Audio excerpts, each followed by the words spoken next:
Good morning, everyone, and welcome to the April meeting of the Historic Preservation Board.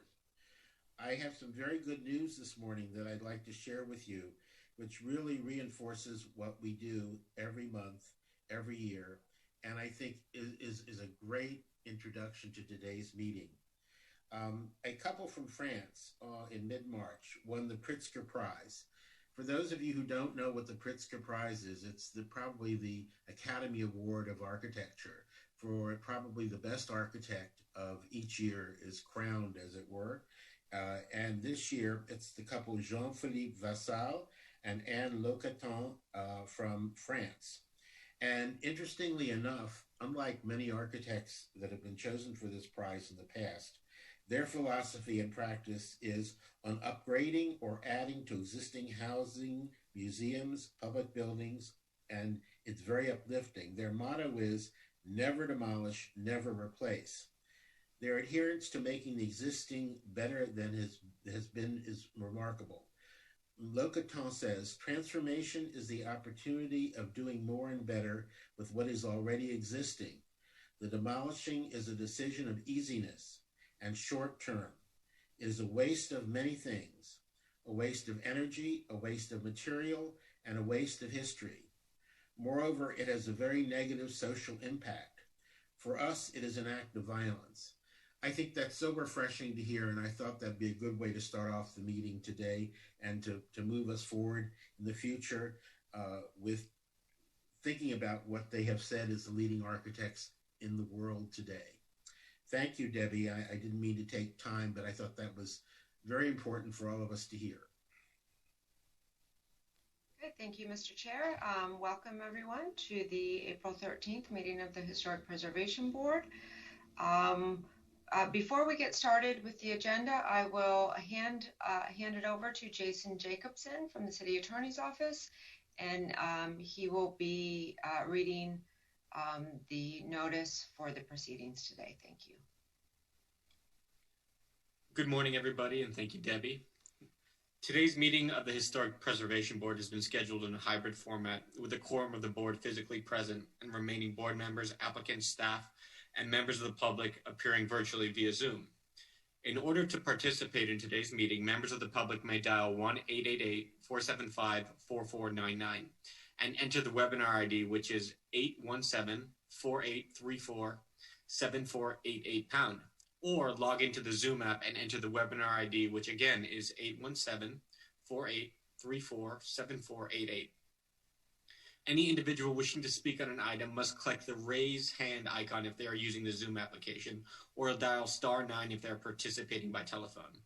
Individuals who do not have access to a computer and wish to provide testimony or submit evidence in support of or in opposition to an item scheduled to be heard before the board today may appear at the Miami Beach Convention Center located at 1901 Convention Center Drive, Washington Avenue entrance, Art Deco Room 237, Miami Beach, Florida 33139, at which location access to a computer will be provided.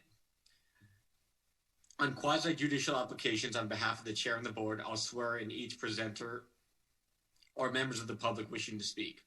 I'll also ask each board member to disclose the names of any individuals with whom they've had ex parte communications. I'll be keeping time at today's meeting. Applicants will typically have 10 minutes to present, and members of the public will have 2 minutes each. If you are appearing on behalf of a business, a corporation, or another person, you need to register as a lobbyist with the city clerk's office. If you haven't registered yet, you should register before you speak to the board. You don't have to register as a lobbyist if you're speaking on behalf of yourself and not on behalf of any other party, or if you're testifying as an expert witness, providing only scientific, technical, or other specialized information or testimony in this public meeting, or if you're appearing as a representative of a neighborhood association without any compensation or reimbursement for your appearance, to express support or opposition to any item. Expert witnesses and representatives of neighborhood associations shall, prior to appearing, disclose in writing to the city clerk their name, address, and the principal on whose behalf they are communicating. If you are an architect, an attorney, or an employee representing an applicant or an objector, you must register as a lobbyist. These rules apply whether you are appearing in favor of or against an item, encouraging or arguing against its passage, defeat, modification, or continuance. Lastly, before I turn the meeting back over to the chair, I'd like to swear in staff. Staff, are you ready? Do you swear under oath that any and all testimony that you give in this proceeding is the truth, the whole truth, and nothing but the truth? I do. Thank you very much. And Mr. Chair, back over to you.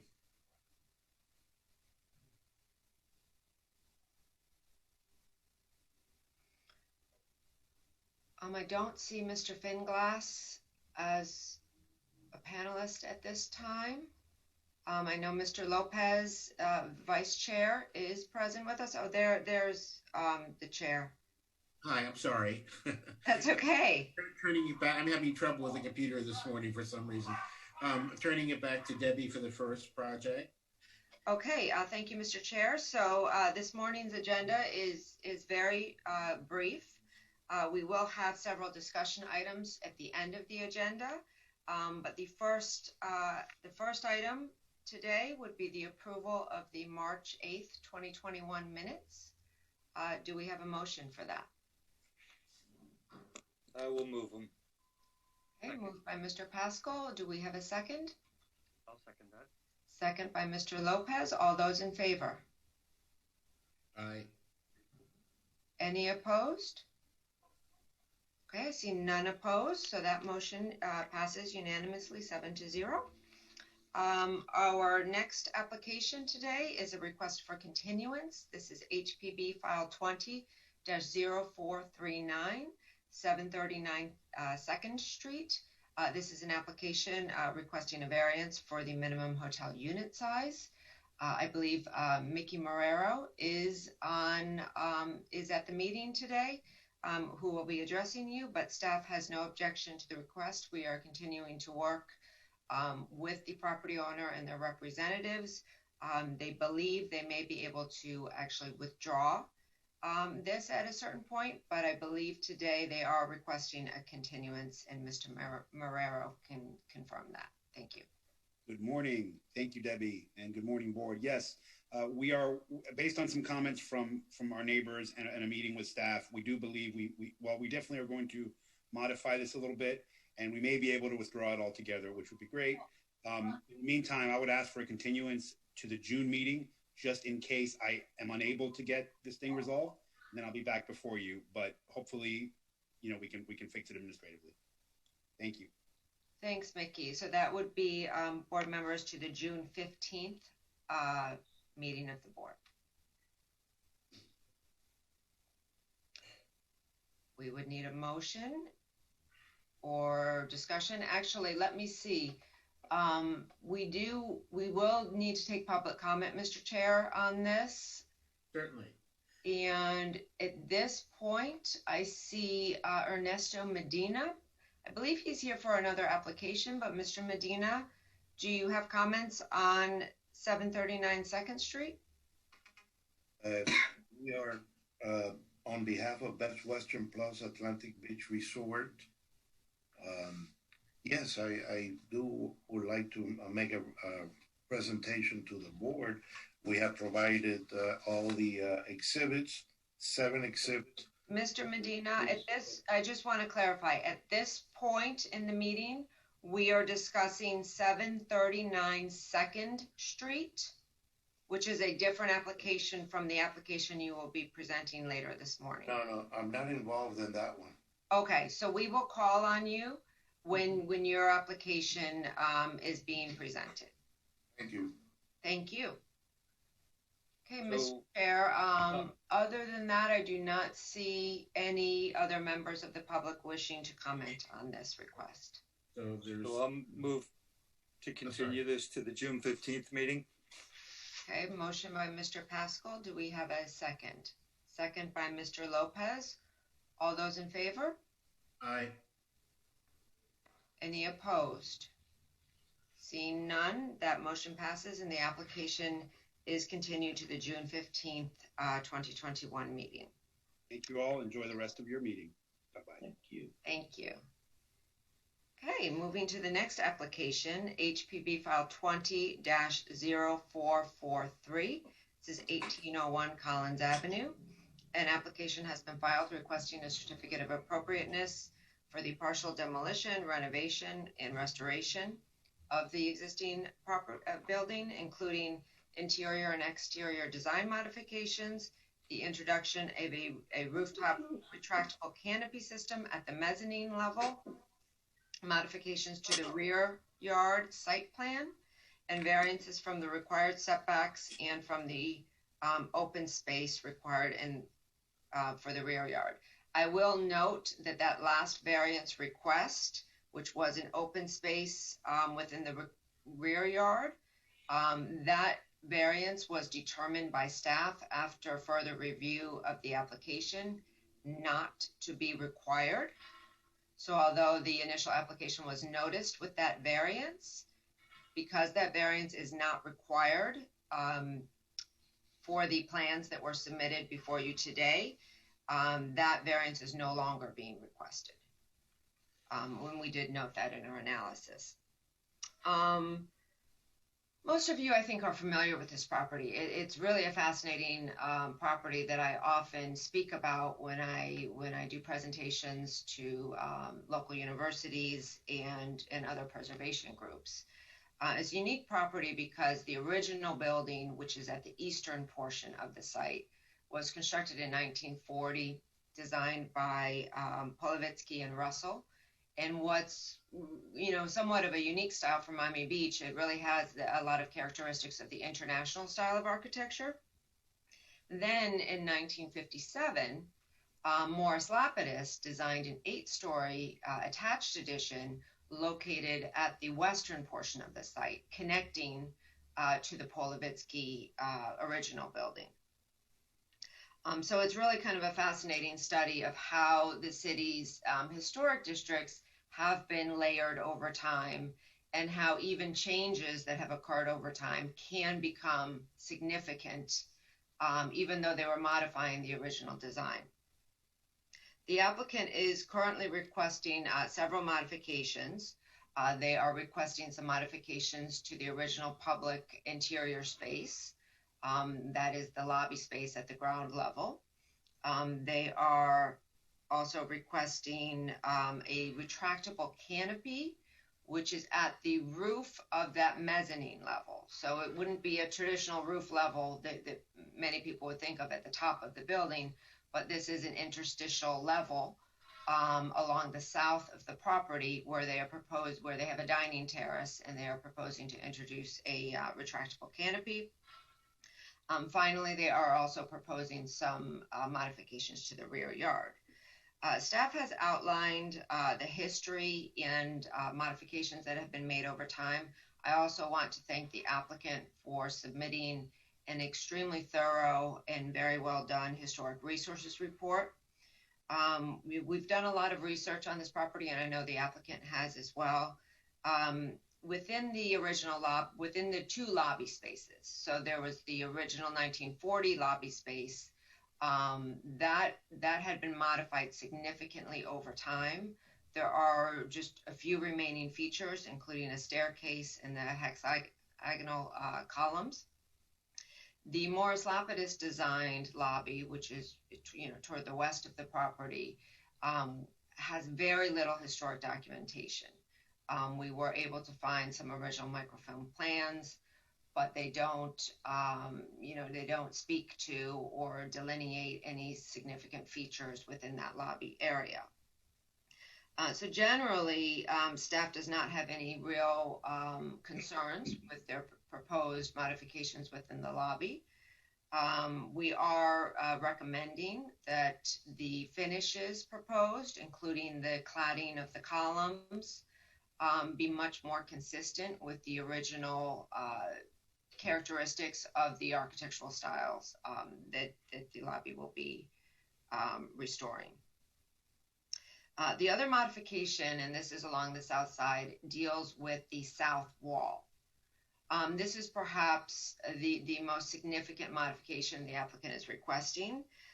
Currently, what you see along the south wall at the ground level, it's actually a double level space, are remnants of what was done in the early 1990s, which was the original Lapidus portion, which contained a wall with double height glass. And then to the east of that double height glass, there was a folded masonry wall with what staff believes were insets at the intersection of the angles of the folded wall of glass. So what the applicant is doing is proposing to eliminate the modifications that were made in the 1990s, which were the creation of these kind of townhouse residential units. Balconies were added, and the original design was really, in staff's opinion, adversely affected by the modifications that occurred in the 1990s to this facade. Their current proposal is inspired by the original Lapidus design, and staff is very supportive of removing those later insensitive additions. We would recommend, and we have noted in more detail in our staff report, that the new design of that wall be more consistent with the Lapidus design, and we believe we could work with the applicant on that. The new retractable canopy, again, this is over the dining terrace. Staff does not believe that this will have any adverse impact on the existing building. There had been some significant modifications over the years to the eastern portion of the site, and we do not believe the design of the canopy will detract at all from the contributing building or the historic district. Again, same with the proposed rear yard modifications. No concerns with regard to that. Now, with regard to the variances, I had already noted that the original variance for the open space is not required. The remaining variances would be to reduce the south side setback, which is a side facing a street setback. This would be for 3 elements. This would be for the canopy structure, the retractable canopy structure, which does encroach into the currently required setback. There's also a proposed trellis gate type feature at the eastern portion of the property, which would be at a 0 setback. The canopy is proposed to be at a 5-foot 1-inch setback. And then the reconstruction of the south wall. After we finalized our staff recommendation, we had further discussions with the applicant regarding the south wall. And they are going to make a presentation, and I believe there were some things submitted in the record with regard to reconstructing it in the exact location as the existing wall. That is currently somewhat unclear on the plans that were submitted.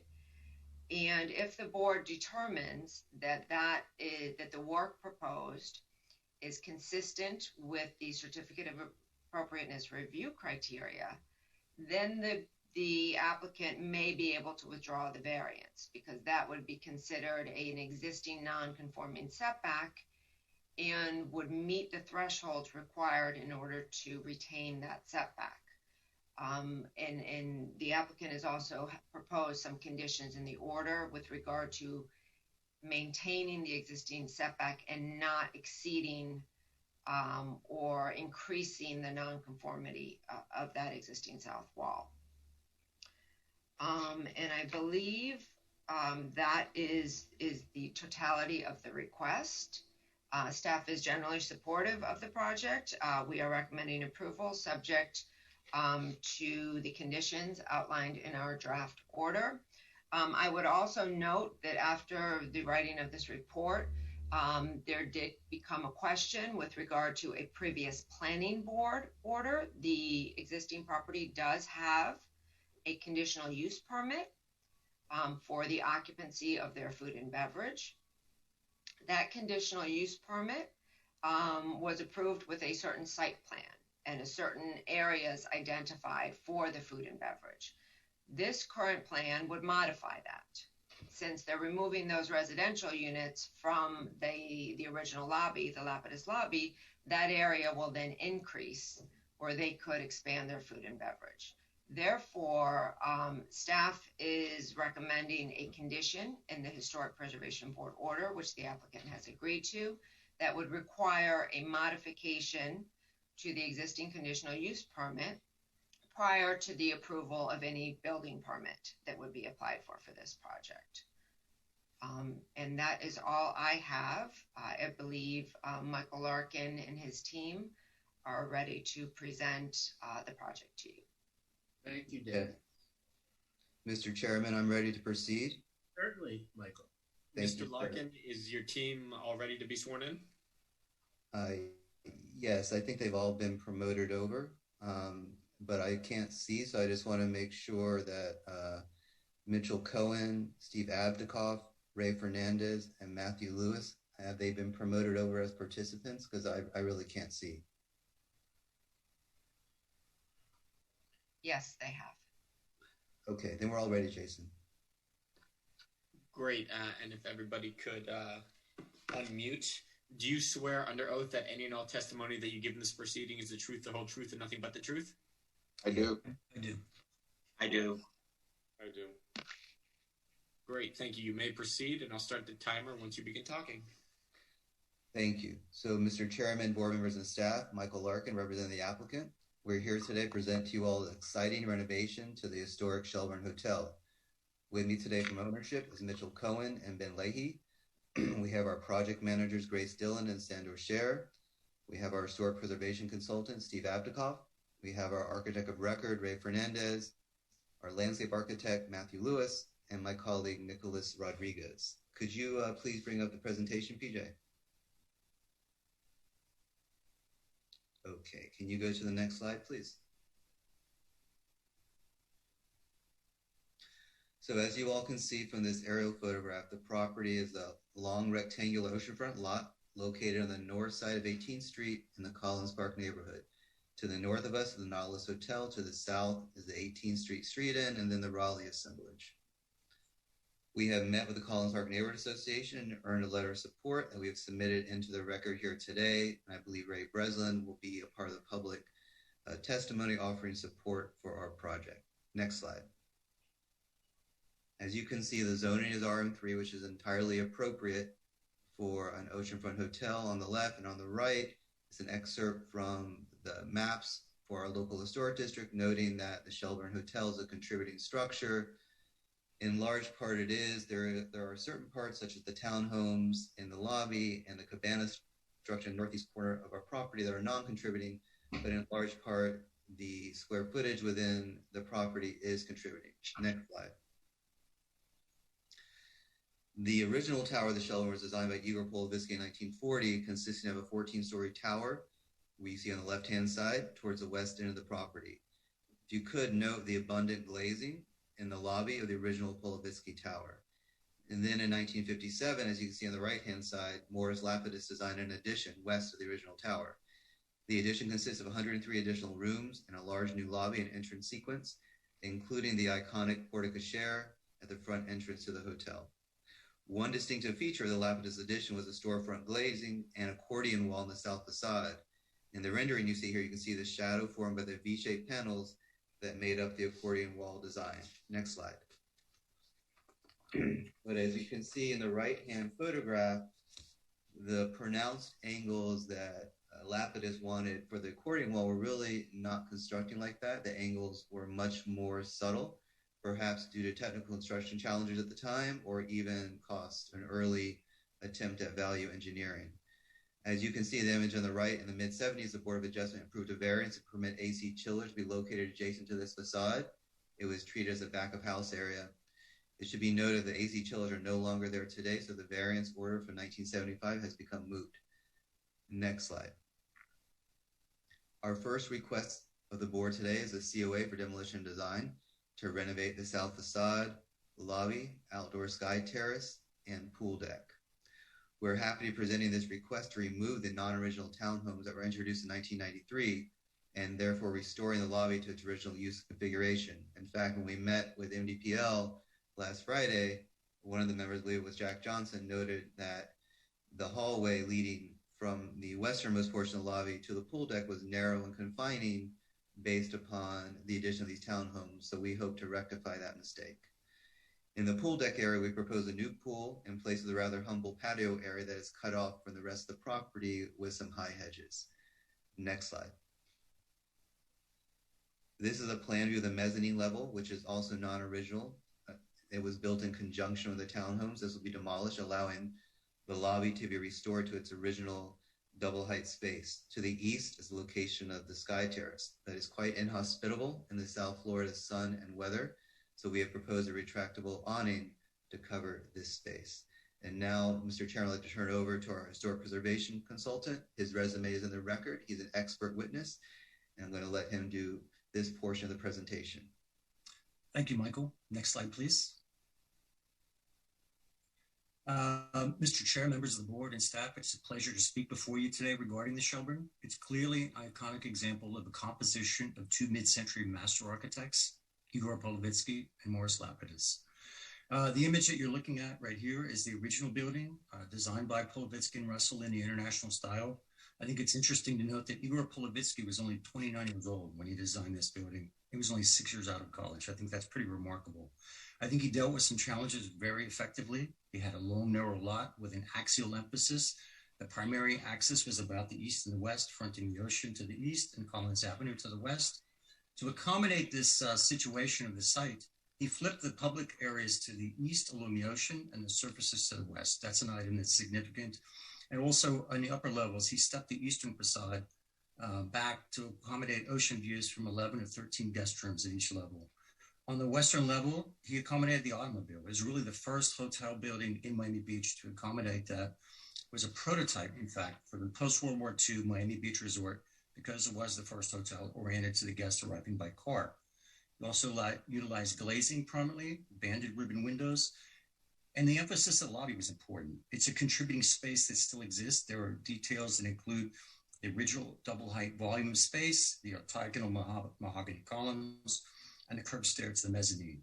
The exterior glazing emphasized this. In fact, the double height glass enclosure was a forerunner of the architecture of transparency that typified buildings and served as a show window for the enticements of the lobby within. Next slide, please. And as Deborah mentioned, this is a really interesting example of layering in historic evolution of buildings by two significant architects. On the left, we see images of the design intent by Morris Lapidus. He designed the building starting in 1957, opened Christmas Eve, 1957, we say 1958. But I think in terms of his context, it's important to note that he had established himself as a premier hotel architect on the beach. In 1954, he designed the Fontainebleau. It was really his first building that he did from scratch. The Eden Rock was in 1955 and the Americana in Bal Harbour in 1956. So those significant buildings in the beach were contextually related to his work here at this point in time. The significance of his building is really, the primary significance is the L-shaped 8-story tower, and the primary orientation was towards the west along Collins Avenue, and included a circular porte cochere and a circular entrance. You also utilized ribbon windows, which were really served as a horizontal counterpoint to the verticality of the tower. The facade with which we're dealing is the southern facade. It's really of secondary importance. It's certainly still contributing, but the primary emphasis on this building is to the west and to the east in the towers. Next, please. You can see a close-up image of that facade. As Michael noted, it wasn't quite exactly constructed as the design intent, but it does have the accordion treatment that was noted more subtly. There's solidity and there's glazing. Clearly, it is secondary compared to the primary facade. I mean, you can see the mechanical system was located there. Other than maintenance work, no significant changes really resulted in this complex between the Lapidus edition and the 1990s. Next, please. Now, the first significant addition, we agree with staff, it adversely impacted the historic design intent of Morris Lapidus. It transformed the 2-story double height space into 2 1-story spaces, both in the exterior and the interior. And the horizontality of the railings adversely impacted that verticality that was there from the design intent. Next, please. In 2014, you can see the image at the bottom to the right. there were a glazing system that was reintroduced that referenced the design of the Polovetsky lobby, which is located behind that. The interior is still there, and you can see the image above where that glazing occurred. Next, please. And this is the proposed design as the interpretation and the restorative design of the Lapidus intent of the southern facade. It's really a balance and interplay of glazing and solid. It's the accordion wall reintroduced, the play upon light, and the verticality is emphasized here as was originally in that way. And I think it's important to note that this was really a balanced treatment that was consistent with Lapidus' design approach to his edition in 1957-58. In that design, the horizontality of the ribbon windows really served as a counterpoint to the verticality of the towers. In the horizontal area, where the vertical glazing and the solid interplay is a counterpoint to the horizontal space of this facade. Next, please. And you can see the impact of that as it relates to the interior, bringing back the double height space, and importantly, bringing in the light to the interior and the relationship from the exterior to the interior. Next, please. Now, this is a diagram of the evolution of the southern facade design. You can see the top image relates to the lobby of the Polovetsky design. The second image below is the Lapidus interplay of glazing on the left and the accordion solid panels on the right. You can see the verticality of that system evident there. The third image is the current condition right now, where you can see the introduction of the referential glazing treatment on the right for the Polovetsky lobby.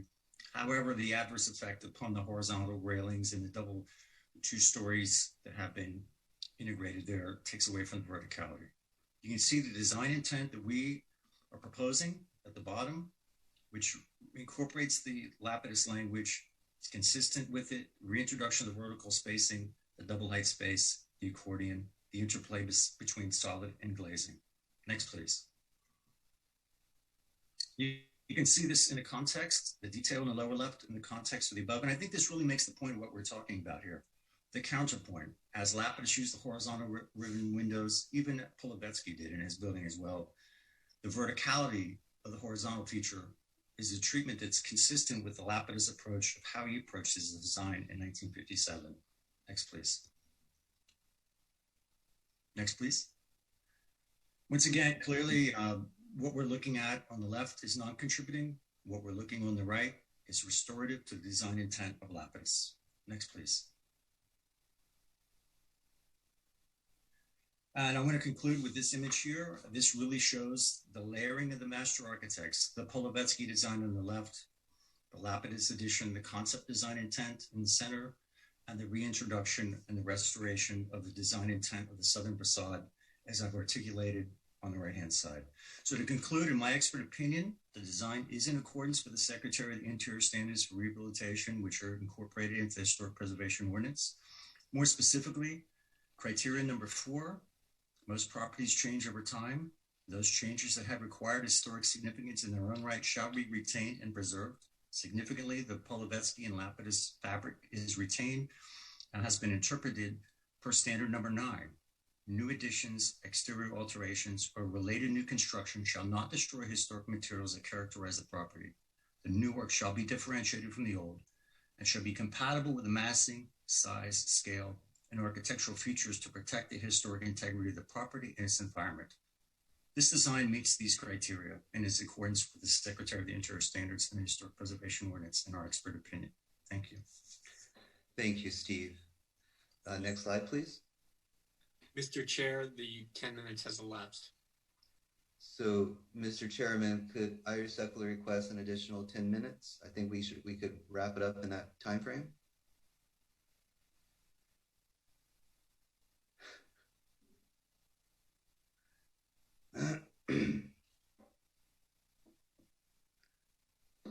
Debbie, is Jack with us? He is now. Sorry. It's okay. Mr. Chairman, Jason had noted that the initial 10 minutes had elapsed, and I was wondering if I could have an additional 10 minutes to wrap up the presentation. Try about 5 minutes first, please. Yes, sir. Okay, so the current Shelburne Hotel is existing legal non-conforming setbacks due to the changes to the zoning regulations that have occurred over time.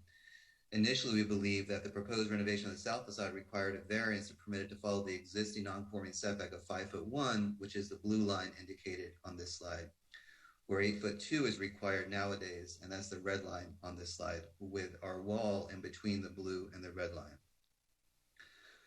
So, but when we consider this further, just like with the withdrawal of the variance for the open space in the rear yard that has been withdrawn, we felt that the proposed restoration design intent here substantially complies with the Secretary of Interior standards for rehabilitation and the city COA criteria. Next slide, please. So if you can see on this slide, so under section 118-395B1C, this board has the inherent power under its COA powers to find that repairs or rehabilitations that are consistent with the Secretary of Interior standards and COA criteria can be constructed without the necessity of a variance. So we're respectfully requesting that this board find that our proposed restoration of the Polovisky and Lapidus design intents are consistent with the Secretary of Interior standards and COA criteria, so we may withdraw this variance request for the south facade. We submitted a letter to you all and to staff outlining compliance with these standards and criteria. Although staff has expressed a preference for the design much closer to the Lapidus design, we feel that our proposed design harmonizes the south facade with the windows to the east of the facade that were introduced in 2014 as a method of recalling the original Polovisky lobby. Ultimately, removal of the non-original townhomes that diminish Lapidus addition is a big win for the preservation of the Shelburne Hotel, and the restoration of the lobby to its original use, as well as the design of the south wall that incorporates elements from Lapidus and Polovisky, is entirely consistent with the Secretary of Interior standards and COA criteria. To ensure there's absolutely no increase in the degree of nonconformity when the new south facade is constructed, we are voluntarily proffering a condition requiring us to submit a detailed plan and survey of the south facade that establishes the exact dimensions for the existing legal nonconforming setback prior to the approval of a building permit. Now I'd like to turn this over to Ray Fernandez, please. Next slide, please. Thank you, Michael. And board members, I will be walking you through to the interior work that we'll be doing on this project. We start off with number one, which is actually we're going to be doing work on the existing cafe. Area number two is the reception desk. We will also be working in that area that will be redone. The area that you see there is identified 3, 4, 5, 6. That's where the townhomes are going to be removed. Number 5 is the rear bar that's going to be relocated. And right now we have an existing space, which is a library. It's almost like a quiet reading area. We'll be doing some work in that area. We recognize that during our demolition work, we will probably be damaging some of the existing terrazzo. We plan on repairing and redoing and tying in a series of flooring features that will remain as to tie in all of the areas now that we have one single space. Next slide. Turning over to your left, you see there a view of the lobby. As you first come in, we will be redoing the lighting as well as that reception desk. On your left, you see the cafe that would also get redone. And part of that, you see a series of metal panels, which is an undulating wall that kind of runs in front of the townhomes. All of that will be removed, really exposing that two-level space. Next slide. As you continue down through the lobby corridor, to your left, you see a wall that would also be redone, as well as to your right, which is the wall of the existing townhomes, as well as the lighting. All of that work will be redone. We do recognize that, again, as I mentioned, the terrazzo floor will be restored in areas, probably replaced in others, as work is done. Next, on your right, you see the library area, which is a kind of a small, quiet space. We'll be doing some work in this area as well. Next slide. At the rear, we have a bar that is currently existing. It's directly in front of the Polovisky lobby. That bar is going to be demolished and relocated. Next slide. So here we see a complete proposed layout for the new design. We come in and area number 1. To your right, you have the new cafe. To your left, the reception desk number 2. Number 4, 5, and is the new sitting areas, and the bar, obviously 5 areas where you see now that the bar that was originally facing the Polovitsky lobby is now centralized and really nestled in within a whole entire seating area. We do maintain the promenade along the corridor passageway, as well as occupants can actually traverse through the space, bringing you to the rear of the property. Next slide. Now, the experience. When we first walk in, you still maintain a single-story level. You see here the cafe to your right. But really what we're doing is we're opening you up to that 2-story space. Next slide.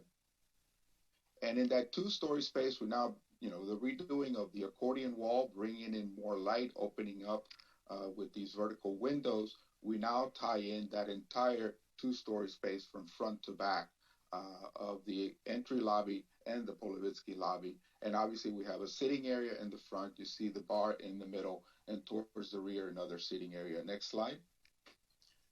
We now have a view from the rear lobby space looking towards the front entrance of the building, and you see again sitting areas with the bar in the middle.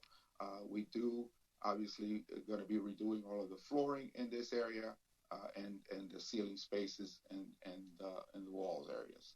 Next slide. Now, as you continue through the space, you enter now the arcade that brings you to the pool. This is an area where to your left, as you're walking through, you have a very solid wall. We're going to be opening up that wall to really bring in the light from the arcade into the interior spaces. Next slide. And you see here where the solidity of that wall is now diminished by putting in glass throughout and bringing in the light to the spaces that are on the other side and really tying the two together, making that a much more wonderful experience for the occupants. Next slide. Mr. Chair, the additional 5 minutes is elapsed. Okay. How much more time do you need? I think about 5 to 7 minutes, Mr. Chairman. Okay, first, Debbie, at what time must we leave today? Mr. Chair, there's no set time. I think we have plenty of time. There's only one other regular application today, so I'm not concerned about time. Okay, please take what you need. Thank you. Yes, Mr. Chairman, thank you very much. Okay, so this is a photograph of the existing mezzanine sky terrace. As you can imagine, during our hot summer months, it's pretty inhospitable, or when it rains, it simply can't be occupied, resulting in an inactivated dead zone between the interior lobby public space and our historic pool deck. To improve this condition, we're proposing a retractable canopy that will attach to the non-original cabana structures on the northeast side of our property and to the wall of the terrace on the south side. Next slide, please. To remain consistent with existing building setback, the support columns for the retractable canopy must be located at the existing legal non-conforming setback of 5 foot 1 inch, where 8 feet 2 inches is required. You can see the image on the right-hand side. That is the awning fully extended. Next slide, please. So this shows you again, the blue line is the non-conforming setback. You can see the narrow support column is right in the middle, and the red line is today's current setback requirement. We have requested a variance to permit the canopy support columns to be located along the existing pedestal side facing the street setback of 5 foot 1 inches. Next slide, please.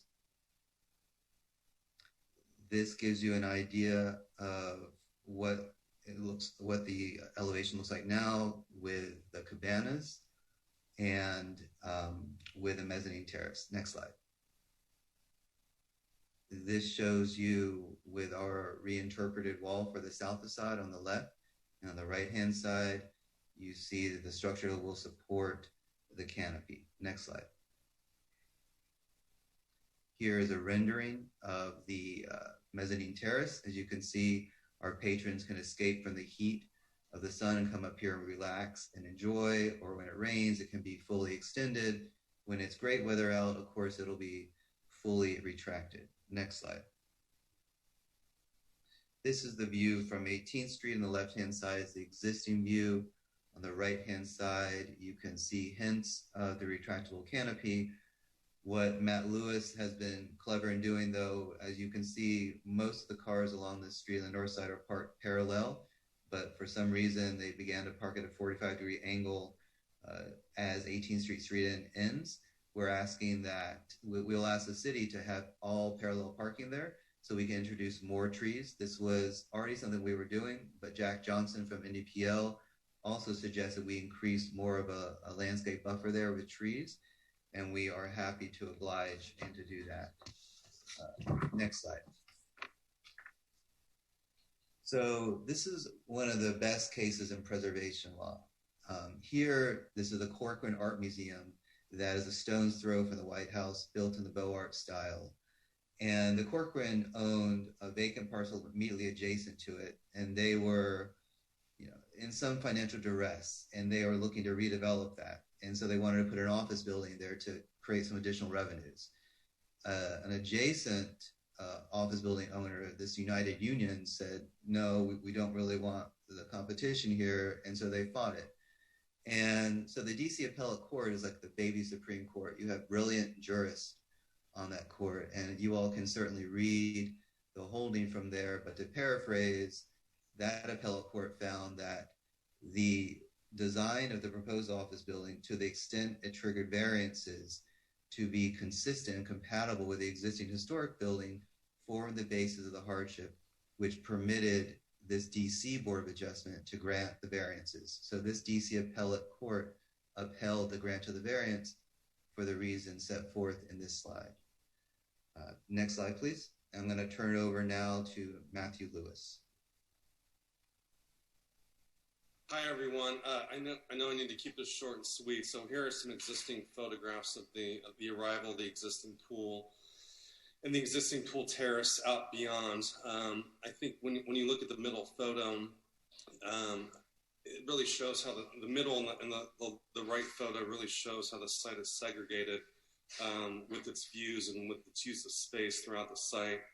Particularly the photo on the right, looking back at the hotel, you can see how the retaining wall and the large manicured hedges really cut off the space from the main existing pool area to the lower space within the dune overlay and the oceanfront overlay. Next slide, please. And so when you look at the site now, this is the proposed design. As Michael mentioned, if you look at the existing pool on the left, we're promoting a new parallel parking scenario just south of the pool, which would allow a much larger green space zone along the sidewalks, which does a couple things. It provides a lot more shade for pedestrians going up and down the sidewalk to and from the beach, and it also helps screen the views for any proposed architectural feature that we have on the upper terrace. And when you look at the right, we're introducing a new pool in the center, which now, the way the site currently exists and defined by permeability standards, we currently have 10% landscape. So if you go to the next slide, please, you'll see on the left, the yellow and the pink indicate all hardscape areas as it currently exists, with the light green indicating existing landscape. As I mentioned before, the current configuration, we only have 10% landscape within the zone east of the existing pool. And when you look at the diagram on the right, we've increased the landscape area from 10% coverage to 75% coverage, which vastly, as Stephen mentioned before, we kind of look at this as a restorative design intent, meaning by increasing the landscape area from 10% to 75%, we can restore what potentially was there before the buildings were there. So we're including, think coconut palms, sable palms, silver salt palmettos, cocoa plums, and all the plants that you would see on the adjacent dune on the other side of the beach walk. And the centerpiece of this design is the pool in the center, and then just north of the pool, we've actually included a nice stone wall that helps create separation from the property to the north, because there's quite a bit of noise from there, and so we included a water wall there that helps provide white noise to the space and kind of create this kind of tranquil spa-like environment on the within that zone. Next slide, please.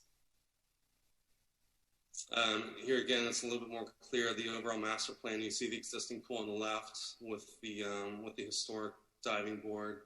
And we've increased the seating for the guests by 2. And we've also incorporated some movable cabanas. And you can see that we spaced them out within the pool zone to provide options for seating, but also opening views out to the beach and out to the sea. Next slide, please. And there's a view of what that would be. And so, you know, once we take out those hedges and the retaining walls, you get a much better connection, both visually from the beach walk and the pool out. And then and I think that's just going to make the whole space nicer with the sea breezes coming in, and, you know, just an overall connection of space from what is currently segregated. All right. Thank you very much, Matthew. Appreciate it. One thing to note, board members, is that there was a variance associated with the introduction of a shade canopy structure that would have gone along the walkway, which is proposed to be on the south side of the existing pool, but staff was not supportive of that variance request. So Mitchell Cohen agreed right away. He wants to be as close to staff as possible and try to reach compromise where possible. And so we're agreeing to withdraw that variance request. And with that, our last speaker, Mr. Chairman and board members, is Mitchell Cohen. So Mitchell, please go ahead. Thank you, Michael. Good morning, Mr. Chair, members of the board, Ms. Tackett and staff, and I will be real brief. Again, I'm Mitchell Cohen. I'm the president of the Shelburne Ocean Beach Hotel. 9 months ago, I stood here telling you how much I cared about heritage. I told everyone that would listen. I espoused the need to protect our heritage buildings, and I may have been a pain in some people's sides. Fast forward, my team has gone to great lengths to put the program together that you're seeing here today with the mandate to protect the historic character. And the proof is in the pudding. We'll bring the Shelburne back to the beauty that it was intended to be. For me and all of my team, correcting the desecration of the lobby with the interior townhouses and the resulting impact on the southern facade is paramount. Next, please. You can go one more also. And you can go one more. I don't need to, one more, please. Sorry, this. I don't need to dwell on our track record of the ownership group in terms of heritage. This is not a one-off. It's a passion of ours. We are proud of what we're putting forward today, and I personally promise you I will not let you down. Next.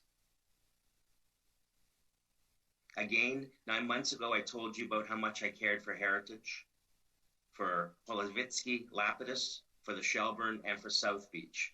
To have the new lobby brought back to its original grandeur is our duty. Next. Our program will allow the public to enjoy all of their extraordinary elements, including, next, the historic, oh, sorry, I think some of the slides may have got mixed up, but it doesn't matter, Mr. Chair.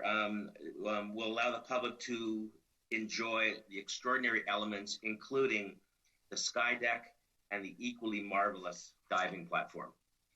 Early in my career, I devoured everything Jane Jacobs. One of her quotes struck me and sticks with me today as my mantra when it comes to historic preservation. And that is, old ideas can sometimes use new buildings, but new ideas must use old buildings. And when you look at the details of our program, I think Jane was correct. Mr. Chair, I thank you and the board for your time and advice. And I do think that Igor and Morris are smiling down on us today. Thank you. Turn it back over to Michael. Thank you, Mr. Cohen, for your group's brilliant presentation. I don't think we've ever had such a fine proposal explained to us. Thank you. Thank you, sir. Mr. Chairman, the very last slide are just our 2 voluntary conditions of approval. Do we have a last slide, PJ, or is this treated as a last slide?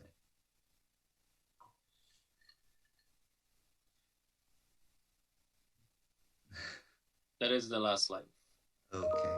So at the appropriate time, Mr. Chairman, I'd like just to read into the record our 2 additional conditions of approval. And at this time, that concludes our case in chief. I'd like to respectfully request time for rebuttal, Mr. Chairman.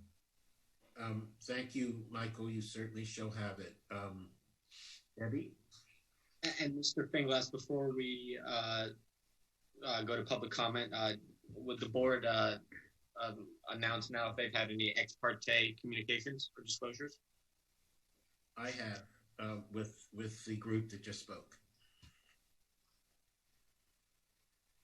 Anybody else? Okay, thank you. Yes, I had a phone call last week as well with the attorneys. Mr. Larkin?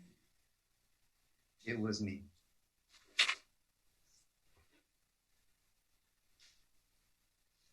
Ms. Liebman, I believe, has a disclosure. Nancy, can you unmute yourself? We can't hear you. Okay, fine. I have met with the team, Michael Larkin and his team, and understood this was kind of a complicated project. So I was happy to be able to meet with them to understand some of the parts.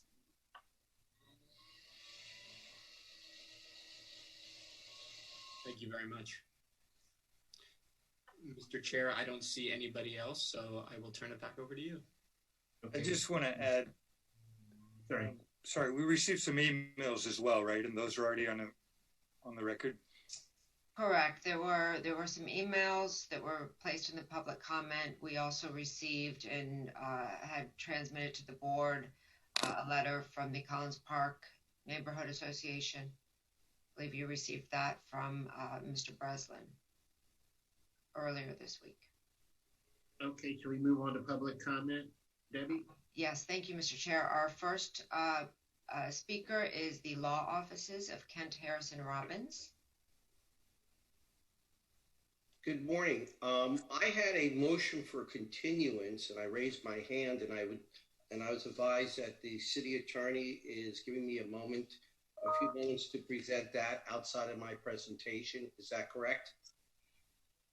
That's up to the discretion of the board, but the continuance may be requested during the public comment. I'd ask for I asked for 5 minutes. I also asked for the time to present my request for continuance, which was presented to staff approximately on Friday, requesting a continuance. I raised my hand during the period of time that the continuances were called for, and I was not recognized at that time. So I was denied the right to make a presentation during the continuance section. So I just asked to correct the record on that and be able to make my record. We don't want to deny you any of your rights. We'll be happy to hear from you now. Okay, thank you very much. And Mr. Robert, you swear under oath that any and all testimony that you give in this proceeding is the truth, the whole truth, and nothing but the truth? I do. Thank you. You may proceed. I represent the BSD Raleigh Trustee LLC, the owner of the properties located at 1775, 1757, and 1751 Collins Avenue, directly across the street from the Raleigh. We requested a continuance of the hearing because critical relevant certificate of appropriateness and variance orders of the Historic Preservation Board involving this project from 2010, HPB file 7074, and the Zoning Board of Adjustment file number 997 and 3470 were not considered by the staff report. In fact, were not even in the file that was being considered by staff, and were not even submitted to the board and into the file until I found out yesterday, when we never had an opportunity to review that, having requested last week, and also requesting the files with related plans for the prior approvals. It's critical that this board and that we be allowed to review that prior to this board considering this matter and prior to a final staff report being submitted, because those applications considered substantial matters affecting this particular project. The prior variance order had granted, in 2010, had granted 10 separate variances, some affecting the very areas that are being modified today according to the proposed plans, as well as included changes to an approval of COAs for the lobby and other areas that are being affected by today's hearing. Those items were never included in the historic resource report nor identified in the staff report, and we did not even have an opportunity to see the orders until yesterday, and we still have not been able to get the files which we requested to review those plans. These are material. Without those prior orders and files from the Historic Preservation Board and the Zoning Board of Adjustment, this board does not have sufficient factual and legal information to determine whether there is competent substantial evidence to support the proposed certificate of appropriateness and invariances, and to determine whether the issuance of the certificate of appropriateness and variances meet the essential requirements of the law. Further, by not making these critical Historic Preservation Board and Zoning Board of Adjustment orders and related files and plans available for the affected parties, such as Raleigh, as well as members of the Historic Preservation Board, to review prior to the time of the hearing, and the entering of any order denies the affected parties due process. In order to cure this problem, I request that this matter be continued for 30 to 60 days in order for us to review these files and records, discuss it with staff, and correct the record with respect to those issues. I also would like to present on the substance if this continuance is denied.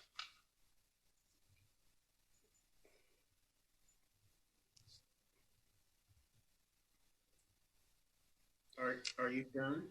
That's as far as my motion for continuance. I now would like to make my presentation, if I may. But I was asking that this board rule on my motion for continuance first before I make my presentation. Though if you want to defer, that's up to this board's discretion, of course. Jason, what do you suggest we do, please?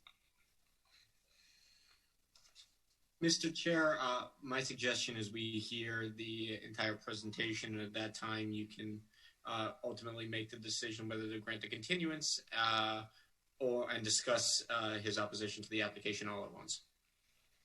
Okay, we shall do that then. Thank you. Our position is, because we are being denied the continuance, we are being prejudiced, and we are not able to complete a full presentation. However, based on whatever information I have, I request 5 minutes for my presentation. I do have some slides to present. Please go ahead. Thank you very much, Mr. Chairman.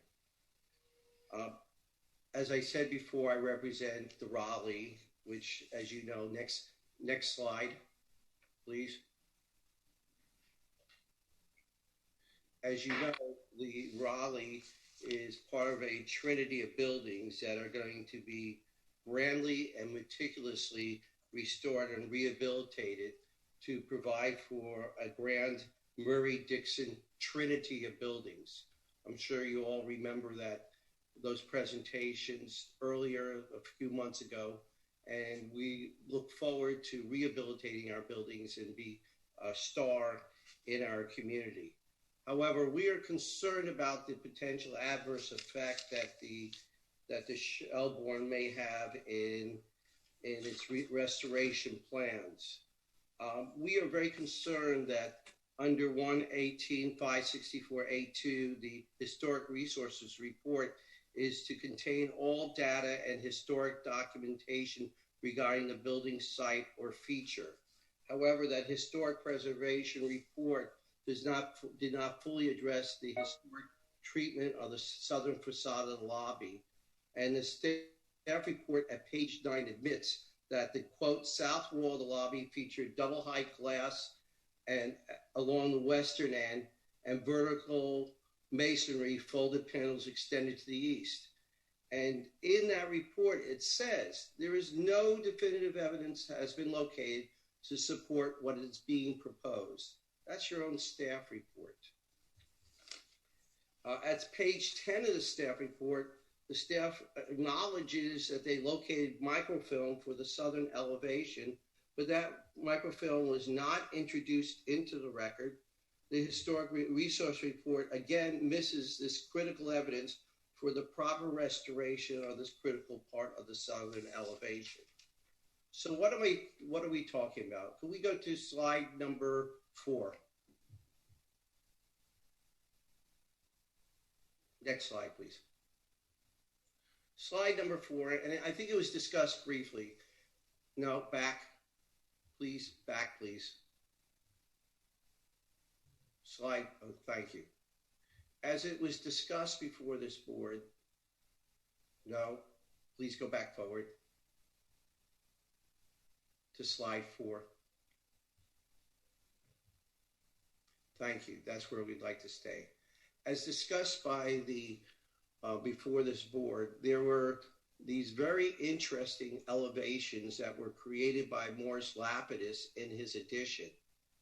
And that is what we are looking and we are hoping that this board will approve as the replication of the old design with the vertical windows and folded masonry.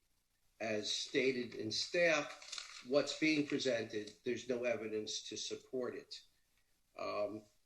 While this may be some inventive way of resolving the issue, when we were looking at the restoration of the Raleigh, the Richmond, and the Southeast, we meticulously investigated what were the original designs of L. Murray Dixon, and we made certain that we were going to replicate accurately the way it was, as we showed you on our earlier slide. We intend and we would wish that this board would apply the same standards to the shell board, same standards of restoration, and the same standards to place it exactly the way it was designed by Lapidus, as we're doing with L. Murray Dixon.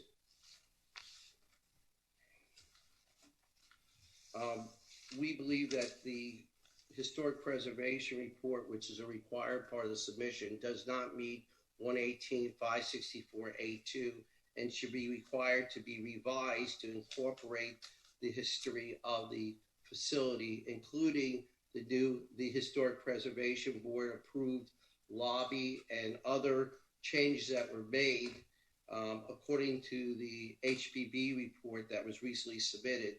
But those changes are not addressed by the Historic Resources Report. It should be, a Historic Resources Report should be accurate.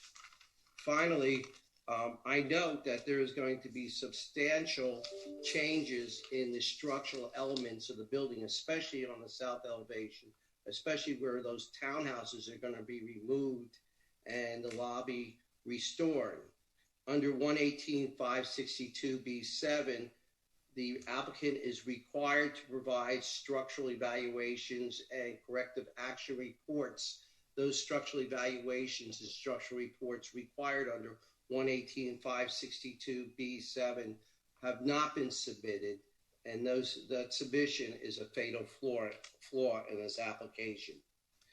This matter should be continued to allow for that structural evaluation to occur and the proper structural plans be performed to assure the safe restoration of the building as required. The plans as presented do not comply with 118-564A2G and H and criteria 118-564A C and D. There's another issue that was raised right in the middle of the hearing, which was never presented in the application. And never presented in the application and never incorporated or discussed in the staff report. And we should have staff input, formal staff input with the report, and we should have an opportunity to investigate. And that is the suggestion under 118-395B1C that the showing of compliance with certain provisions under the non-conforming building code would allow this applicant to avoid the requirement for a variance. That requirement requires a showing that's in compliance with the Secretary of Interior guidelines.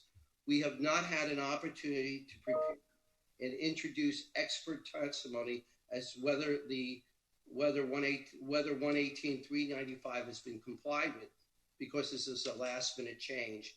Nor have we had an opportunity to review the guidelines, Secretary of Interior guidelines, to determine whether or not this is appropriate change and in the building as far as proposed in the southern elevation.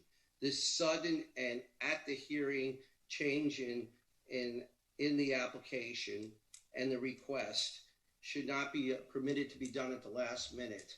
And at the hearing, we should be allowed to be given time to investigate, discuss, and to be able to introduce expert testimony as to what is being proposed does in fact meet with 118.395 guidelines. We are being prejudiced by this last minute change and this last minute tactical change, attempting to avoid the requirement of going forward with the variance. And finally, I have one more minute. May I have one more minute, please? One more minute. 1 more minute and that's it. Thank you.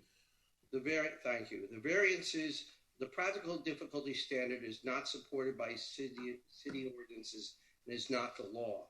But the applicant is attempting to go under that standard.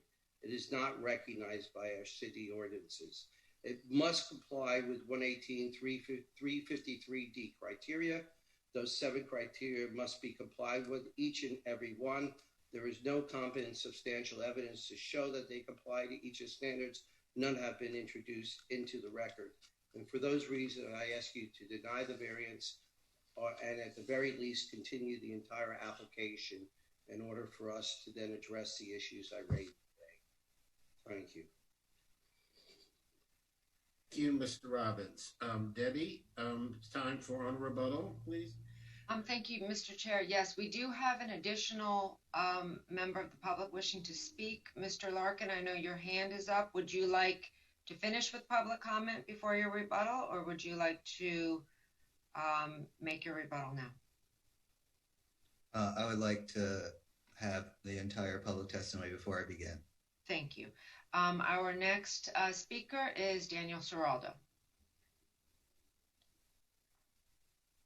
Yes, good morning. May I swear you in, Mr. Seraldo? Do you swear under oath that any and all testimony that you give in this proceeding is the truth, the whole truth, and nothing but the truth? I do. Thank you very much. Good morning, members of the board. Daniel Seraldo on behalf of Miami Design Preservation League. We're very happy to be here. For those members of the public watching along, you can view our positions on today's meeting on our blog at mdpl.org. As far as this application, our advocacy committee met with the applicants to review the proposal last week, and we are supportive of the project, assuming the applicant is able to negotiate with the staff any differences of understanding remaining in the proposed final order. We appreciate the applicant referring to the national standards in their proposal, and we hope to see more of this in project proposals going before the board. Thank you very much. Thank you, Mr. Larkin. Our next speaker is Ray Breslin. Good morning. Mr. Breslin, do you swear under oath that any and all testimony that you give in this proceeding is the truth, the whole truth, and nothing but the truth? I do. Thank you. We had this presentation presented to my entire board, minus one person was not in attendance, which is in the letter that I sent out for all of you to have. And we unanimously support the project as presented, also bearing in mind that anything to do with the actual interior and maintaining historic preservation is up to the HPB board and staff. We are just in favor of removing the townhouses, restoring the lobby back, adding the restaurant, giving that beautiful visibility that was originally in the plan, adding the protective covering, and the minor setback requirement, which really doesn't change anything from where it currently is, and redoing that backyard is amazing. restoration for the Shelbourne and will be an asset to the neighborhood. Thank you. Thank you very much, Ray. Mr. Chair, I see no additional members of the public wishing to speak, so we could go to Mr. Larkin for his rebuttal. Sure. Thank you. Thank you. Thank you, Mr. Chairman. So first, it's always important that if you're an objector, you must establish your standing to object. And in the seminal case of Renard v. Dade County, the Florida Supreme Court provided the standard under which aggrieved parties can challenge zoning decisions. That standard provides that individual having standing must have a definite interest exceeding the general interest and community good with all citizens. So-called spite suits will not be tolerated in this area of the law any more than any other. In this case, it is not clear how the grant of a variance to allow a structure to follow the existing setback that already exists impacts the Raleigh in any way that is different than other members of the community at large. There is no one dispositive factor for establishing standing. However, the court in Renard expressly found that the type of change requested bears on whether an aggrieved party has standing. While the proposed changes under this application certainly have implications for historic preservation, the requested deviation from the zoning code are minor and justified by the desire to preserve the historic structure. Thus, the Raleigh cannot demonstrate that it has an interest that is adversely impacted by this application to establish standing. They have introduced no substantial competent evidence into the record to show any harm whatsoever. Mr. Robbins' testimony is purely opinion. Therefore, they have no standing. With regard to the request for continuance, it has no merit. The applicant and staff have reviewed the prior orders applicable to the property and determined that nothing in today's request are inconsistent with the prior orders or their conditions of approval.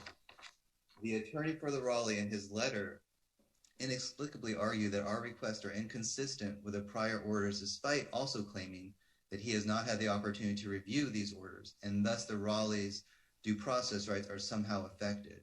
This argument is both disingenuous and lazy. First, due process for quasi-judicial hearings consists of notice and the opportunity to be heard. By being present today, Mr. Robbins is living proof that the Raleigh received notice and has had their opportunity to be heard, as proof from his testimony. Second, for decades, all city land use board orders have been recorded in the public record. A simple search of the name Shelbourne in the public record turns up almost all the orders that Mr. Robbins claims he has not had the opportunity to review. Under the law, individuals are deemed to have constructive notice of documents recorded in the public record, so the Raleigh cannot be heard to complain that they did not have an opportunity to review the prior orders. The only order mentioned in Mr. Robbins' letter that is not readily available is file number 997 from the Board of Adjustment, which was a variance request to locate the AC chillers in the side yard facing the street. The AC chillers are no longer located in the side yard, thus the variance order is moot. With respect to the other orders, the applicant has not identified any conditions that are inconsistent with today's request. Indeed, we have concluded the opposite. Now, with regard to the south facade, that really begs the question: how does our reinterpretation of Polovitsky's and Lapidus' design intent harm the Raleigh? How does our reinterpretation cause them injury? The simple answer is it does not. We introduced our expert testimony through Steve Advocat to demonstrate that our reinterpretation is consistent with the Secretary of Interior standards and with the COA criteria. The microfilm that is referenced as absent is not absent. It's a part of the historic research report. The postcard that Mr. Robbins used is simply a postcard, a nice looking postcard, but a postcard nonetheless. The real evidence is in our presentation with regard to how the wall was actually constructed before the townhomes demolished that portion of the wall. Our plans are in full compliance with the COA criteria. And note that we have withdrawn the metal canopy request again. So the only real variance before you would be for the canopy columns. We're asking that you all accept our reinterpreted wall, and therefore we could withdraw that variance in connection with that wall as well. Mr. Chairman and board members, I'm here to answer any questions you may have. Thank you very much. Debbie, I think we should move on to board discussion. Public comment has been closed. The owner has rebutted, and number 5 on the list is board discussion.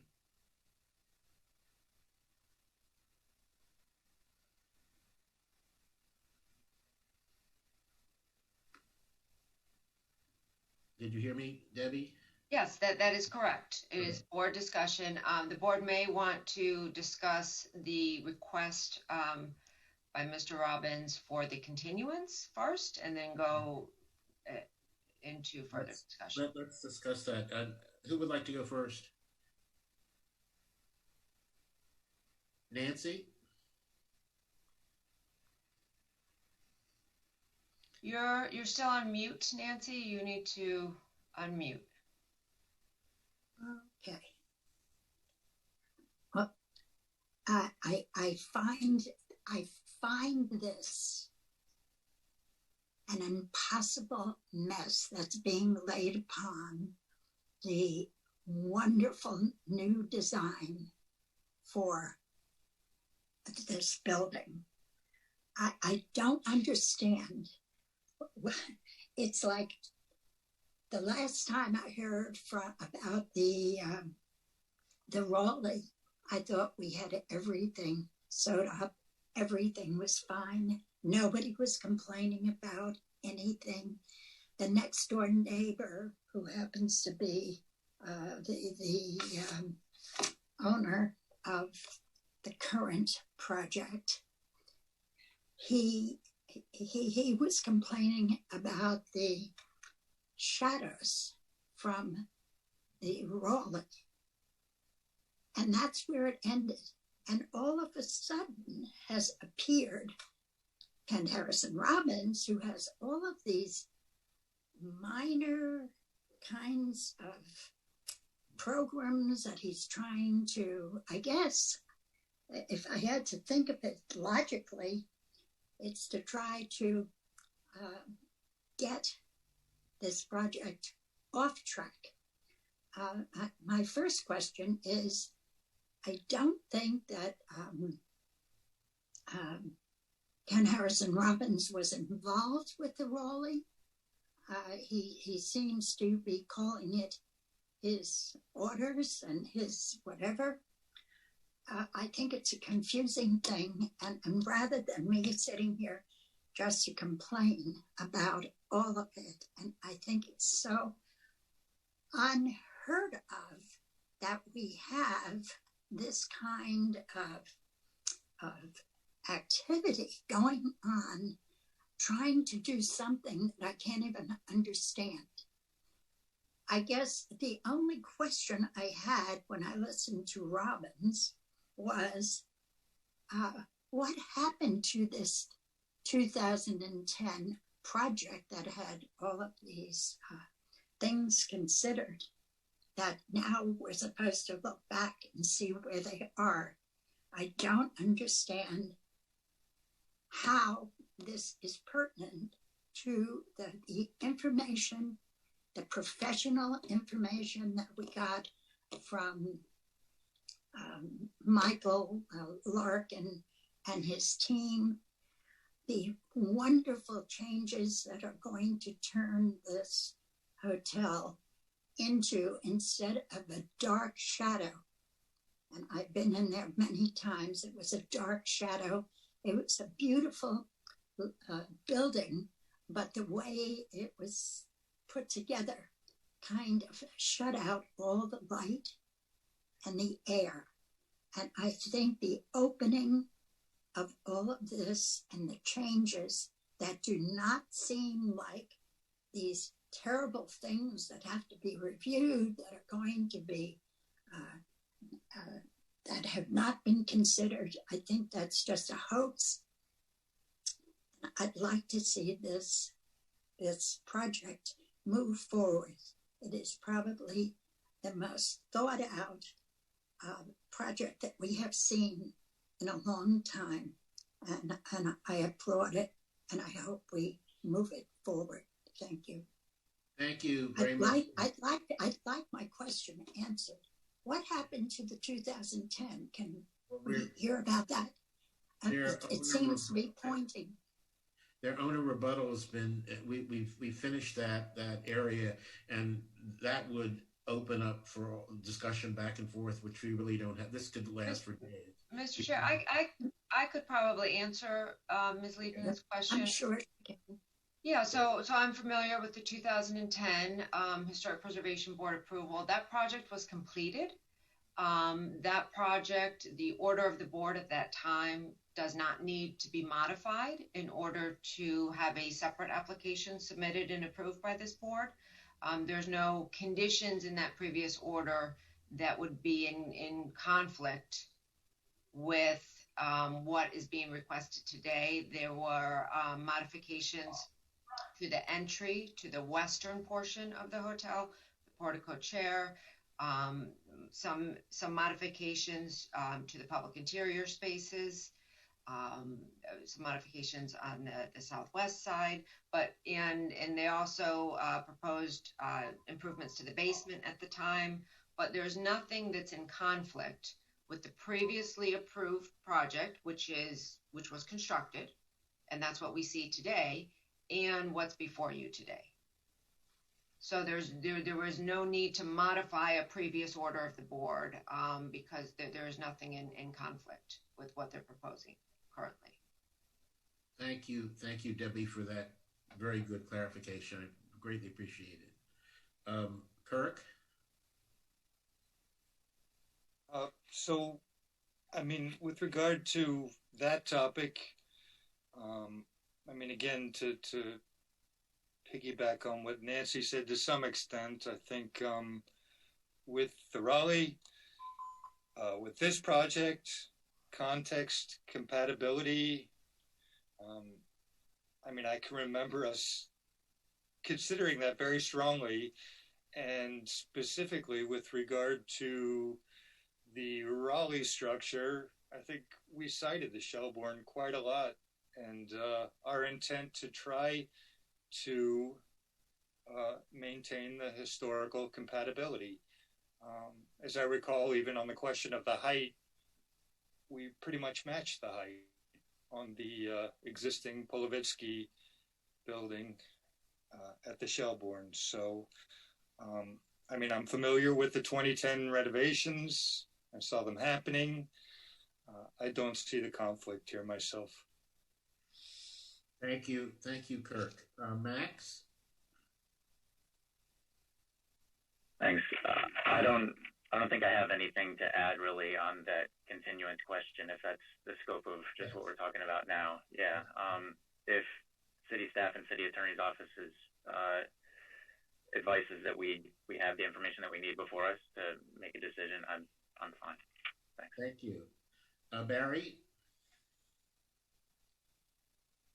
Nothing to add on the continuance. Okay, thank you. Rick?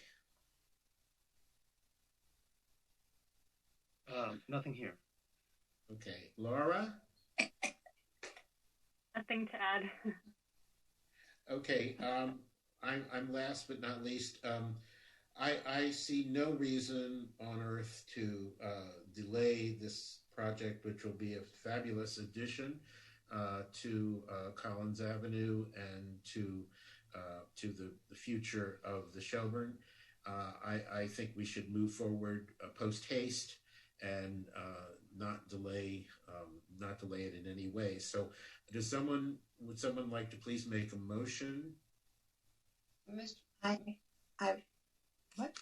I was just going to say, if the board has no interest in a continuance, there's no need to make a motion for that specific request. Okay, so we're done with that? Okay. Well, then we should go on with board discussion of this particular project at hand, correct? Okay. Who would like to go first? Any issues?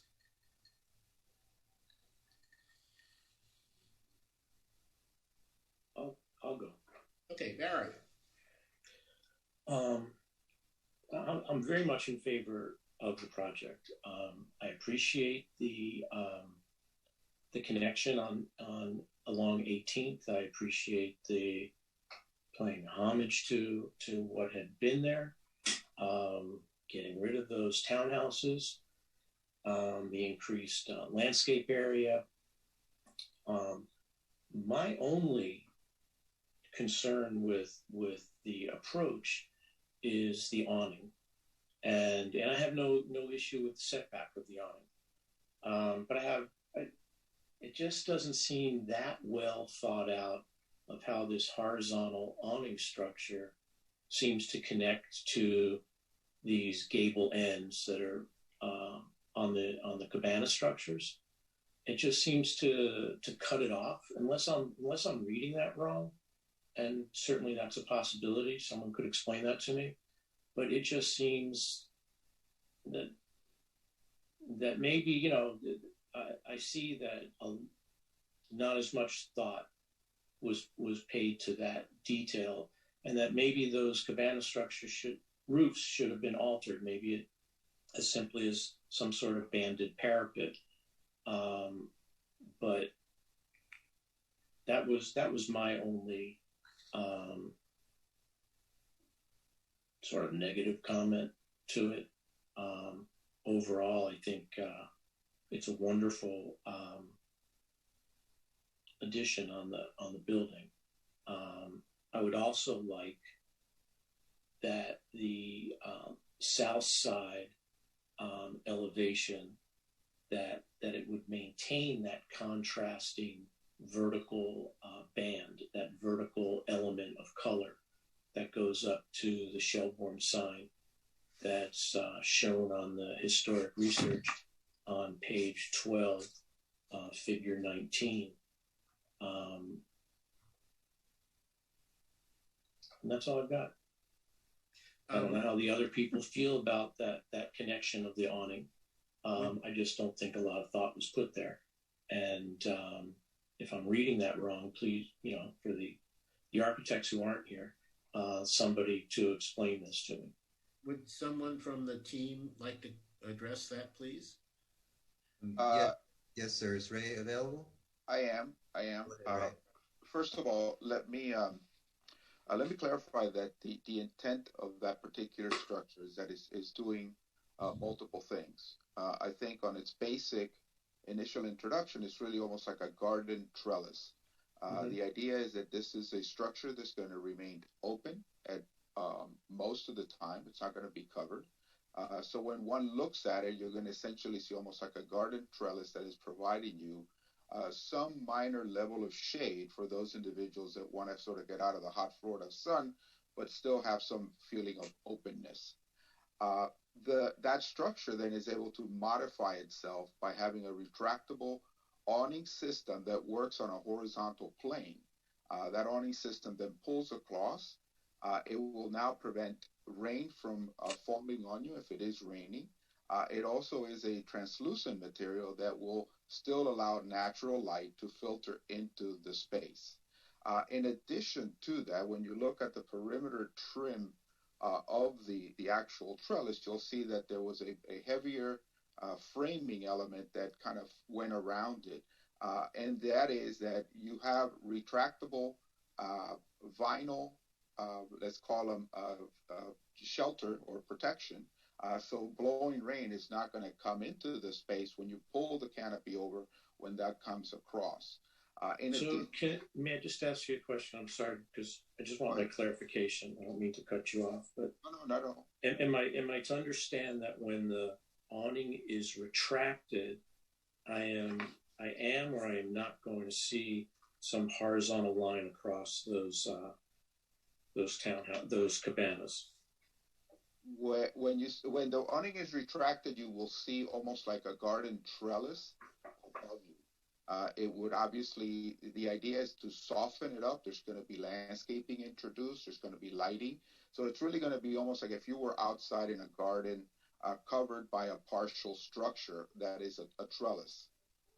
When that awning pulls across, you will still see the trellis, but now you have rain protection. No, I understand that. Okay. Now, from a structural standpoint, we strategically put the columns at the southern face as close as we could to that existing wall without interrupting it, without really impacting the existing structure that is below us. But at the same time, we simply have one connection point at the townhomes, and that beam extends. So the idea is that we're not going to destroy any portion, that we're only going to connect at one point, and then we do frame back and forth strategically by moving beams around to be able to minimize the amount of columns in the field of that actual trellis. So when one walks in, you're really in a very large open space, partially shaded, with all of this lush, greenery and landscaping, with wonderful lighting if it's a nighttime event that you want to be in.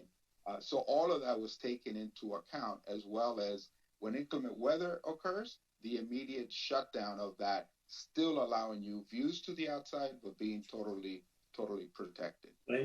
Thank you. I have nothing further. Does that answer your question, Barry? Yes. Laura? Thank you all so much for a great presentation. Personally, one of my favorite buildings in Miami Beach. So many unique details, from the carport to the signage and the diving platforms. So I really think you guys did a great job, and this project demonstrates the true purpose of historic preservation, which allows sensitive and thoughtful modifications over time without sacrificing the main character-defining features, and really preserves for future generations. So overall, I think the plan is an improvement to the exterior and interior quality of spaces, and really took into account the requirements of the Secretary of Interior standards and the local historic preservation standards. So really applaud the intent to restore also more of the landscape to the property. And thank you to staff and the owner for working, I'm sure, very hard to get it where it is today. Thank you. Thank you, Laura. Rick? Yes, thank you, Jack. I also really appreciate the presentation and the effort to improve this property, which is a great property. Everybody seems to really appreciate it. I do agree with Barry that the awning structure, is less interesting or integrated to the design. The way I see it is a kind of temporary structure. It gets put up today, 10, 20 years later, it comes off. I think it's a kind of cheap commercial solution that a lot of people employ, because these are all commercial entities anyway. I mean, a really more thoughtful, artistic, and permanent solution would probably be better, but nobody's really looking for that. After all, this was designed by a young architect who was mentioned at the time.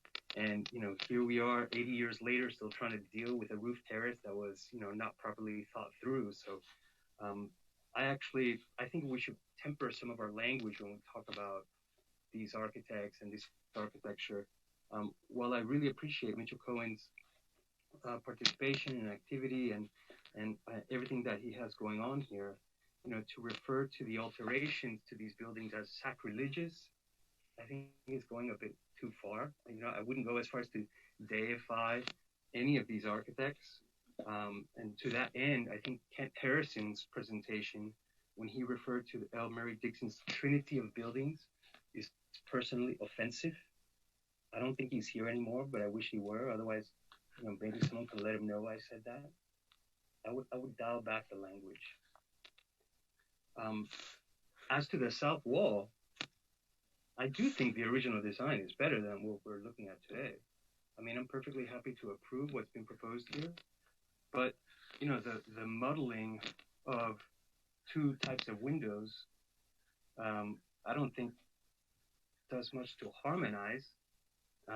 Actually, I think L. Murray Dixon's crisp shadow line is a little bit lost because there's too much changing between glass and solid. Furthermore, these are big windows facing the south. So, today in the architecture schools, we're teaching kids to provide shade for big windows facing south. So, if it was me, I would look into that. But I'm happy to see that it's moving forward, and I'm happy to support what's here today. Thank you, Rick. Barry, I think you already spoke, or do you want to add anything? No, I did already speak. I just want to clarify, were they also, I know we on the other project we're talking about crossing the dune. Was there an aspect of this, a variance to cross the dune? I don't think so. Good, thank you. Thank you. Max? Thanks. I am supportive of the project overall. I think that some of the points that we've been talking about, like with the south facade, can be resolved with staff and with board direction. I thought it was if I understood the presentation correctly, it seemed to raise maybe a kind of a philosophical question if there was, a design intent for the folded glass, and then if it was, changed in construction, or maybe if it was value engineering or something to make it flat.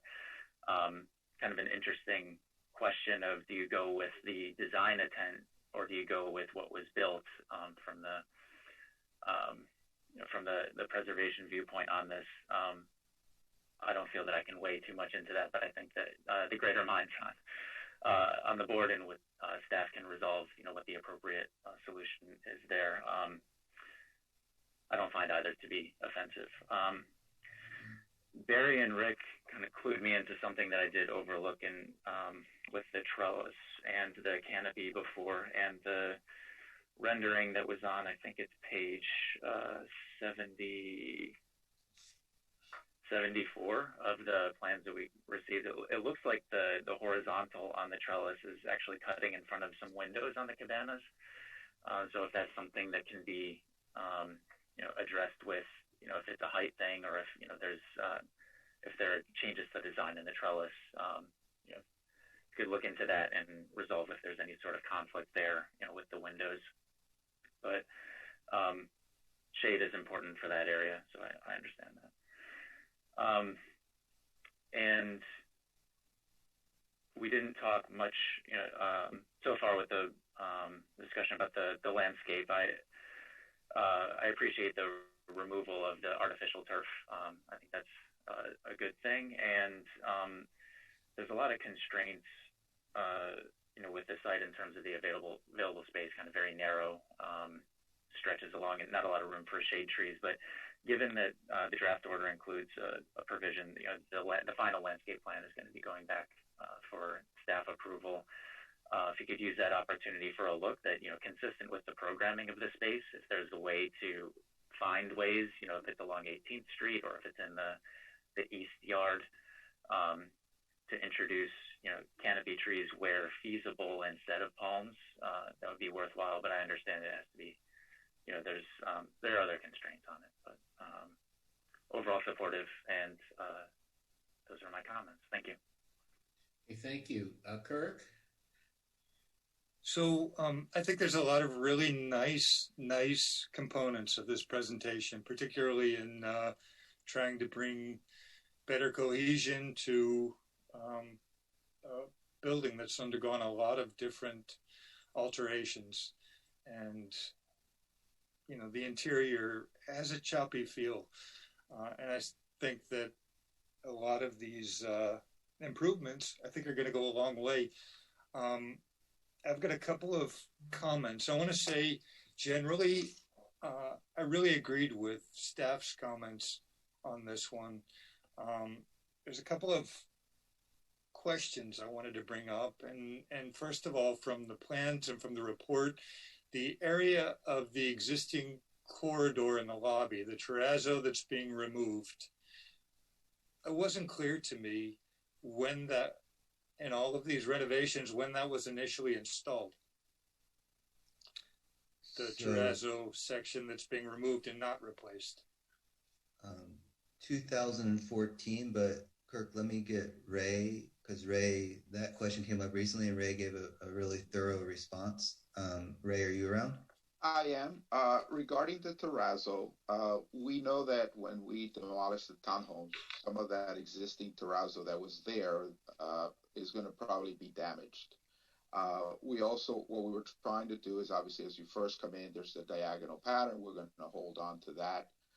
We know that portions of that corridor or passageway that takes you from the front entrance to the rear, in all likelihood, would be damaged. Even though we're going to try to protect, we're going to probably damage them. What we're looking to do is, we know that we're going to have this impact on that. So we want to replace and restore to an original pattern that locks in all of the different areas of the project, so that it all kind of harmoniously flows through from the entry point all the way to the rear. As we introduce our programmatic elements, that we actually tie them in to a pattern that is now consistent, that we also identify a passageway for people that are walking in, that obviously they see that, but that it all cohesively works one area of the floor with the other. That's going to be the intent of the final design that we put together for that area. Okay, I appreciate the clarification. I want to say in the plans it was not really, you're going from an existing historic terrazzo floor to a separate pattern in the Polovitsky section of the building. And again, in the interest of cohesion, it's an opportunity, and of course I'm content with staff and the applicants working together, but that is important to me and was hard to tell in the existing plans how the patterns work together. I want to also say that I agree with staff with regard to the column cladding, excuse me, with regard to the bar. Just the minor details did not really feel mid-century modern to me or necessarily compatible. With regard to the awning, so I'm happy that Barry brought that up. Appreciated Rick's comments, Max's comments. To me, I look at the existing cabanas where you have an undulating roof pattern and you have this framework that's going right in front of it. And, yes, I tried to justify that it's a temporary structure. I think it doesn't really help that where you have the peaks and valleys and the undulating roof line, that the support columns, they just randomly go right across it. And, if they actually matched up, it seems like maybe it wouldn't interrupt the rhythm that's there, but it does. Nonetheless, I'm still supportive of the project moving forward. I want to talk about the south wall for a minute because, again, I agree with staff on this. I understand the desire to bring in more light. I think it's great that the undulating accordion articulation has been maintained. I think it's great to remove the townhouses. Seems like with the new proposal that the masonry and glazing sections are kind of reversed from what Lapis had originally done. And with the peaks coming out to the roadway, there was like a negative space in there, right, with the light behind the glazing. And again, I'm supportive of it. I think there's great improvements with this proposal. I want to see the project move forward.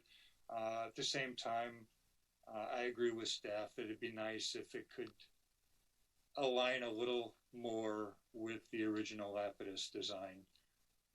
So those are my comments, and thank you. I think it's a great presentation, and I look forward to it moving forward. Thank you, Kirk. Those are very insightful comments. Nancy, do you have any further comments to make? Wait, let me see if I'm on. Am I there? Yeah. I'm very pleased with the entire project. I think the south wall, just because it's Lapidus, I don't think we should fall over and worry about it. We should be happy that more air and light are going to come into this project. The only thing that I'm concerned about is they really need a shade structure. When I went up there to look at what was happening, I mean, the shades, there's no shade up there. It's just like being outside in the bright sun and nothing. I think it will enhance that part of the building. So if everybody agrees or thinks that we need a shade structure, why don't we let staff come back with, or deal with the owner to decide on what kind of shade structure would be more appropriate. Is that it, Nancy? That's it. Okay. Thank you so much. I think I'm the last person. I have two issues. First, I want to agree with Rick 100%. I was appalled by Mr. Robbins' presentation. I thought it was lawyers delving into the area of architecture, which I don't think they should do. And it was really offensive considering what they proposed for their project to attack someone else in this way. I was very offended by it. And number two, I agree with Nancy and Kirk and the other speakers about the canopy structure. I think that the staff should work with them. It looks so rectilinear and so muscular compared to the other details throughout the entire complex. To me, it seems just a little bit overbearing. Now, perhaps the structural members have to be of a certain size because of hurricanes, etc. I understand that. But the design of it, there's something missing. I can't put my finger on it, but I'd be happy to have the staff work with the team to try to come up with something a little better and come back to us on that one point if that were possible. That's all I have to say. So can we have a motion, please, on this? So, Mr. Chairman, I agree. It seems almost all of you had concerns about the awning, so we could agree to an additional condition to work with staff to make it more compatible with that area of the hotel. Barry started off with very insightful comments, and all of you all added to it, so we agree completely 100% with that. With regard to your vote concerning the COA for demolition design, we just respectfully request that you all accept our south wall reinterpretation. And if you do, then we don't need a variance for there. And then the only variance that remains to be voted upon would be for the canopy columns on that mezzanine terrace. That's all I have, Mr. Chairman. Thank you. Thank you very much, Michael. Would someone like to make a motion? Mr. Chair, before we take a motion, I'd like to read a couple things into the record, and we will need ultimately two motions. One, and I would recommend you take up the certificate of appropriateness first, and then there would need to be a second motion with regard to the variances. With regard to the certificate of appropriateness, I would like to read into the record the two conditions that were proffered by the applicant. And I have some suggested minor modifications just to further clarify the conditions. The condition one would be that the applicant shall submit a supplemental survey and as-built plan of the existing south facade to demonstrate the exact dimensions of the legal non-conforming side facing a street setback prior to the approval of a building permit for the project. In no event shall the applicant be permitted to increase the degree of nonconformity of the existing legal nonconforming side setbacks, and all work should be reviewed in accordance with 118.395 of the City Code. That is the section that permits the retention of an existing nonconforming setback. And I would just like to reference that code section so it's very clear at the time of building permit review that the project would need to comply with that section in order to not require a variance. The second voluntary proffered condition by the applicant is that the applicant agrees that to the extent the proposed improvements in the application necessitate a modification to the CUP governing the property, that such CUP modification will be filed in advance of the approval of the building permit. I would like to reference the CUP Planning Board file number, which is 1734. That was modified by the Planning Board in 2013. So just to tie it to the specific current conditional use permit. And that is all I have. Thank you. Thank you. That was quite a mouthful. Okay. Would someone like for the we have to what should we do first? I recommend discussing, or you've already had your discussion, making a motion with regard to the certificate of appropriateness. Okay. Do I have a motion for that? I'll move to approve the COA. I'll second. And Mr. Lopez, was that motion to include the 2 voluntary conditions as modified by staff, as I just read into the record? Yes, ma'am, exactly as you read it. Okay. Could I ask for clarification? Because within the existing staff order, you have the questions about the column cladding, the bar. What are we doing with those? Correct. So thank you, Mr. Pascal. If there are any modifications to the staff recommended conditions, those would need to be incorporated into the motion as well. I believe you were discussing 1C1B, which is specific to the south wall design, and 1C1C, which is specific to the canopy design.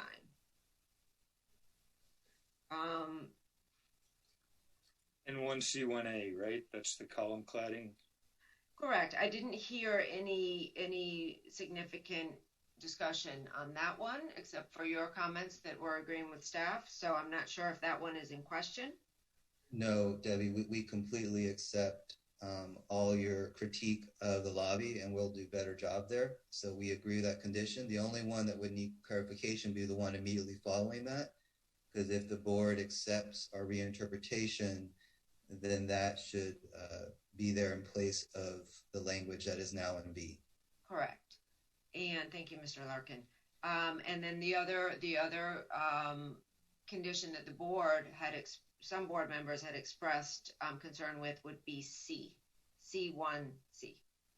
So C1B and C1C. So I want to ask the makers of the motion where we are with regard to the south wall. I mean, I'm fully supportive of staff approving it. I'm not sure personally that I want to close the door to staff being able to negotiate that to some extent if there are any adjustments that could be made, but I didn't make the motion, so I'm asking for clarification. I would leave it to staff personally. But I think what staff was recommending didn't appear to be the consensus of the board, which was that it would need to be much closer to the Lapidus design, which was, a much greater percentage of masonry versus those narrow glass pieces. So I think we would need a little clarification if you're generally approving the currently proposed design, and then just further, final details of that that currently presented design can be reviewed by staff. That would be fine. Okay, then I will clarify my motion to allow staff to work with them to further refine the design as they have it, as it's proposed, so that it can move forward. But I think Kirk makes a good point. We should not close the door on further refinements to be made with staff. Fair enough? Yes. Yes. I agree. I agree with Rick too.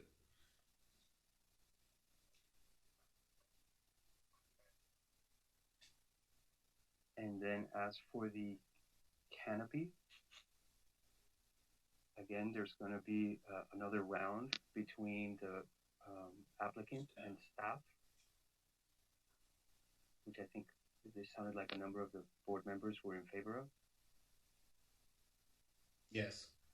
And Mr. Lopez, would that be for staff approval, or would the board want to see any?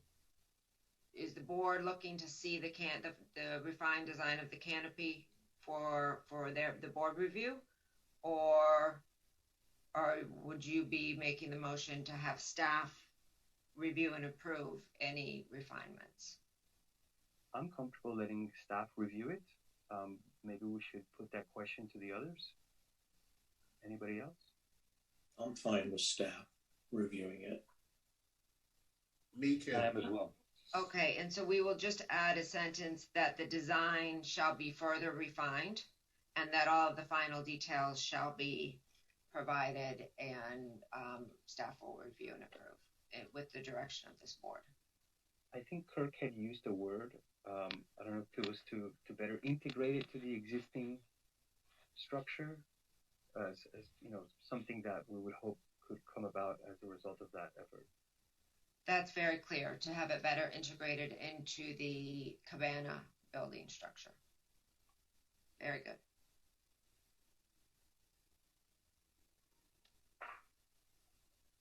So we have a motion and a second, correct? The motion was made and amended by Mr. Lopez, and we have a second. Who was the second? I think Nancy. Nancy. Yeah. Okay. And this again is for the certificate of appropriateness. I will call the roll. Ms. Weinstein Berman. Yes. Mr. Pascal. Yes. Mr. Litt. Yes. Mr. Klein.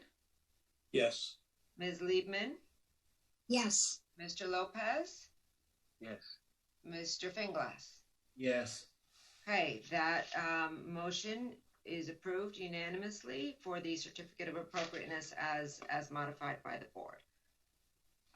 The second motion would be pertaining to the requested variances. Actually, there is just one variance being requested, and this is for the south side setback. Variance number one was to reduce the side setback to allow the south facade and the canopy structure at a 5'1" setback. However, the applicant is withdrawing the variance for the south wall portion, as the board has just approved the certificate of appropriateness consistent with the criteria for the certificate of appropriateness. So the variance would be modified, just striking the word south facade. It would be the exact same variance for the canopy structure. So we would still be needing a motion to approve the variance from the south side street setback for the new canopy structure. I'll move it. Okay, motion made by Mr. Pascal. Do we have a second? I'll second. By Ms. Liebman.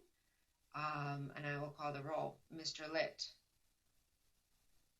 Yes. Ms. Weinstein Berman. Yes. Mr. Lopez. Yes. Mr. Klein. Yes. Ms. Liebman. Yes. Mr. Pascal. Yes. And Mr. Finglass. Yes. Okay, that motion is approved. The variance is approved. All right. Thank you, everyone. Thank you all for your time. Much appreciated. Thank you for your presentation. Thank you.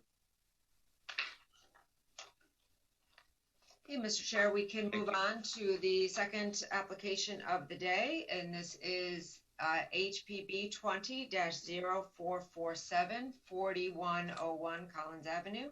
An application has been filed requesting variances from the Dune Preservation Overlay District requirements.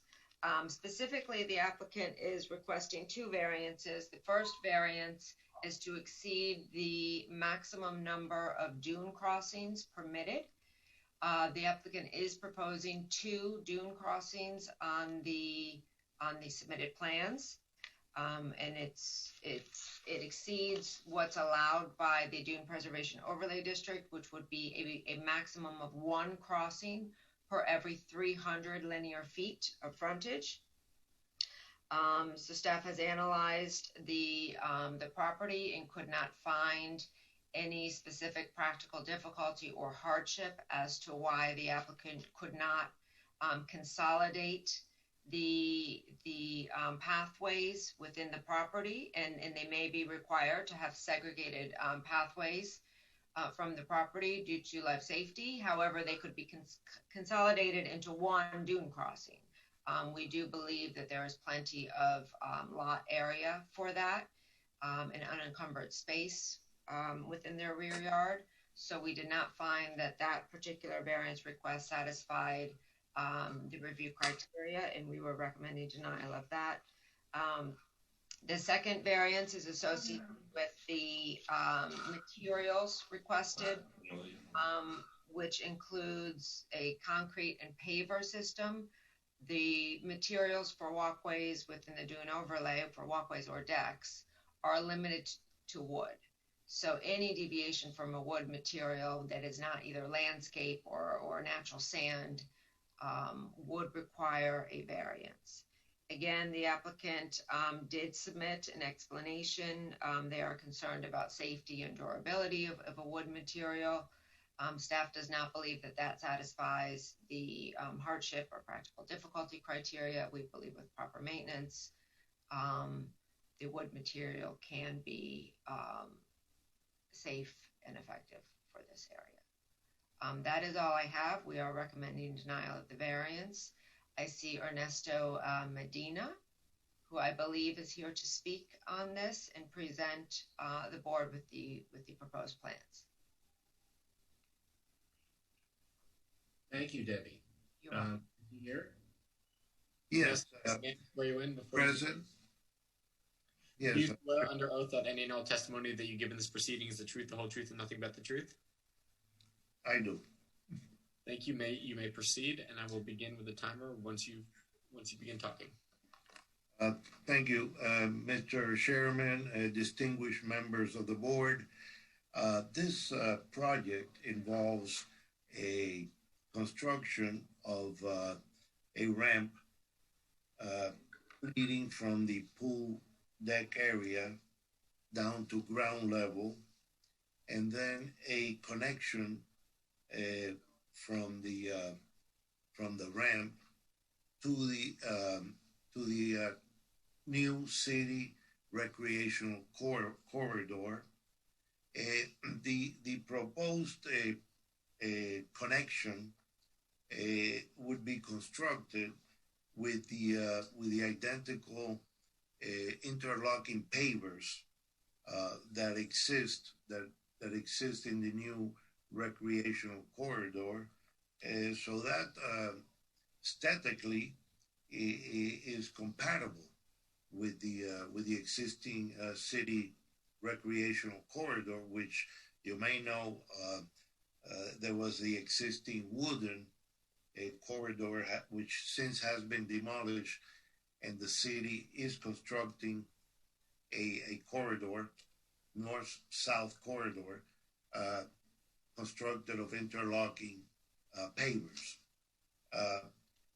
Now, we are requesting an additional connection because the other connection would be from the existing exit from the parking garage in the south end of the structure. There is an existing exit currently from the garage area, and so we are requesting the variance to permit this additional connection from the exit area to the city recreational corridor. Now, we have provided 7 exhibits which reflect what the project is. If we can have the exhibit number 1, please, posted, so the members of the board can more take a look at what the project. Okay, this shows the two proposed walkways. One is from the pool area, which is not at ground level. We need a ramp leading downward to the ground level, and then the proposed construction would be the walkway, which I have stated. We propose to construct it of the same interlocking pavers that exist in the new city recreational corridor. Now, at the south end of the building, there is an existing exit, which just leads to the dune area. So we are requesting the variance to permit construction of an additional connection from the exit, which currently exists from the parking garage, which is at ground level, and this would connect to the city corridor with the identical interlocking pavers to make it aesthetically agreeable. If we can have the next slide, please. Now, this is a bigger picture, actually, of what we are requesting.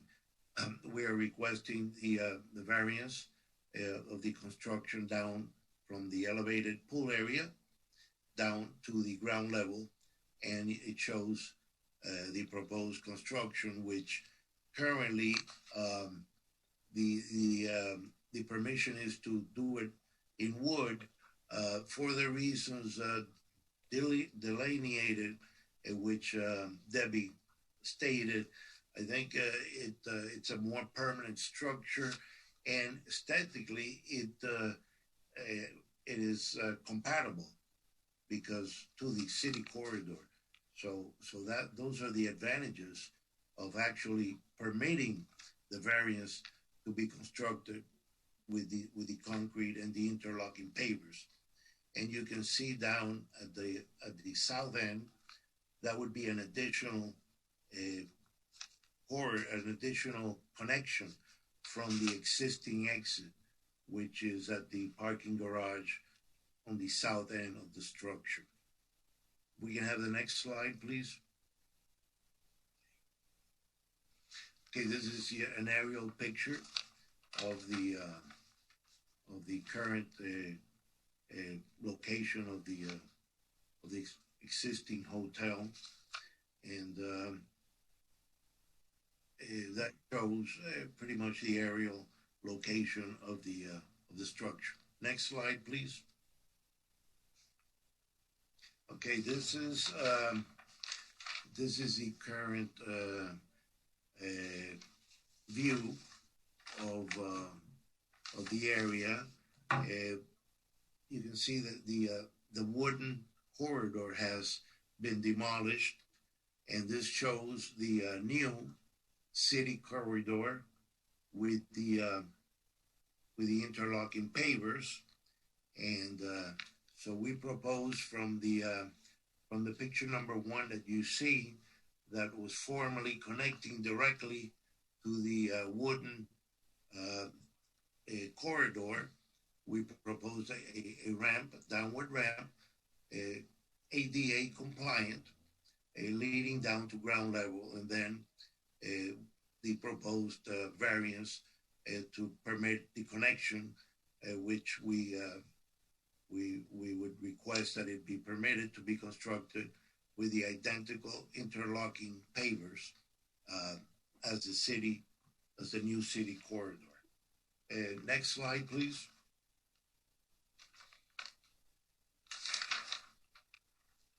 Okay, this is these are photographs of the current landscaping that currently exist in the dune overlay.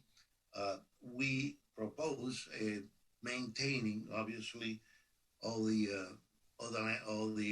plants as they currently exist, the palms, the seed grapes, and included in the project will be a planting of additional compatible landscaping plants to make it a more beautiful landscaping in the area. Next slide, please.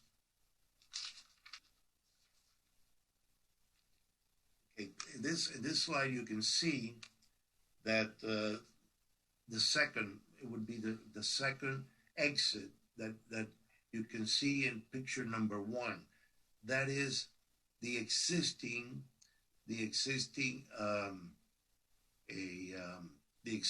exit from the parking garage exit. So we are requesting a variance to permit a direct connection from this existing exit, connecting directly to the city recreational corridor. And we submit that there is sufficient distance from this exit to the other proposed connection, and we submit that this is not unreasonable. This really has no significant negative impact on the structure aesthetically or safety reasons or otherwise. We believe that this is a reasonable request, that the permission be granted to connect directly from this exit to the city corridor. Next slide, please. Now, this is a depiction of the proposed landscaping that we intend to construct. It will be suitable for the dunes. It's we will conserve the existing palms, the existing sea grapes, and add additional proposed landscaping to the dune area. And you can see a depiction of the proposed 2 connections. The south end of the building from the garage, from the existing garage area, and the other one leading down from the elevated pool deck area down to ground level. So this is, in essence, our request. Our request is to permit the variance of both connections, and to permit that they be constructed from concrete from the identical city corridor, identical interlocking pavers as the city recreational corridor. That is the substance of my presentation. If there are any questions, I will gladly try to answer them. Thank you very much. Thank you very much for a very interesting presentation. Debbie, shall we go to public comment? Yes, before we start public comment, do any of the board members have disclosures to make with regard to ex parte communications for this particular application? I see none. Okay, we can move on to the public comment. Our first speaker is Daniel Seraldo. Yes, hello. Thank you.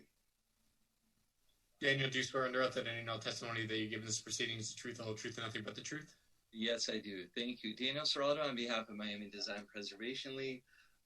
We believe the Dune Preservation Overlay District is important, and we support the staff recommendations, and we urge the board to deny this application. Thank you. Thank you, Daniel. Mr. Chair, I see no other members of the public to speak. So you can close the public hearing portion. Close the public comment. So there's no rebuttal, since there's no public comment. Moving on to board discussion. I have a question I'd like to ask. Sure. If I could ask the applicant, I'm just trying to get clarification on why. I mean, looking at the additional walkway from the parking area to the beach, I'm trying to understand the justification of why that's needed. A direct route from the parking garage to the beach.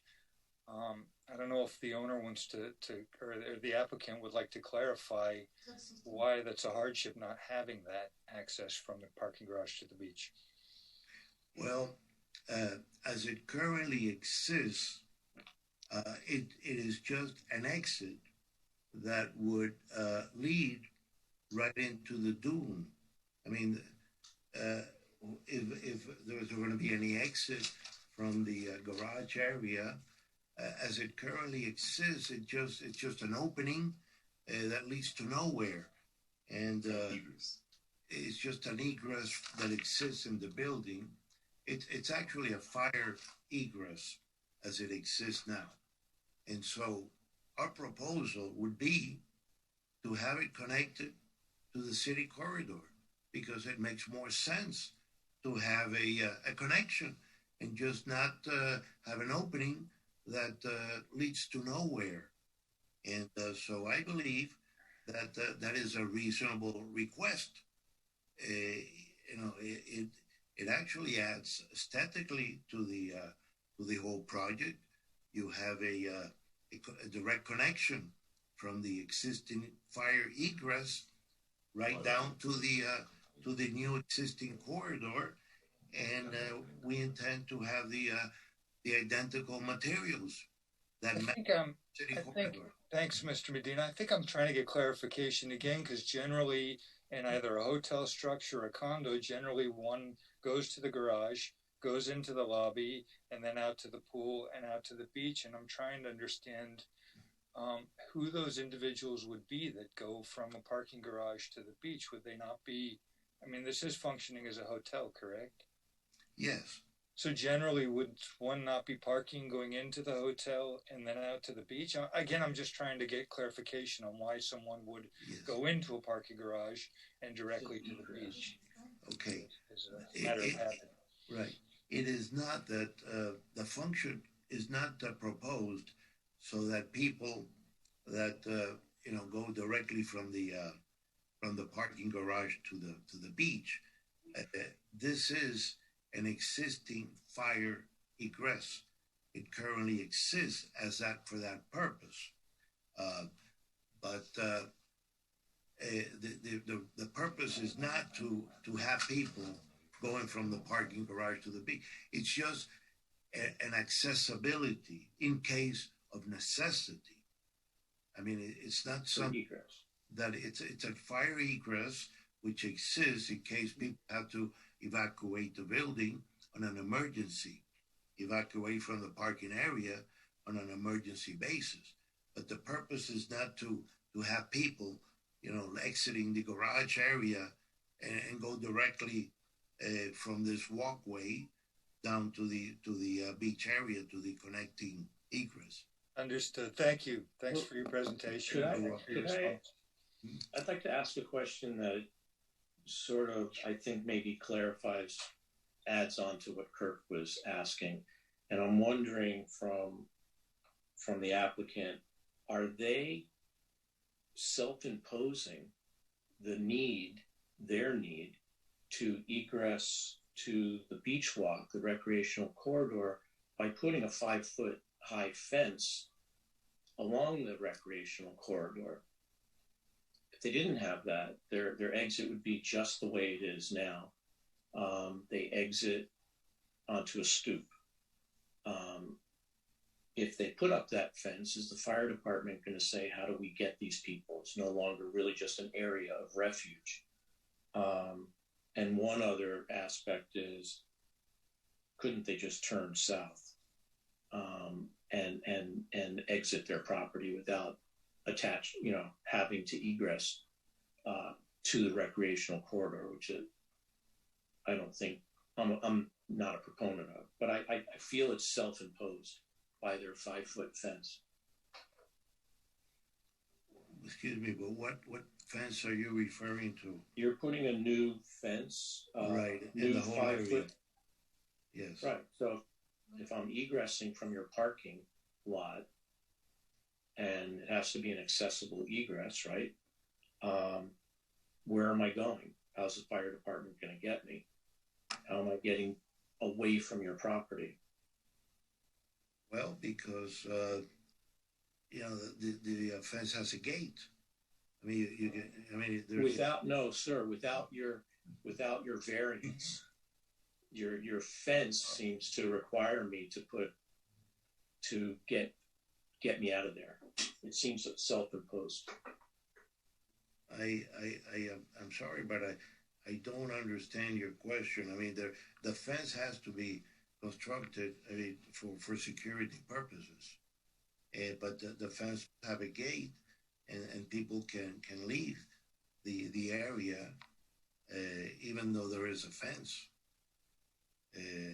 which you know, as it is now, it's just an exit, and you know, for fire purposes, fire egress purposes. But it just exists there as it is now. Now, as far as security, I think you could get security the same way many other hotels along the corridor do, with a gate at the access along your proposed ramp, proposed ramp, right? Your central one. I do not see a need for this secondary one. Okay. And I do find it respect your discretion.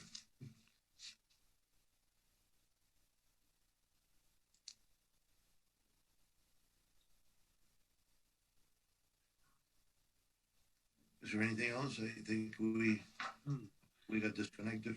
Rick, sorry. Can I ask, Barry, are you suggesting that they could exit south rather than east? That's what I'm wondering. I don't know. I don't know if they could put a. The code would permit that. I'm sorry? The dune preservation overlay would permit an exit from that egress through the garage to the south, which would be the street end, the 41st Street. Just done deal.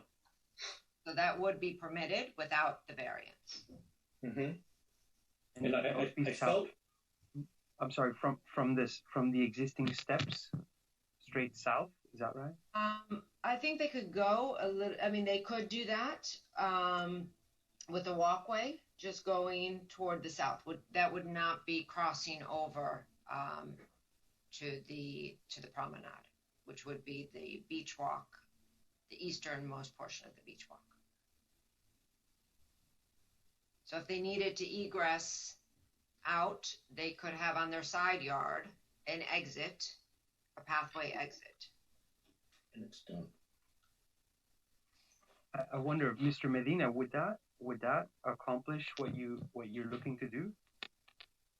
Well, I would have to consult with the architect. He has better knowledge, but yes, as long as there's a permission for exiting from that area, I think it would accomplish the purpose. Yeah, because that would leave you just a few steps away from where you're trying to go. So it's virtually the same thing without having to create that second cross. Okay. Yes, that is an idea, and I think the architect could take that into consideration and work with staff to accomplish that purpose. Yeah, I have a question for Debbie as to the question of the material, concrete and pavers. One would think that the concrete and pavers is superior to and more permanent and more in keeping with the public walkway than the wood one. And maybe I'm not reading this correctly, but my impression is that the dune is east of the public walkway, or is this ramp going? This ramp is not going over the dune, is it? The entire portion between the erosion control line and the bulkhead line is the dune overlay district. Oh, okay. It's not the physical dune. It's a man-made district. It's the district, and then the linkage was to the beach walk, which would be to the east. The materials are limited to wood within that entire overlay. So the area between, again, the erosion control line and the bulkhead line. you're correct, Rick, that the city previously, until relatively recently in this particular location, had the wooden boardwalk. The Dune Overlay Preservation District requirements haven't been updated pretty much since they were created.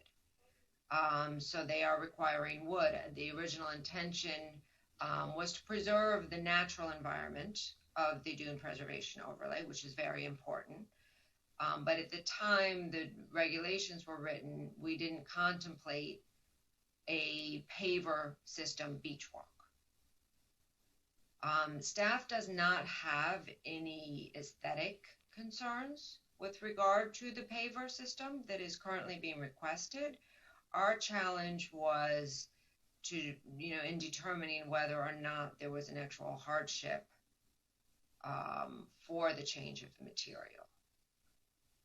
But this is a section of the code that the planning department, as part of the code revisions that were in progress, will be looking at, because you're right, it's not entirely consistent with what the city has done in terms of the beach walk. Okay, thank you for clarifying that.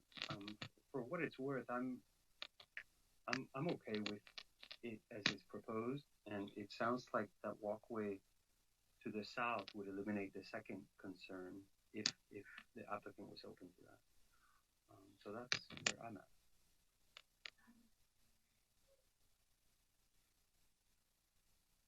Okay, thank you, Rick. Do you think the applicant would be open to that, Debbie? I'm not sure. We can ask the applicant. He seemed to express that he was willing to look at a south for the egress path exiting to the south. Debbie, if I can interject, yes, we are in agreement to that. I think that would resolve the problem on the egress on the south side of the building. So we are in agreement to that. The question that I would have then, Mr. Medina, is do you have the authority to withdraw the variance request? Because the board will need to make a motion on that. So you have two variances, one for the materials, which we're currently in discussion about at the board level. And the second was the number of crossings, which you could request right now to withdraw if you believe you no longer will need that variance. Yes, we're withdrawing that request formally. So the second connection request is withdrawn, and we will work with staff to work with the south egress that has been in discussion. So we are only now concerned with the variance as to the materials to construct it as we have proposed instead of the current wood requirement. Very good. Thank you. We appreciate you working with us, Mr. Medina. Thank you. So, Mr. Chair, I've got a question and a comment, if I could jump in real quick. I hear what Rick is saying and appreciate it, and how Debbie has responded. I just wanted to ask, I understand that the topography is changing a little bit with the beach walk versus a boardwalk. And, maybe this is warranted, but we haven't really seen a study of what that looks like. And obviously, if you approve one, then, I don't want to see our dunes being ripped up and concrete going in their place. So I just want to go back to you, Debbie, and ask about, any possible unintended consequences, because we're not seeing the big picture. And if we're setting a precedent here, are there going to be more? And are we not going to be happy with the results? Are they not going to be eco-friendly, environmentally friendly? I just want to put that out there because that's my only concern with regard to the materiality. I don't want to see our dunes and natural areas all being ripped up and concrete going everywhere. Thank you for your question. So currently, you would be needing to review any of these because the current provisions require a wood material. So I don't think the concern would be setting a precedent. From my perspective, the concern is more establishing a real hardship. That is the legal standard. I'm sure Jason would agree with me for approving such variance.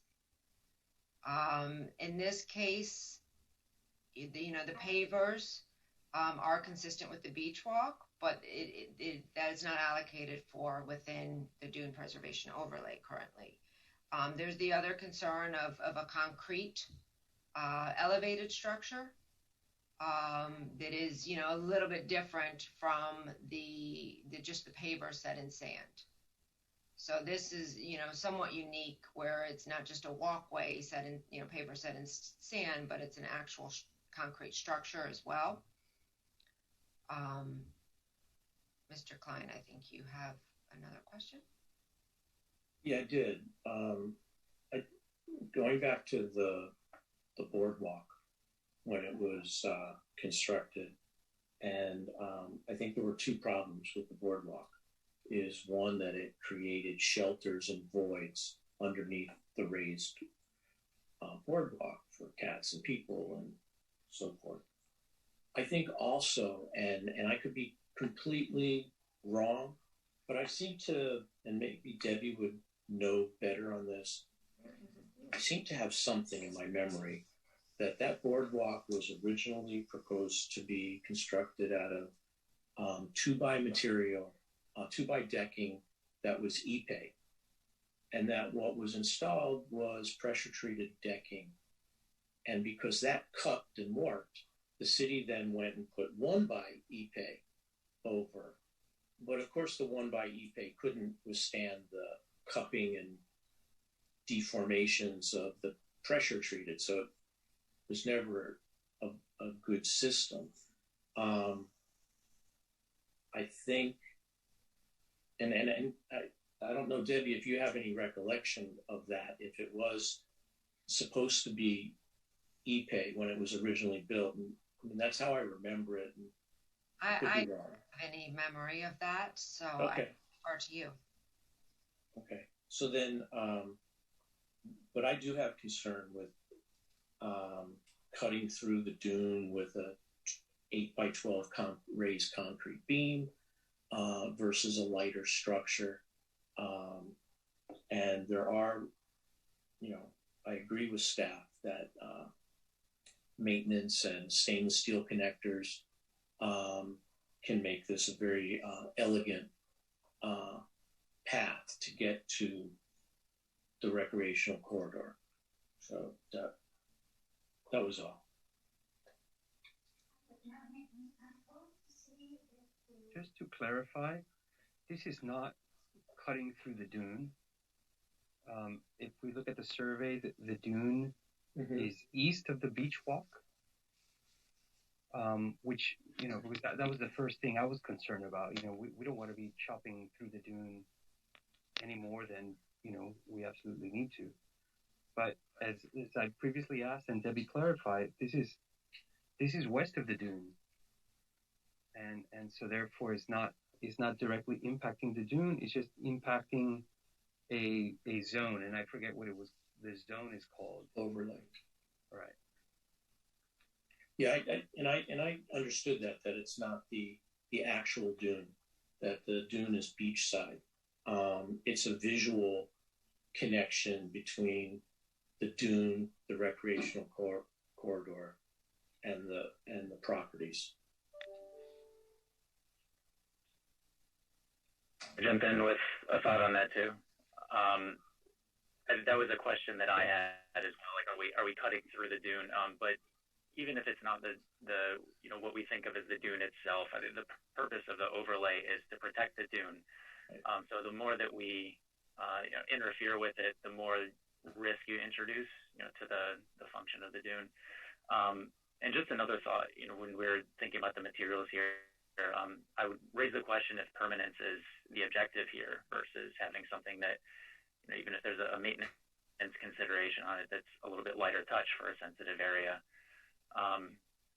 I do admit this one is kind of tricky because being elevated is, I think, consistent with recommendations for dune protection when you're thinking about things like crossings, that you don't want to be cutting at grade. But there's a lot of stuff going on here with what are the criteria for the variance, and whether this is an aesthetic consideration, which it sounds to me like it's more aesthetic than anything else, wanting to tie in with the new boardwalk, but and whether that's sufficient for the variance. But also, Debbie, not to put you on the spot here too, but you mentioned that this is an area of the code that's getting revisited. Do you have a sense of the direction that it's going? That if there's a study on, whether the decision for wood was driven purely for like a visual tie-in, or if concrete would be still consistent with the city's resilience goals and design goals for it? So there are no specific modifications requested this time. It's part of our overall resilience code that we're working on. I just pointed out because this is one of the few sections of the code that has not been modified for really since its creation. So this will need to be updated with particular attention given to resilience. And there may be some modifications with regard to materials. Technology also has advanced significantly in terms of pervious materials, ecologically sensitive materials. But no, there are no specific recommendations at this point for that. Okay.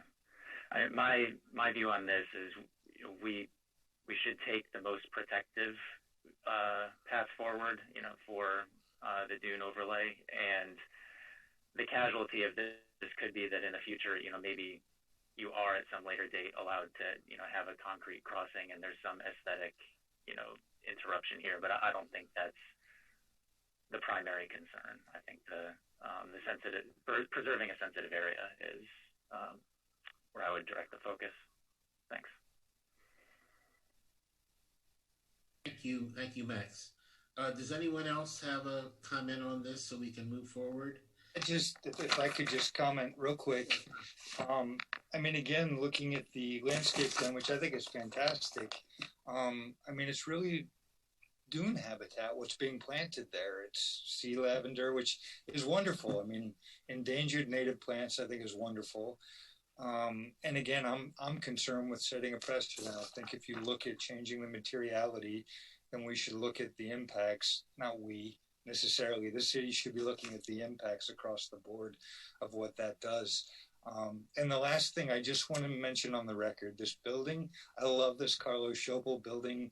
I think the missing Lucerne sign on the front facade, everybody knows me here, I have to put this on the record, is one of the most tragic missing signs in this city. And if ever there were an opportunity to incentivize replacing the Lucerne sign on that brick facade, it's such a shame at the gateway to, one of the major gateways to our city. And what a stunning, mid-century representation, that beautiful Lucerne neon sign on the brick facade, which is just naked. So anyway. With this, Kirk, let's make a deal. They get what they want if we get what we want. You know what? If it were up to me alone, I might be open to that because of what I just said. But and the other thing is, Debbie, if it weren't for these variances, this wouldn't even have been coming before us, correct? It would have been a staff approval done, correct? Yes. Could I just add add something? something? Thank you for coming, Mr. Medina. We appreciated the I appreciated the presentation. Thank you very Something much. I'd just like to add for Rick, that this concrete structure, when I'm looking at their details, and I mentioned a 12-inch raised beam, it ends up really being 19 inches. It's a 12-inch beam with a 5-inch concrete slab on top of that, and then the pavers. And those pavers are actually set in sand, so maybe a little higher. But it's at least 19 inches.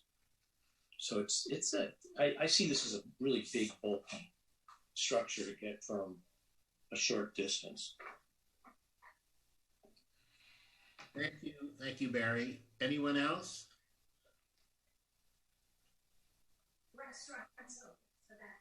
Nancy? She's in a sidebar. Well, Debbie, you make a motion then? You could make a motion. Okay, who would like to start off with a motion? There's lots going on here.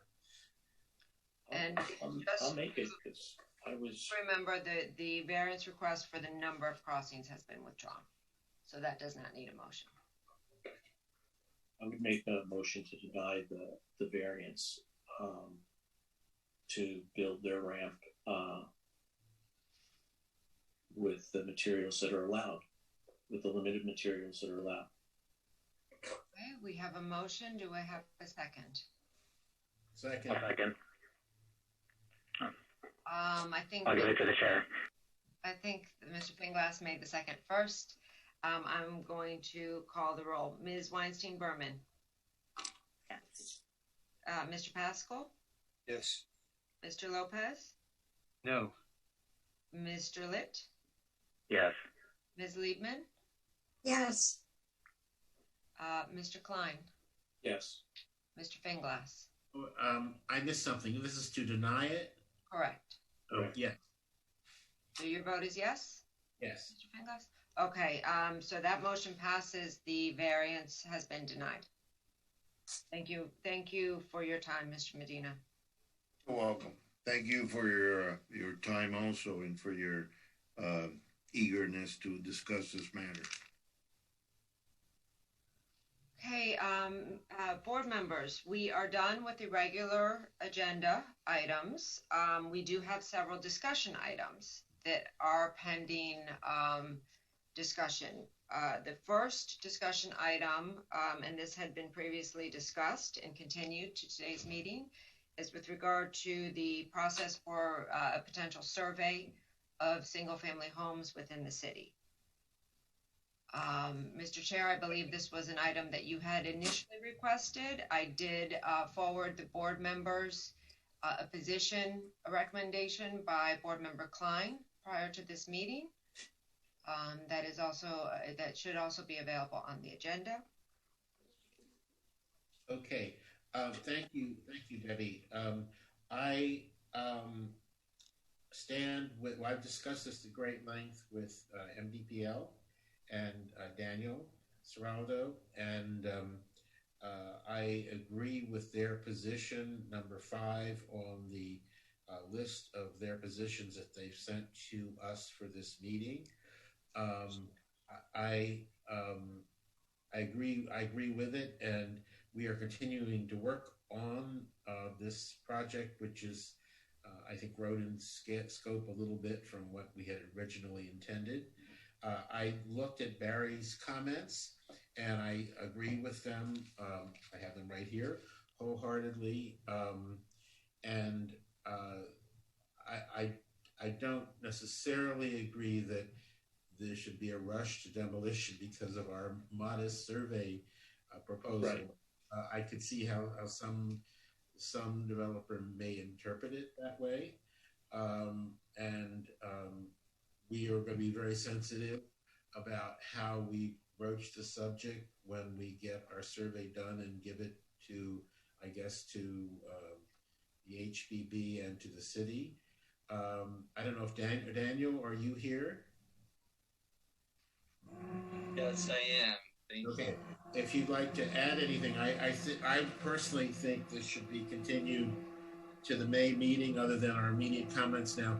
And I apologize for the noise, but I can't do anything about it because I'm adding an addition to my house. And today is a day that they decided to make more noise than usual. So I'm sorry, I can't do anything about that.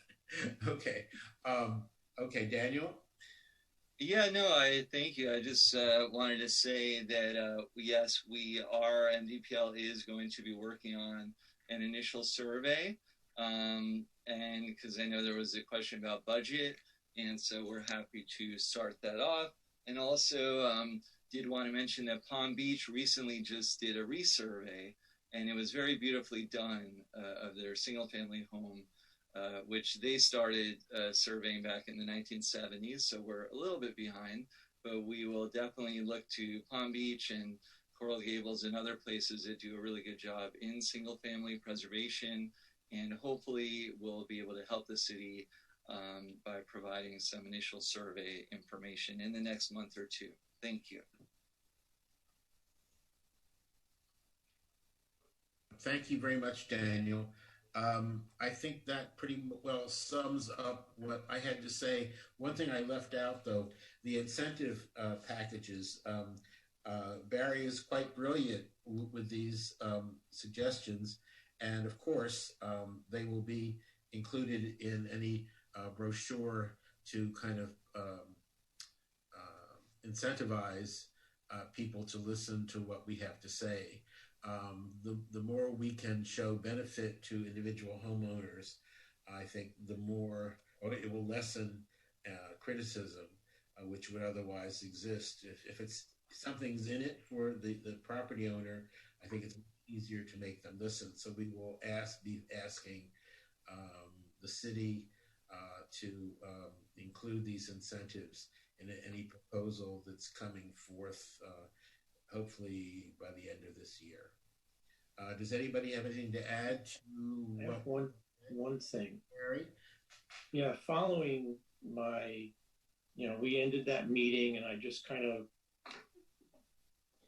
wrote down what was my ideas, was still there. But I've since thought that we may want to include in an architectural survey garden apartment buildings, and I think that I left those out there. And the year I think is also up for grabs.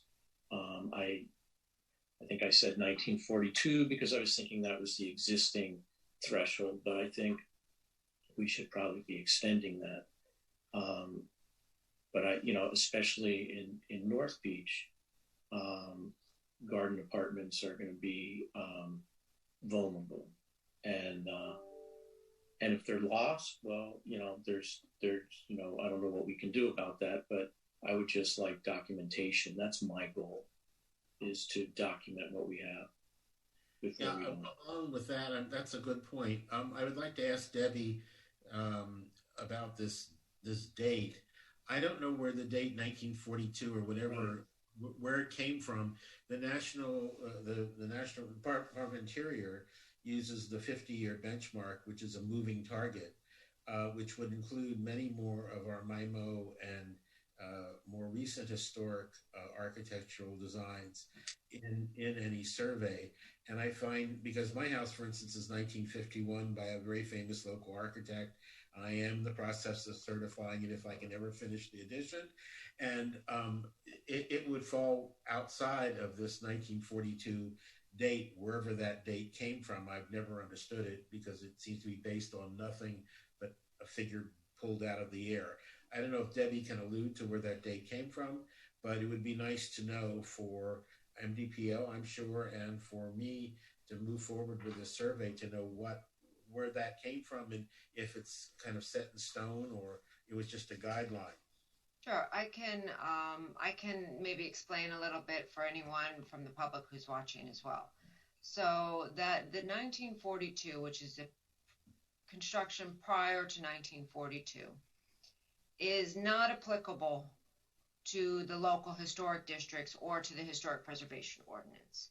So this board, in terms of reviewing historic designations and for historic significance, is not limited to any particular date. So I think that's very important to point out. Outside of historic sites and historic districts, there are provisions in the single-family residential zoning districts which have additional regulations for pre-42. 1942 was chosen because it's prior to World War II. At the time, that was the consensus of the major concern that we were hearing is the demolition of pre-World War II homes.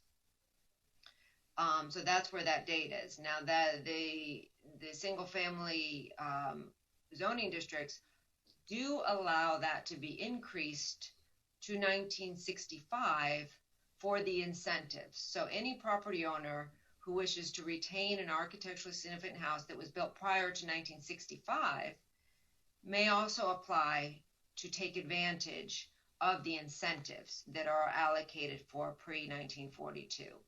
The additional regulations for the review of new construction and proposed demolition only pertain to the pre-1942 architecturally significant homes.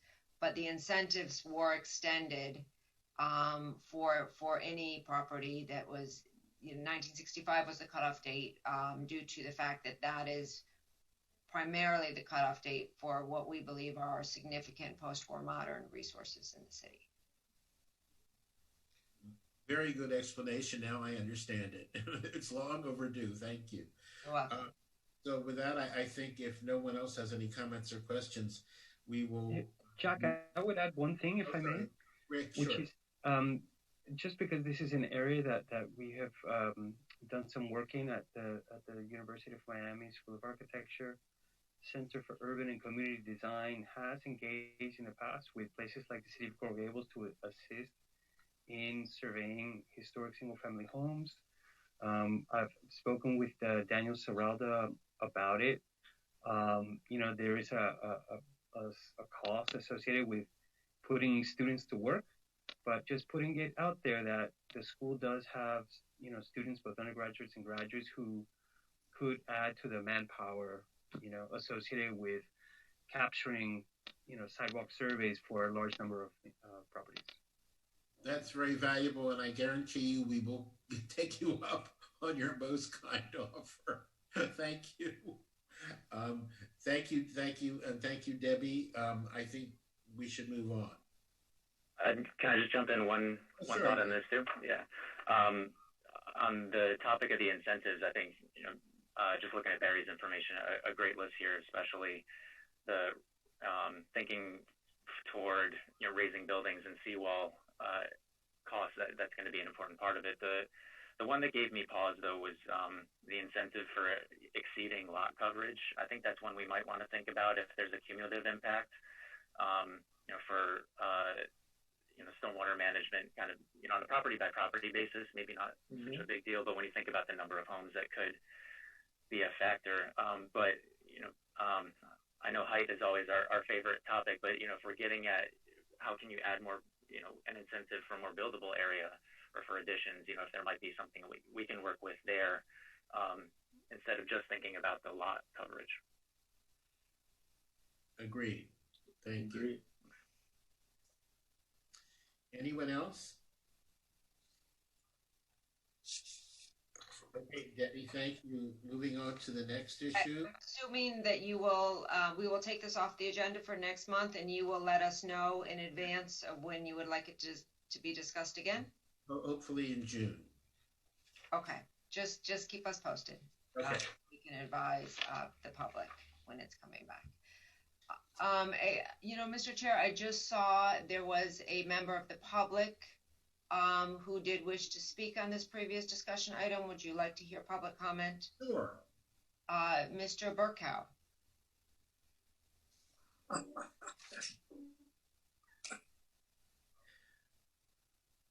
Thank you, Nancy. Thank you, Debbie and Mr. Chair.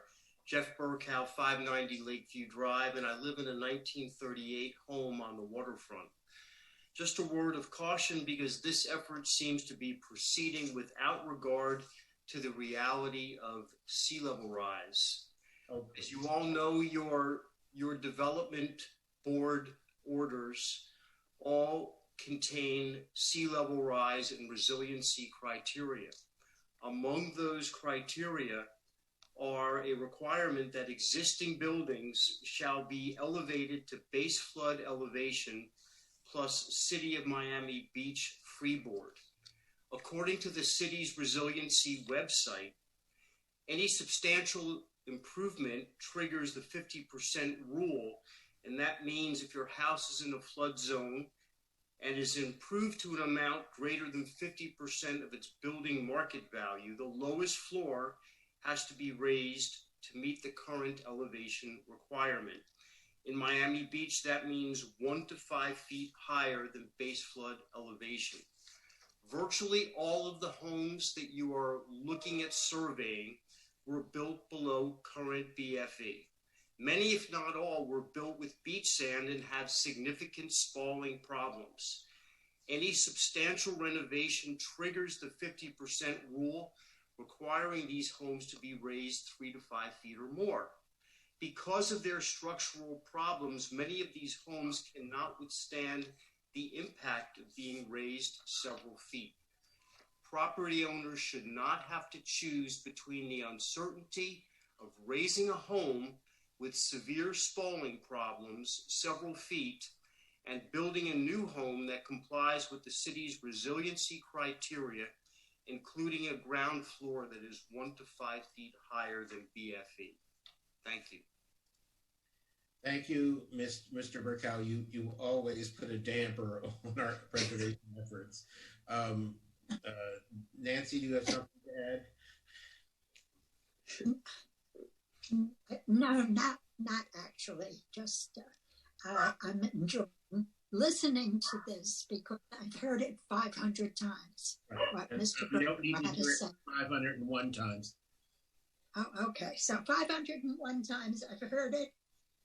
And I know that I have seen architectural renderings about how to improve the situation so that when push comes to shove, you have to do something to your house. There are ways. Alan Schulman has done a wonderful study with all kinds of suggestions. So I'm sorry that we have to again keep hearing about doomsday is coming and we have to, I guess, demolish. I don't know what Jeffrey Burkow thinks that we should do. He doesn't offer a solution at all, but just repeating again all of these things that we've heard over and over again. And I know Jeff, and I think that he is smart enough to try to help the community figure out what best plans can be used to save these homes that are worthy of saving. So I extend that invitation to him. And I think that we need to encourage people who aren't really in the world of historic preservation the way we are. We should encourage these people to become part of what we're trying to get to happen when the time comes that the water level is going to be beyond what we can do as we sit now. And thank you, Nancy. And I would like to add just one thing. We've gone over this, but apparently some people just don't seem to get it. We should take a road trip with Mr. Burkow to Annapolis, Maryland, Charleston, South Carolina, Savannah, Georgia, New Orleans, many places, Tokyo, Amsterdam, Venice, Italy. The list goes on and on and on, where cities are spending considerable sums of money, states and governments, to protect their historic districts. And there's no reason on earth why we can't do that here, instead of hearing this constant preaching by real estate development interests that are negative and says that basically we need to tear down everything here. That is our brand. That is why people come here. People are not going to come here for concrete, glass, Lego boxes that litter the landscape all too much even now. So we need to figure out with the realtors and with the Chamber of Commerce and with positive interests and positive efforts how we can save what makes Miami Beach, Miami Beach. And so let's get together and help each other and not be negative. Thank you. I'd like to suggest that maybe we put together a committee. We as, I don't know if we are entitled to make a committee for ourselves to deal with that. Debbie may be able to suggest anything. That's something I would need to look into. I'm not sure if that's permissible. It would definitely be something that would require public noticing and sunshine compliance. No. So maybe we could look into that and report back to you. Yeah, I would think that's a good idea, Debbie, if you would look into it, because otherwise the preservation, we're like considered the leaders of preservation in our little seven people committee. And I think that we'd follow all the rules, but I think we have to open this to a larger audience than just talking to ourselves and the people who are interested in what we're trying to say. We can look into that and provide you with some additional information at a later meeting. We're happy to do that. Okay, add it to the list, okay? I will, absolutely. Thank you, Debbie. Thank you very much, Nancy. You always bring light to dark issues. Okay. No. Moving right along, Debbie. Mr. Chair, I'm delighted this afternoon for our next discussion item. We have representatives from Miami-Dade County with us, and I'm very grateful and appreciative. We have Adrienne Burke, who is a principal planner, and Sarah Cody is also joining us today. She is the Historic Preservation Chief at the Office of Historic Preservation. They're both with Miami-Dade County. I had the privilege of hearing a presentation made by Miami-Dade County with regard to historic preservation, specifically looking at diversity and inclusion. And since this had been something that the board had discussed, a similar topic with regard to social equity at the July meeting as recommended by board member Litt, I thought that that discussion was actually continued. I thought this would be extremely helpful for members of the public and for the board to understand kind of what the county is doing in terms of diversity. So with that, I will turn it over to Adrienne. Wonderful. Thanks, Debbie, and good afternoon, board members. It's really nice to see you, and thank you for the invitation to join you today. I know you've had a long meeting, so I will try to make my presentation succinct. I do have a presentation that we sent in advance, if I could have that loaded. Perfect, thank you. And as Debbie mentioned, I'm here to talk to you a little bit about diversity and inclusion. This is a presentation that we gave to our County Historic Preservation Board back in February. And then we did it again. We've started a quarterly roundtable meeting with the municipalities that have historic preservation programs. And this was our first topic earlier this month. So we are very delighted to talk to you about this today. If we could go to the next slide. So just a quick overview, and I'm sure all of you are pretty well versed in this, so some of this I don't have to go into a lot of detail, but just a recap on the history of formal historic preservation in the United States. We've been doing this as a movement since the late 19th century. It was really spearheaded by women's grassroots groups looking at large-scale efforts around George Washington's headquarters and Mount Vernon, really focused on founding fathers and early leaders in the United States.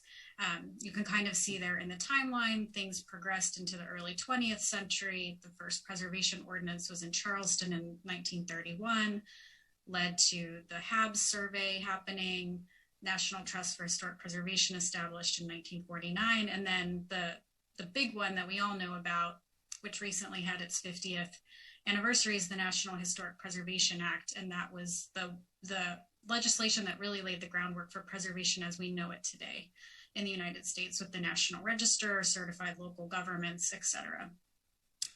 But important to know, and as we're thinking about this, most early grassroots preservation leaders were women, so that's some diversity there, but they were white, and the focus was on white male history. And the majority of the historic preservation framework as we know it today and how we use it today was established prior to the Civil Rights Act. It was during Jim Crow era segregation and before women's and LGBTQ plus rights movements. So we're operating already from a framework that's a little bit behind in terms of some other major things that were going on in terms of civil rights in the United States. And I really emphasized on this slide formal historic preservation. You know, this is what we learn in school. Those of us who went to school for historic preservation, we kind of learn this traditional formal timeline, but it's really not inclusionary of other efforts that were going on in communities around the country by underrepresented groups, African-American groups, Latino groups, who were trying to preserve their spaces in the face of things like urban renewal. But that wasn't recognized as, you know, historic preservation as we know it today. Next slide, please.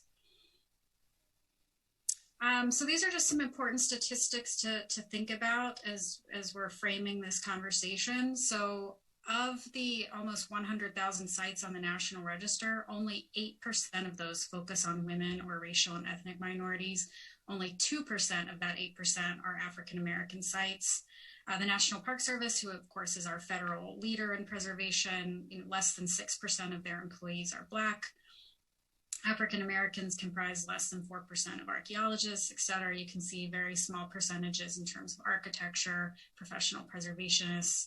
And as far as historic preservation stats in general regarding, you know, state level registers, local registers, or designated sites, the data is not easily accessible or it doesn't exist yet. So that's something I'm going to talk about today. Next slide, please.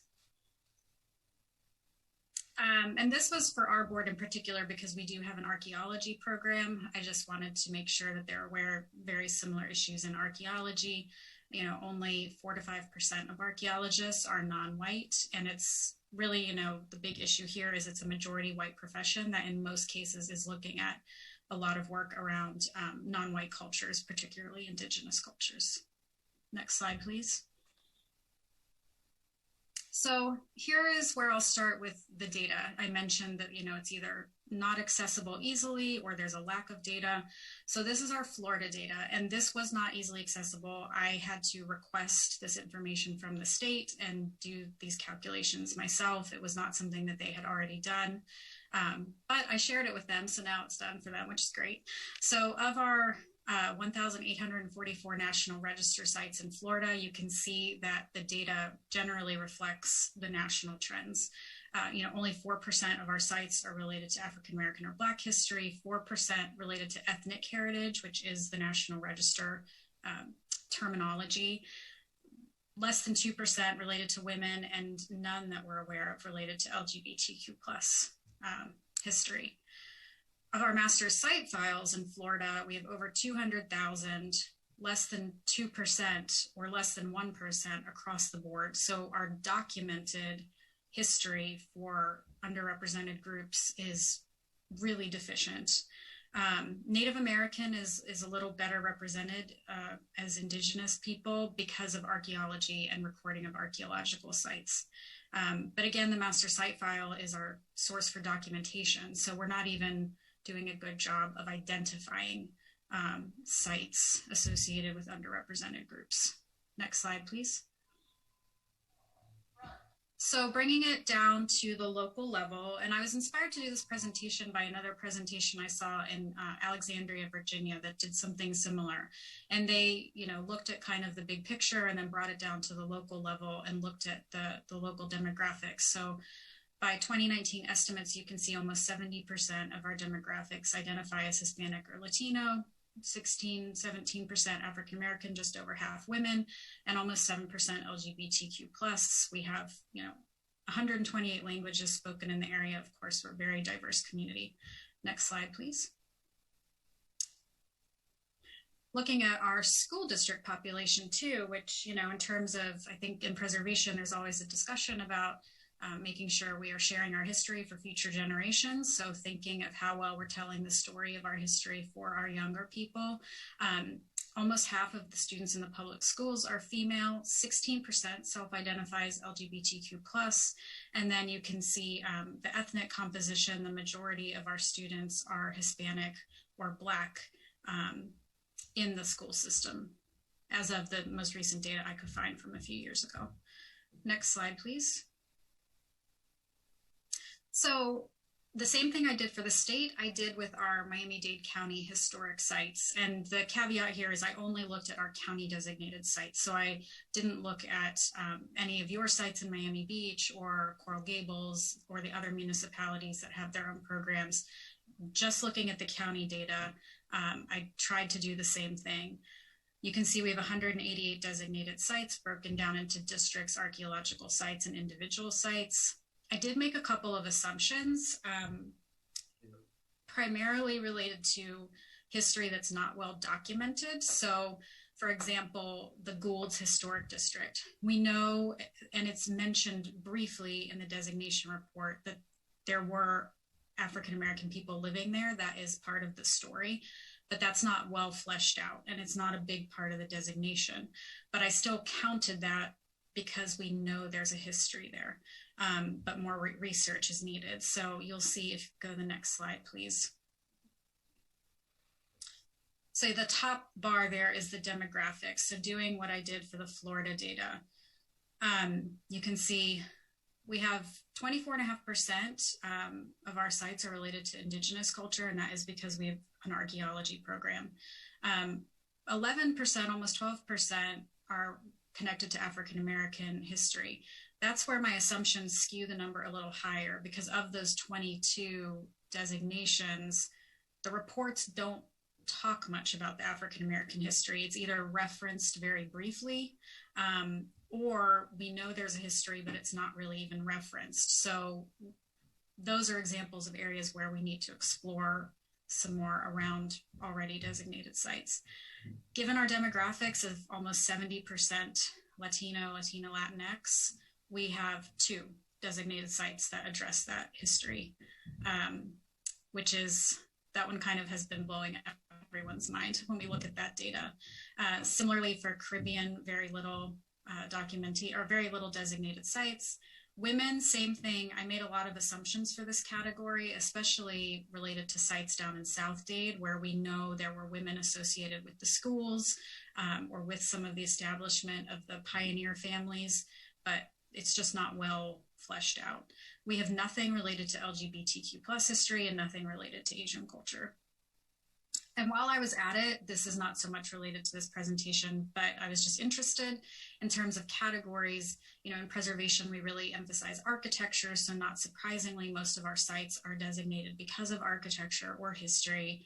But I also looked at these other broader categories, you know, related to more cultural history, and we don't have a lot of representation as far as that goes. Next slide, please. This is just a quote from, I highly recommend this book if you are interested in reading more about this topic in general. It's called Preservation and Social Inclusion. It's published by Columbia University. It's actually available for free online. If you Google that, you can read the articles online, but you can also order it in hard copy. And this is just a quote talking about, you know, it's not enough, though, for us as preservationists to just think about, oh, okay, well, we need to add more things to the National Register, or we need to designate more things locally. We need to really take a bigger picture look at how historic preservation, with our regulations, with our standards, how we are perpetuating continued inequality. And so while it's important that we do documentation and use our regulatory program, we have to think a little bit bigger than that. Next slide, please. So the National Trust did a survey in 2019, and you can see here from the stats on the screen, the majority of people who took this survey agree that we need greater innovation and preservation. We need to ensure preservation enables people to live, work, and play in historic neighborhoods regardless of their wealth and income. And, you know, almost 100% of the people agree we should be striving to tell multi-layered narratives of our history. Next slide, please. So that kind of brings it back to us and our role, preservation and local government. Local government preservation programs, as you all are familiar with, were traditionally regulatory programs. We're charged with enforcing codes and ordinances and design guidelines, typically associated with planning departments, but often we're separated from main planning functions in general. And we're really, a lot of the time we're unknown by the public and even other departments internal to our agencies. There's usually limited community involvement. And again, these are broad brush strokes. This isn't true for every local government, but in general, these are the focus points. This is another great book I recommend if you have not read it, The Color of Law. It's really important in understanding how planning and zoning and policy reinforced a lot of the inequality we still see today. Next slide, please. So, the question we're asking ourselves at the county, and more people in preservation is, shifting government's involvement. And these are just some questions that I have and that I came up with a few years ago. This is a slide from a presentation I did a long time ago, but how can we think about our preservation tools and how they are working or not working for us, essentially? Do we need to move beyond thinking of ourselves as just regulatory and becoming a little broader focus, so more inclusive, not just of underrepresented history, but more inclusive of how we operate? Thinking about things like cultural and intangible heritage, thinking more about how to engage the community in our work, thinking more about local significance versus federal standards. And, I think Miami Beach, the work you all have done with your design guidelines that you were all just talking about from Schulman, that's a really good example of how you're really taking preservation and looking at it locally. How are you going to adapt to the changing circumstances that are affecting you locally? I think that's a really good example. This picture is a church that I worked with in Jacksonville. I used to work in Northeast Florida, and it's a very modest architectural building. It's not high style architecture. It's an African-American church. You can see the barrier behind it. That's I-95. It's one of the only buildings left in a community that was completely obliterated during urban renewal with the construction of I-95. And despite this building being one of the few remaining buildings connected to the history of a neighborhood that was historically significant to African-American community, it took 1.5 years to get that building designated because of how limited the ordinance is in Jacksonville and how focused it is on architecture. It really became almost prohibitive to even considering that structure for local designation. And that's just one example of many. Next slide, please. So what's being done? These are just some examples of really great resources. I won't go through the list, you can see there, but people are undertaking new survey projects. For example, City of Madison did an entire historic resource survey only looking at underrepresented communities and their buildings and spaces. People are amending National Register nominations where the history is incomplete. Like I mentioned, we have for some of our designations. People are seeking new National Register nominations, looking at reevaluating ordinances where they're restrictive, et cetera, doing a lot around community engagement and outreach. It's a really big part of thinking about kind of the new preservation model and where preservation is going. Next slide, please. So an example I like to use of a local government that I think is being really creative and innovative is the city of San Antonio. They do a lot around community outreach and education. They have a variety of types of activities. These are just some pictures, social media campaigns, legacy business. I know that's something that's been discussed here too. They have a rehabbers club to get people into more hands-on activities. They have a students group. They also, interestingly, hired some time ago now a cultural historian. So they have on staff at their local government a cultural historian who does more anthropological work and social history work versus architecture. And that person's been doing a lot of this community engagement and trying to broaden their documentation of cultural history versus just architectural history. Next slide, please. Some other places that have been looking at this from a larger lens include San Francisco's Historic Preservation Department. They did a resolution last summer through their Historic Preservation Commission, centering their preservation planning efforts moving forward on racial and social equity. Happy to share that with you if you are interested. It's very comprehensive. It's like a 15-page resolution about the role of preservation and how we can play a part in advancing racial and social equity. Their larger planning department also has this larger initiative, and they are charged with doing that and integrating that into their planning efforts. They also have a cultural heritage program where they are they've created cultural heritage districts, which are not regulatory in nature, and they also have a legacy business program. Next slide, please. And this is just an example that I found a few years ago that I think is really interesting. I believe this is in St. Louis, and it's a story about the buildings there you see on the bottom were home to a grocery store that was owned by the woman on the right. And it was really known as a community hub, a community center. Everyone knew Tilly's Corner is what it was called.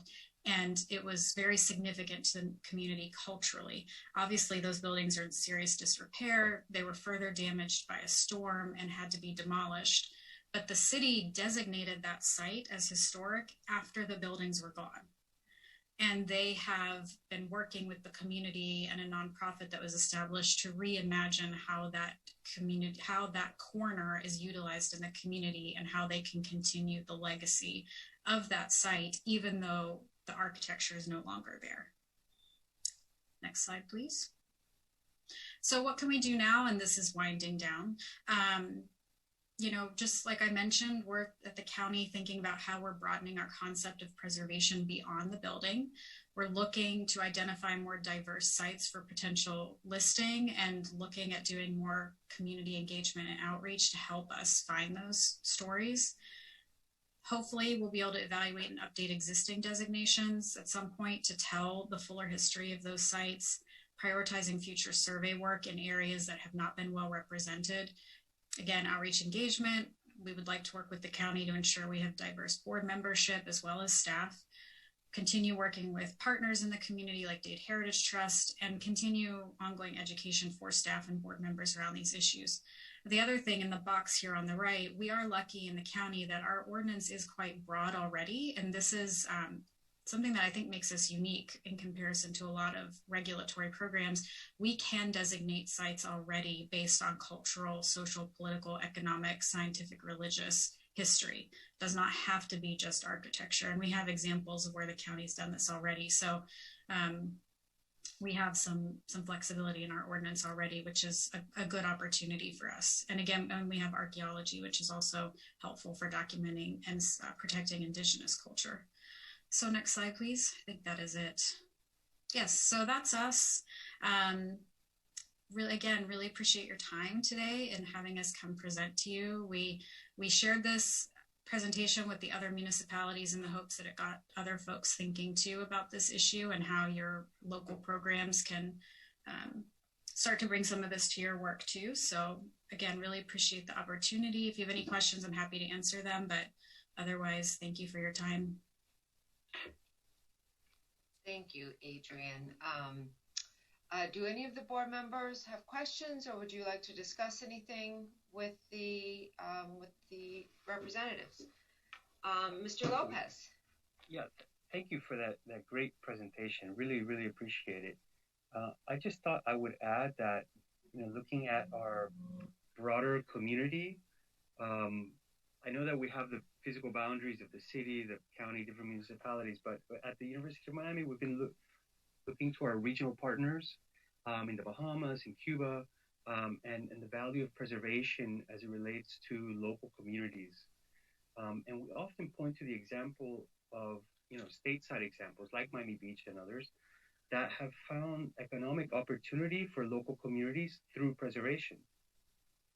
A lot of these places that welcome cruise ships only to see their local building fabric destroyed, their local economy become completely dependent, and versus those who have really retained their limited historic fabric, they now have a great source for a kind of cultural tourism that's really based on the culture, the story of the place, and also the architecture. Not, I wouldn't want to necessarily separate it from the architecture, but when you have both, a history of people, culture, place, and architecture, there's real value there.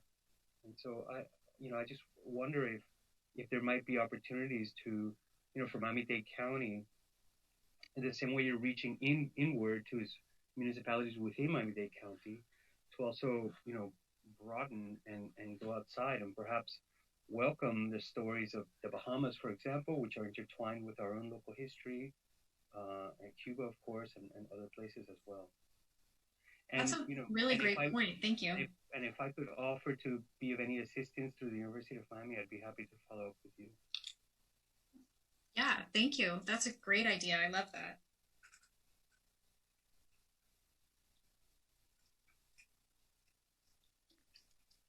Is there anybody else? Yeah, I have a comment, if I could. Am I coming through? Sure. May I proceed? Thank you. Thank you, Adrian. That was a wonderful presentation.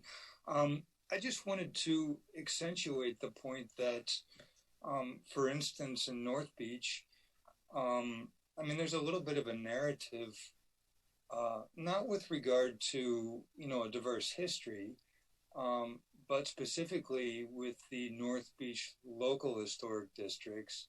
There was sort of a narrative in the community when that was moving along, when, you had the developers come in and propose demolishing and a major redevelopment of Ocean Terrace.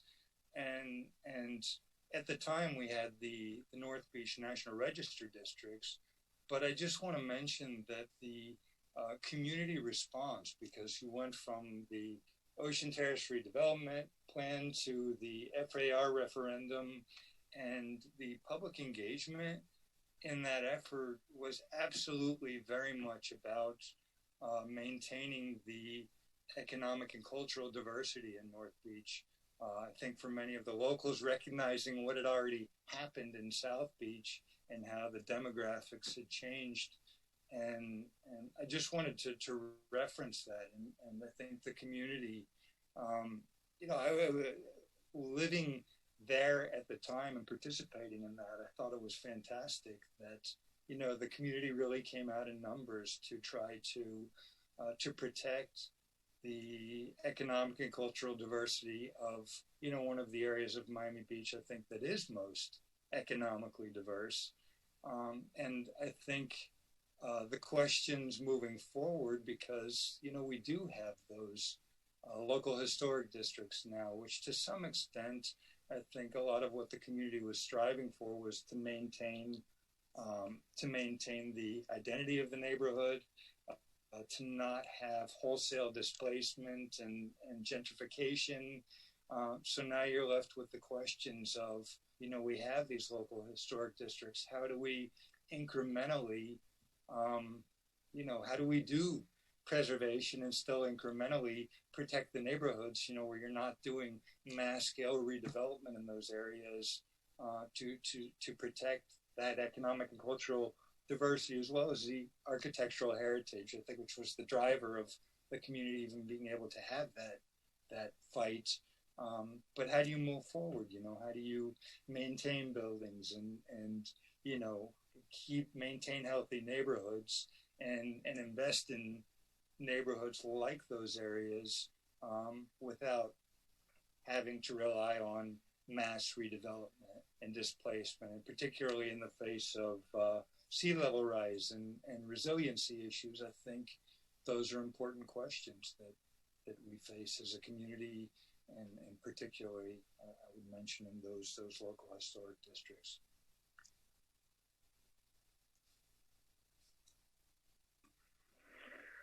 It's a really hard question.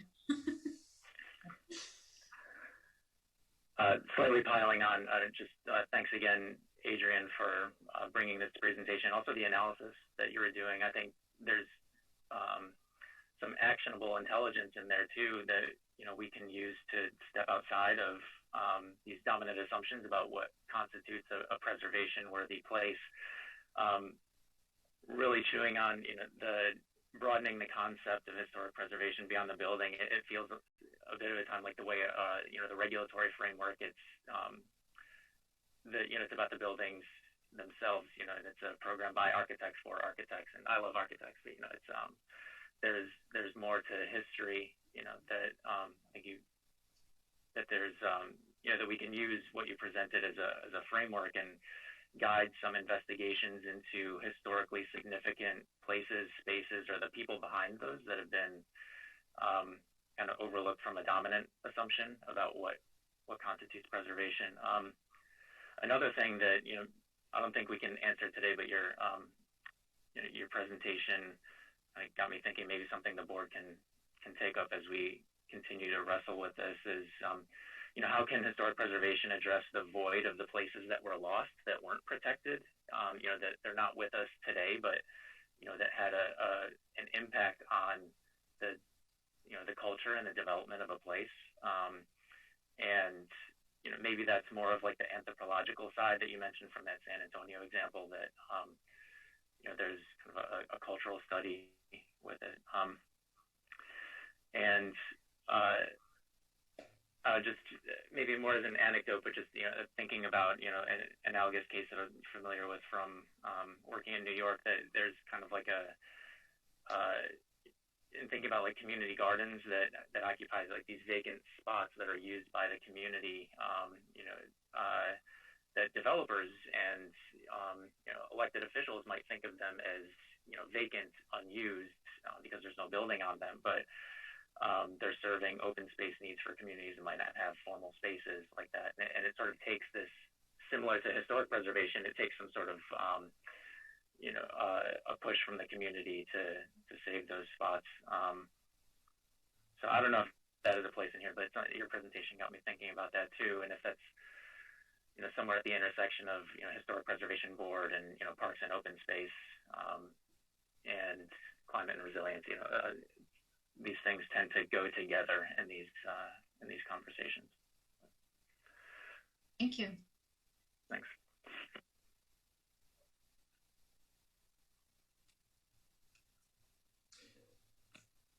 Can I make a comment? Am I on? Yes, you're on. I'm on? I'm on. Yes, you are. Hi, Adrian. It's Nancy Liebman. I loved listening to all of the things that have happened over these many years. And I'm thinking I go back way before most of the people you're talking to here now. I was part of the National Trust. I was an advisor back in the early 90s. And I spent half of my life raising children and raising the notion of what historic preservation is. So when I look at all of these suggestions, it's just overwhelming how far we've come and how far we can go if we really get down to working at it. The one thing that is missing from that time, when preservation was just beginning to raise its head, one of the things that is missing now is the fact that the National Trust for Historic Preservation was, I would say, overly active in educating, in bringing people together, in having, I used to go to conferences and yearly, I know they still have their yearly program, and they bring preservation to the communities. But the way they had it before the change was so inviting for people, because the people, just the ordinary people, were so involved in what preservation could bring. We probably didn't even think of half of the things that you have been talking about, but it was a way to bring the collective communities from all over the country together at various annual and in between. They would have other meetings and people would come and people would thrive. I think that where we've come to is because of that effort of the National Trust. You know, we as a little community here in Miami Beach, we do our best, and I think we're among the best of what's going on in Dade County when I look at what preservation has brought to us. But somehow we need the experience of a bigger community that's actually involved, not just to come and listen to all your wonderful ideas, but involved in what is going on. And I think that we can accomplish a heck of a lot more if we do. We don't even act, us at HP Board here, doesn't really interact with the rest of the county, let alone the rest of the community. And there are so many of us all around. I mean, if you watched what goes on here in Miami Beach, goes around all the way around the rest of the country. But we need that anchor. I call the National Trust the anchor to bring us back. I think it was financial. I don't know how it lost its way. But certainly, if that can be brought back, it would encourage all of us a lot more. So thank you for the stimulation of doing it. I haven't thought about this in a long time.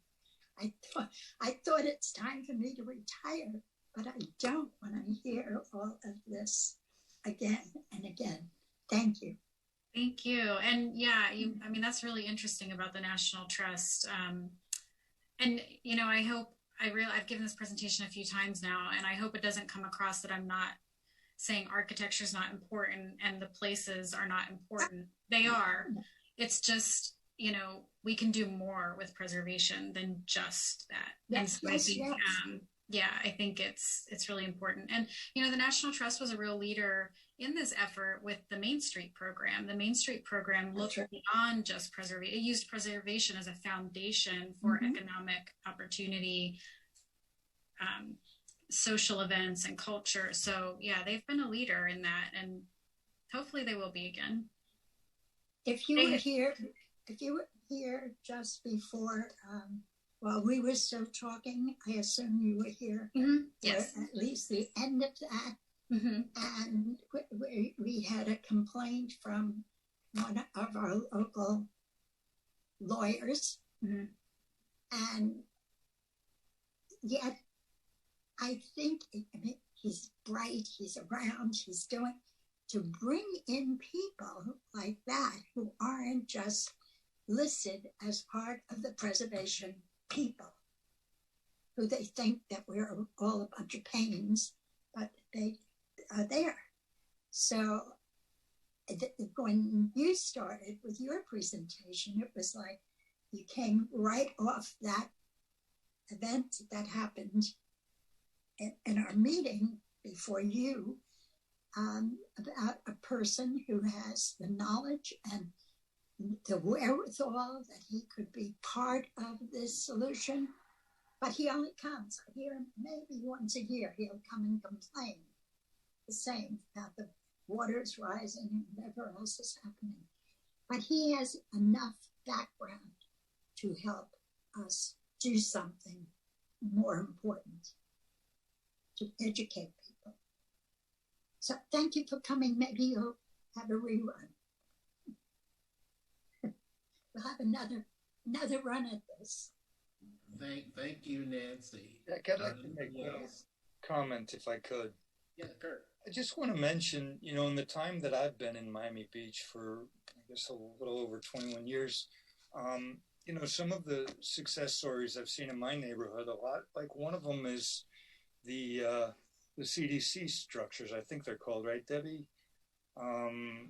is it the Development Corporation that would rehab? I think the London House is one of those, correct? For the affordable or elderly housing. Right, for affordable housing, which, and another thing, like when I first renovated my building, which was not a historic district, it was not contributing at the time, but there was, at the time, I remember through the city, there was a grant program where if you chose to, you could, for instance, get, I guess it was a 50-50 match for the renovation costs for renovating a building.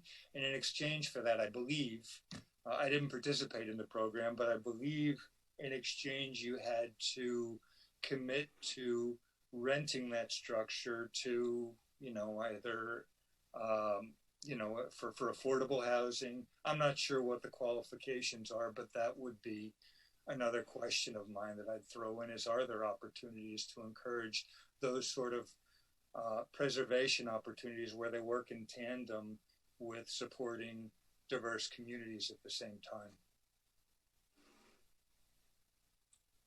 I apologize. I lost my connection. I'm back. Thank you. Thank you. Anyone else would like to join in? Hi, Adrian and Sarah. Thank you so much for this research. Super important, I think. And thank you for highlighting Erica Rami's work. She really has done so much thoughtful work on the topic of how we value historic preservation and how that translates in the real world. I will say that I am currently working on the historic Overtown multiple property listing with Dade Heritage Trust. And these data points are really great to get, a really succinct picture of where historic preservation stands and really what it values in the past. So, although the state board unanimously approved the report, there really does at the federal level need to be more flexibility to the changing standards. So I'm really glad that it does exist at the county level to really shift kind of the values, as you said, to more intangible history rather than just solely an emphasis on architectural significance. Although, as an architect, I do think architectural significance is extremely important, but it doesn't always tell the full story of how a city or neighborhood develops. So, and also just piggybacking on other comments, how that translates into overall economic resilience of a community. So, thank you again for the presentation and getting all those data points. I'm sure it was not easy. Thank you.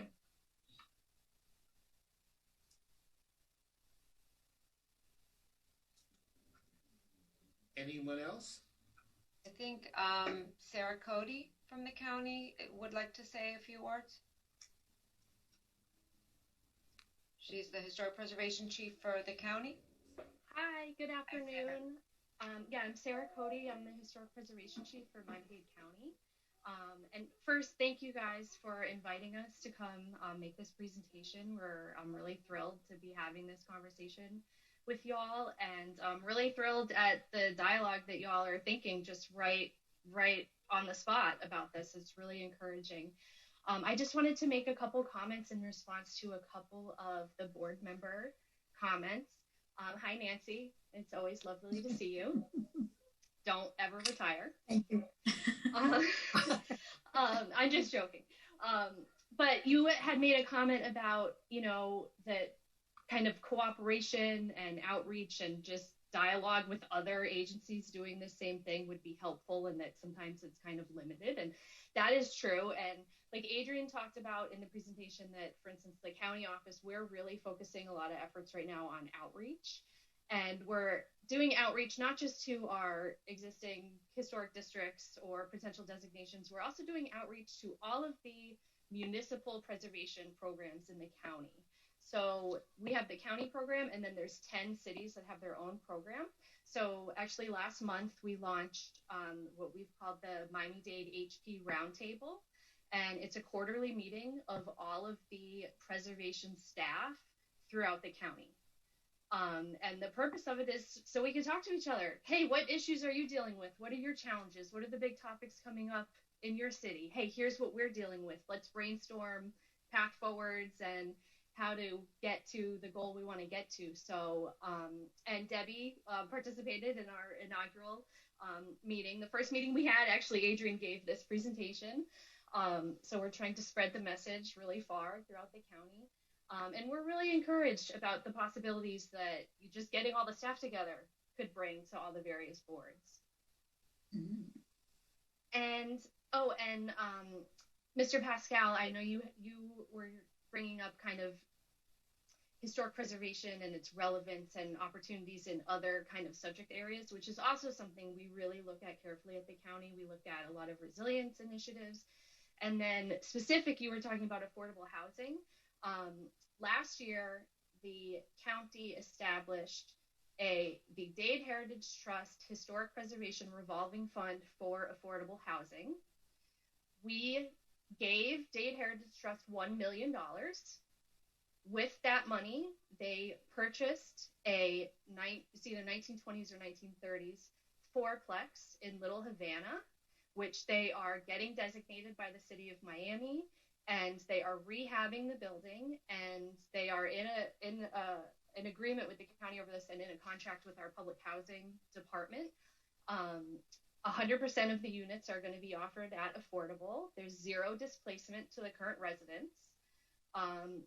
And it is required to be maintained as affordable housing for a minimum of 30 years. So, and then Dade Heritage Trust can, as they get income from rental income from the property, that money can go back into the revolving fund to obviously upkeep that property and hopefully continue on and acquire more properties. So there are definite creative solutions out there that we're taking a look at, and I'm sure Miami Beach is also looking at some more creative solutions to some of these issues as well. And that's it for my comments for now. But again, sincerely, thank you for having us here today. Thank you. Thank you so much for coming. It was very, very interesting. Thank you both. You're great. The county's been a great partner and will, I'm sure, continue to be. So I appreciate your time. Thank you. Thank you. Okay, Mr. Chair, we do have. Before we leave this discussion item, I didn't think it would be something that the county representatives would necessarily need to be, but I was wondering if we could discuss a proposed motion related to this, shared some information as well. Okay, Max, why don't you start off? Thanks. So this was following up on our discussion last summer when we were talking about historic preservation and equity, and one of the actions from that discussion was to look into possible regulatory or legislative recommendations, and in that research came across a social equity statement requirement that's in the county rules of procedure. And it's a requirement, prior to any public hearing on an ordinance, that requires the preparation of a social equity statement that includes, various criteria. I included the relevant section and the materials to go around beforehand. But this seemed, as we're thinking about, there's policy levers, legislative levers, and also just things that we can do as a matter of practices and processes. That this seems like a step that would be reasonable at the city level that we could make a recommendation toward, particularly as we've been seeing we've discussed kind of a slew of text amendment and other zoning changes. If this was something that I don't know if there's any existing equity analysis that's going on with respect to those, but as part of a holistic consideration here, if we might make a motion urging the mayor and commission to adopt the requirements per a social equity statement modeled after similar to the county requirement for proposed zoning changes.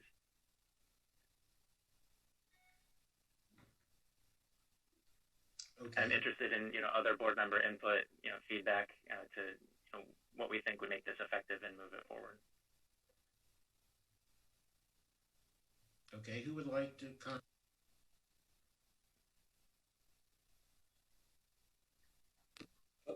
I briefly saw the email, I guess, from Debbie, which I don't read that email that often.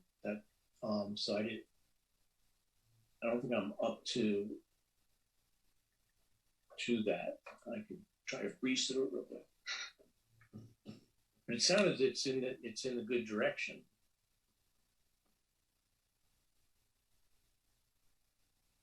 I'm sorry? Seems like it made sense.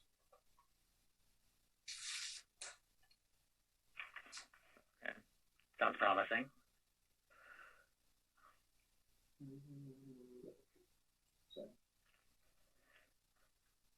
Who else would like to comment? I don't want to pick on people.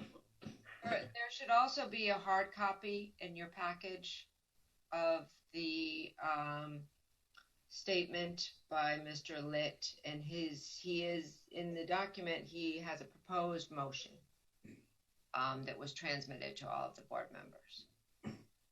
Because of Sunshine Law, Max was not able to email you directly, and that's why that information did come from staff.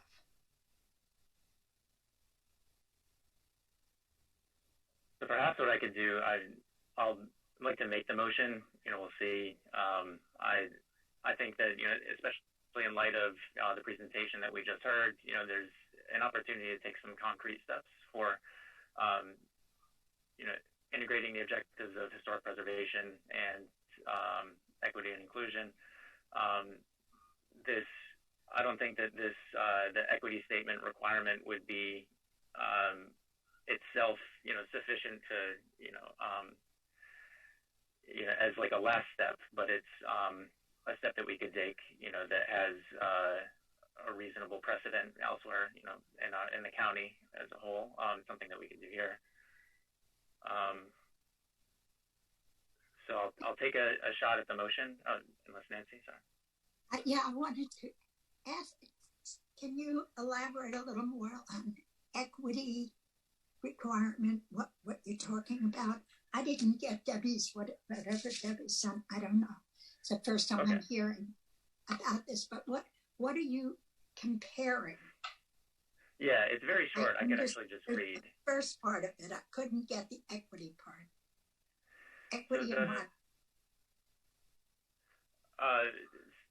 So the model that I'm going from is from the county rules of procedure, but my recommendation would be that it's something that we, given that we're historic preservation, would be something perhaps, if we can say it would relate to zoning changes, a statement, a requirement to include an equity statement with any proposed change.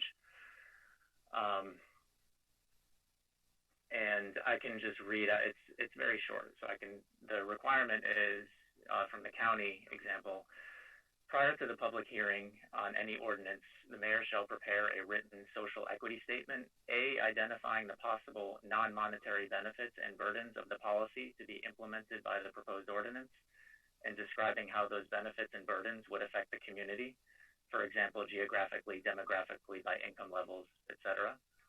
And B, identifying the possible increase or decrease in monetary impacts anticipated to be borne by the residents of the county if the proposed ordinance is adopted, and describing how those increased or decreased monetary impacts would affect the community.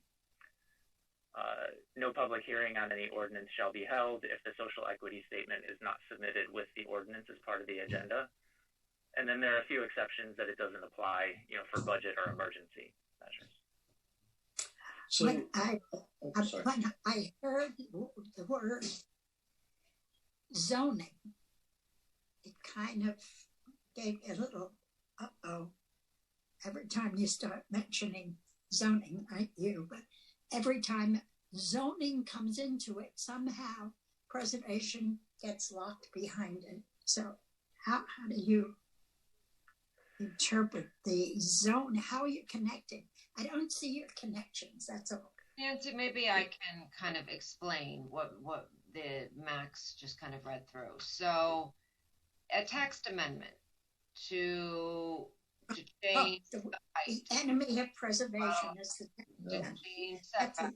to change FAR if there's a voter approval and we have an ordinance to change that, to change potentially uses that are permitted in certain areas.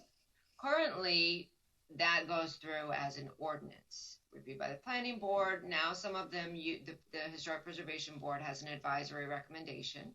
You've been seeing more of those lately, and you've been issuing more recommendations. And then ultimately, it's a city commission determination whether or not that proposed change, which is through an ordinance, a text amendment of an ordinance, is adopted. As part of our current procedure, there are certain requirements that must be contained within the administration's recommendation. For example, one is a fiscal impact statement. The administration is required to write a statement in their recommendation that outlines a fiscal impact of whatever the proposed change is. The county, which Max just read through, has an additional statement that's required as part of the memo that has to address the social equity, the non-economic impacts that this change would have on a community. So that's what the county has as part of their requirements in terms of their analysis. And I guess the county's is probably a little different than we're used to seeing actually request that the mayor provide that. That's because the county mayor is equal to our city manager in terms of administrative processes. So that's what the motion that Max has made is to recommend to the mayor and commission, or to urge the mayor and commission to consider an ordinance that would require this type of analysis in some form in some commission memos. Which can you define the social impact, the non-monetary social impact? That's what's throwing me off. Yeah, I personally cannot. Would this be like, I don't know, taking a government use park, open space park, and making it something else, single family homes, I don't know, something else, then that becomes a social impact that I can't use? I'm just trying to understand. I don't think that what that is. And I don't think, if you read through the county rules, which I know you haven't had time to do, I don't think it is saying that it has to satisfy any certain criteria, like the projects you review. I think it is saying that these statements need to be provided in terms of an analysis of what we believe the impact, the social impact will be. Not that it says, if you're taking away a certain amenity and putting something else in its place, that you can't do it. That's my understanding of how impact statements, the only impact statement I have personal knowledge of is the fiscal impact statement that we include as part of the administration's recommendation. And it's a similar thing.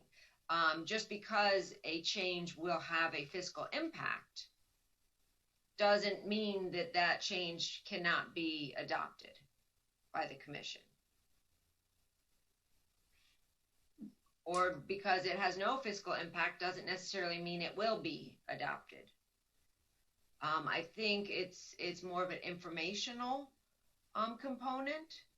But again, whatever you decide or don't feel comfortable with, what Max is asking is just to recommend that the mayor and commission consider looking at something similar to what the county did.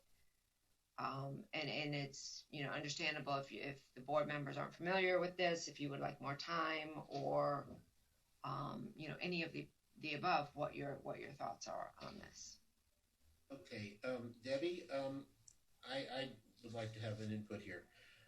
I've been involved with historic preservation since 1972, basically.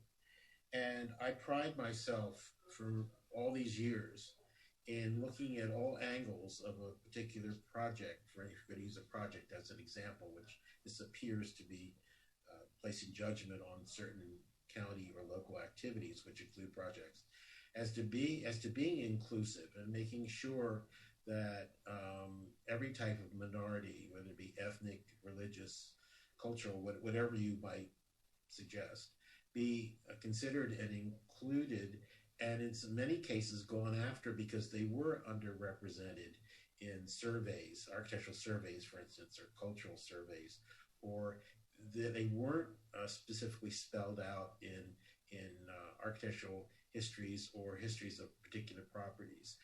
And I find the wording in this motion, frankly, a little offensive and frankly on a slippery slope.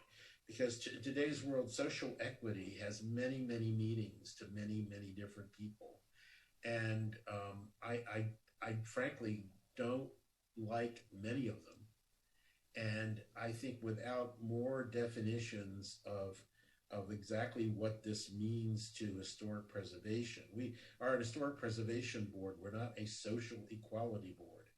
And we include the ideas of social interactions and social history, I think, adequately in everything we do. And every time someone comes up with another restriction or another requirement for a study, it adds cost to everything. It adds time to everything. It adds complications where they really don't need to be. And frankly, his number 1 through 4, I frankly don't see the way that statement is written has really anything to do with historic preservation as it's practiced in most places.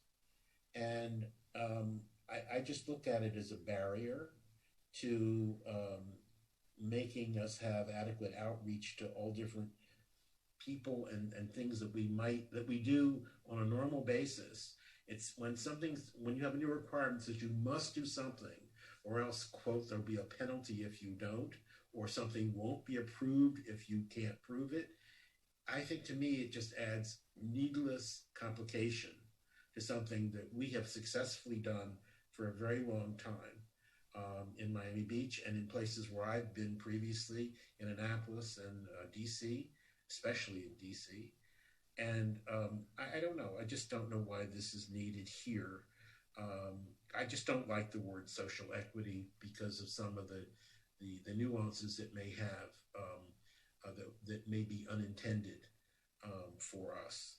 And when you include verbiage that is not crystal clear and that is not defined, it's a slippery slope to lead to other things that I don't think we should be involved in. Thank you. May I clarify a couple of those points? Yeah.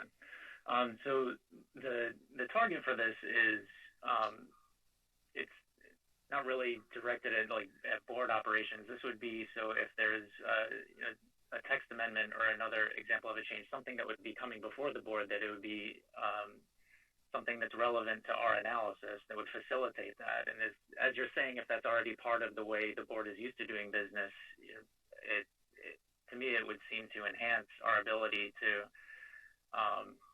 go about that instead of relying on other pieces of information that aren't included with what we're getting as part of the research and analysis on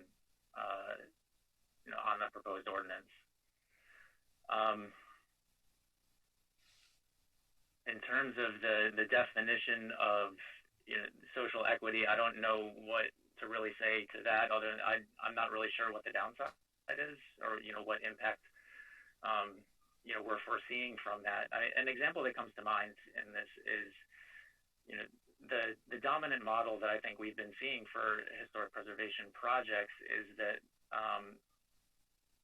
the model that we're seeing is that in order for preservation to go forward, it's usually accompanied by like a luxury condo development or a luxury hotel development.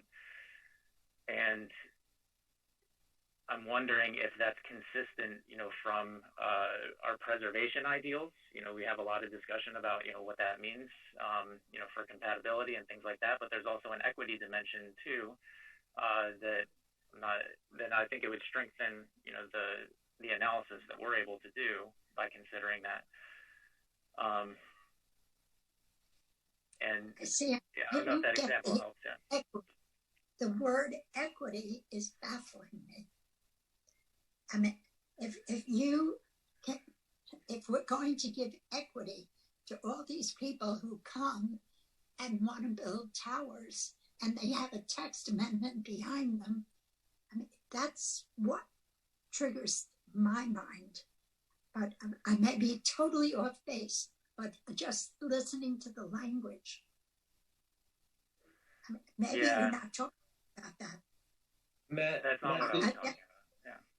I think it's sensitivities. People who don't want to hear about social equity, they have a lot of different thoughts than preservation things. I mean, the short definition that I would offer is not having a disproportionate impact on, any vulnerable group. That's kind of what I'm thinking about for equity. Yeah. Disproportionate. And you're tying that to preservation here? Or that's what that was my intent. Yeah, that was my intent. Yeah. I can't go along with that. Okay. Well, is it possible, like, if anybody is willing to second the motion, or, if not, I suppose it just dies, right? I see what you're trying to do, and I agree that this is very important. But I honest to God think that given the scenario that we have with the type of people who inhabit Miami Beach, we do exactly what you're saying, given what we've got. It may not be equitable in the sense of equality, but there is very little equality here, frankly. And that's not something that I think can be legislated. I mean, we don't have a huge diversity of people like New York or Philadelphia or Washington or Baltimore. The statistics in the county are very different than the statistics here, as your group just showed. And that's great. And it's a very important that that speaks to what exists. But from what I've seen here, I mean, we only deal with people usually, unfortunately, with millions and millions of dollars who are building these luxurious towers. And unfortunately, we're trying to upgrade North Beach and trying to help people who don't have millions and millions of dollars for luxury high rises. But the emphasis to date has been on what I just mentioned, as opposed to what we might like to see, and that's because of just economics. It has nothing to do with equality, because as far as that's concerned, I don't have millions and millions of dollars. I'm not equal to these people, but I am part of the fabric that has to deal with that. And I think we try to do the best we can do with what we've got. So it may not be fair and it may not be equal, but I don't know what to do. That's a much bigger picture than I can have the brain to deal with myself. But that when you talk about social equity, I think a lot of people would be quite turned off by that phrase. Can I chime in? Sure. So, I mean, I'm supportive of the concept of this, and I'm trying to, I guess I'm trying to, in my mind, to envision how it works. And again, I don't have, I'm starting out what I'm saying by saying I don't have solid thoughts, but I'm trying to see it in in actual use, how this works. And, I'm trying to envision in a practical sense what this results in. And in my mind, again, Nancy mentions the idea of upzoning, and I've seen that done. I've seen upzoning pushed through with the idea of we're going to upzone and create affordable housing, right? This idea of upzoning. I've seen, maybe it presented with good intentions. I've also seen, refer to some of the people that would generally benefit from affordable housing come out against it because they didn't want to lose their neighborhood and they didn't trust it. And I think the parking requirements issue is another one, right? And we just had the Tropic Air proposal in front of us, which again, the parking requirements were eliminated in that area. We approved a project, I believe, with 10 parking spaces for 36 units. And again, in my mind, I see that as 26 families that rely on on-street parking that are being displaced. And in my mind, that's something I would like to see addressed. I think those sort of conversations. You approved it. I'm sorry? You approved it. You approved it. These are zoning discussions, Nancy, and I'm just I'm talking out loud because I don't think that this should just be killed. I think it's worth the discussion. I think it's worth pursuing. I'm not clear on, are we talking about for historic districts only? Or are we talking about zoning issues? I just don't want to see something with good intentions end up being abused and not come out with its intended purposes or its intended purpose. But I believe that we should be embracing equity and celebrating, as I already said, the diversity of our community economically and culturally. I'm just not clear on in a practical sense how this gets applied. Okay, I understand that my intention here wasn't clear, so I can go back and work on some clarifications. My hope is that perhaps we can add this, keep it on the agenda without losing it completely. It seems there's some interest, but I can rework and clarify, maybe do some additional. I think we need some wordsmithing here. I think that's the right approach because I think you're in the right direction. I'm just not.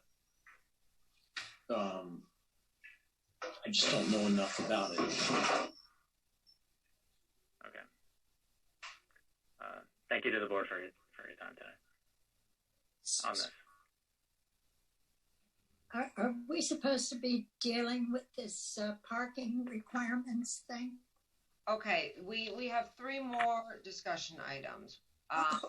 The next one, I know I did not realize we would be going this late today, but there are 3 more discussion items on the agenda. If anyone wants to defer those, we can defer them. But the next one, Nancy, is with regard to the Normandy Isles National Register District. And that is the subject of the documents that were transmitted to the board, which are the CD2, the existing CD2 development regulations, the parking incentives ordinance that was relatively recently adopted for parts of the conservation district, and that's the North Beach Conservation District. And I also included the current regulations for the National Register Conservation Overlay District. Those regulations apply only to the RM1, the residential multifamily zoning districts in the National Register in both North Shore and Normandy. And I know, Kirk, you had requested that we provide this information to the board members and that you would want to discuss potentially, some additional incentives that were specific to the CD2 area of the National Register District. The parking ordinance does contain some incentives for the retention of existing buildings, but that's the only incentives ordinance. And when I say incentives, I'm referring to incentives to retain existing buildings in the National Register. Most of these will be located outside of your jurisdiction and are located within the jurisdiction of the Design Review Board. And I'm probably doing a bad job explaining it, Kirk, because it's been a long day, but maybe you could elaborate a little bit more. Thank you, Debbie. And I appreciate you providing this. I think what I was hoping to do is to nurture a dialogue. I want to start out by saying I'm not in a rush to try to push this through. I think it's important in developing incentives that that they get supported along the way. And the idea here, yes, Nancy, the parking requirements. I want to mention the parking requirements because, again, you've been go doing ahead, that go ahead, have at me, Nancy. 4 years. Again, in my mind, there's opportunities, right? And if we're waiving parking requirements, as was the intent for the RM1 overlay, you're waiving parking requirements. There's a benefit out of it in that buildings in the conservation district are being retained. Same with the lot lines, right, Debbie, that you're able to take advantage of existing setbacks if you're substantially retaining structures. I thought, I don't want to repeat myself, but I thought the International Inn was another good discussion. Again, on that building, parking requirements were waived. There was an increase in height, and a significant building is hopefully saved in the process, right, and restored. And so I'm really wanting to nurture discussion among the board. Again, my intent is not to rush this through. I don't want to see contributing buildings within the National Register be demolished. To my knowledge, there aren't any current applications for buildings in that area to be demolished. I don't believe, Debbie, that there's been a substantial appetite for demolishing, but that could change at any time. And above and beyond that, I think as a board, I think we should be having proactive discussions. And earlier on the single family homes, Barry mentioned the garden apartments, and which is a completely different, right? I mean, it's a completely different group of buildings and areas than the single family homes. But I think, well, I'll put it bluntly, I'm going into my last term on this board, and I think that we should be proactive. I think it's our responsibility, and I would hate to have ended my 3 terms of service only having responded to applications and us not making movement on proactive issues, because particularly in the face of resiliency, I think it's our responsibility. And any time that's wasted not having these discussions of how we incentivize the retention of structures, incentivize them being restored in general, I think is important. So I don't want to go completely off topic, but I really want to nurture a dialogue among the board, because what we have here, again, just to encapsulate, is a part of the National Register District in Normandy. These buildings are cataloged, so there are contributing buildings, there are non-contributing buildings. That's already established, but they are not in a local historic district. So there's nothing to stop them from being demolished should anyone choose to and apply to. So I'm suggesting that we look at possible incentives that we could ultimately recommend, I believe, to the planning board, and hopefully be able to garner support, not only from our board, from the planning board, from the commission, from the community, to incentivize the retention of contributing structures. Kirk, I would love to do that. I think you're on topic, but I have a different feeling about it. I have never, and when we were on the North Beach, the North Beach Committee, I was opposed all the way to have that, what is it, the non-residential, the accessory, you just said, those that are historic, but they were designated as this overlay. The overlay, you know what I'm talking about? Those that are historic, but they're stuck in this place where they are not really considered historic. And I think if we went, and we do a great service here, if we went back and looked at all of those conservation districts that are holding back becoming preservation, actual preservation designations, because we're going to lose them as sure as I can see.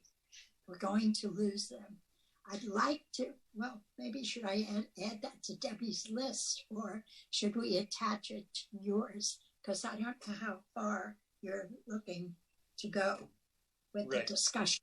Well, Nancy, I mean, what I'm referring to, so we have the conservation districts, right, which are also well, I can't talk about them. Well, I want to talk about them because those are not, they're not locally protected, right? There are contributing buildings that are cataloged as well, but at least there are incentives to try to incentivize restoring or substantially retaining those buildings. The area I'm referring to, the CD2, which is a commercial district abutting the Normandy Fountain, there's nothing at all. There's no conservation zoning. There's not anything. It's just... well, I agree with that. I agree.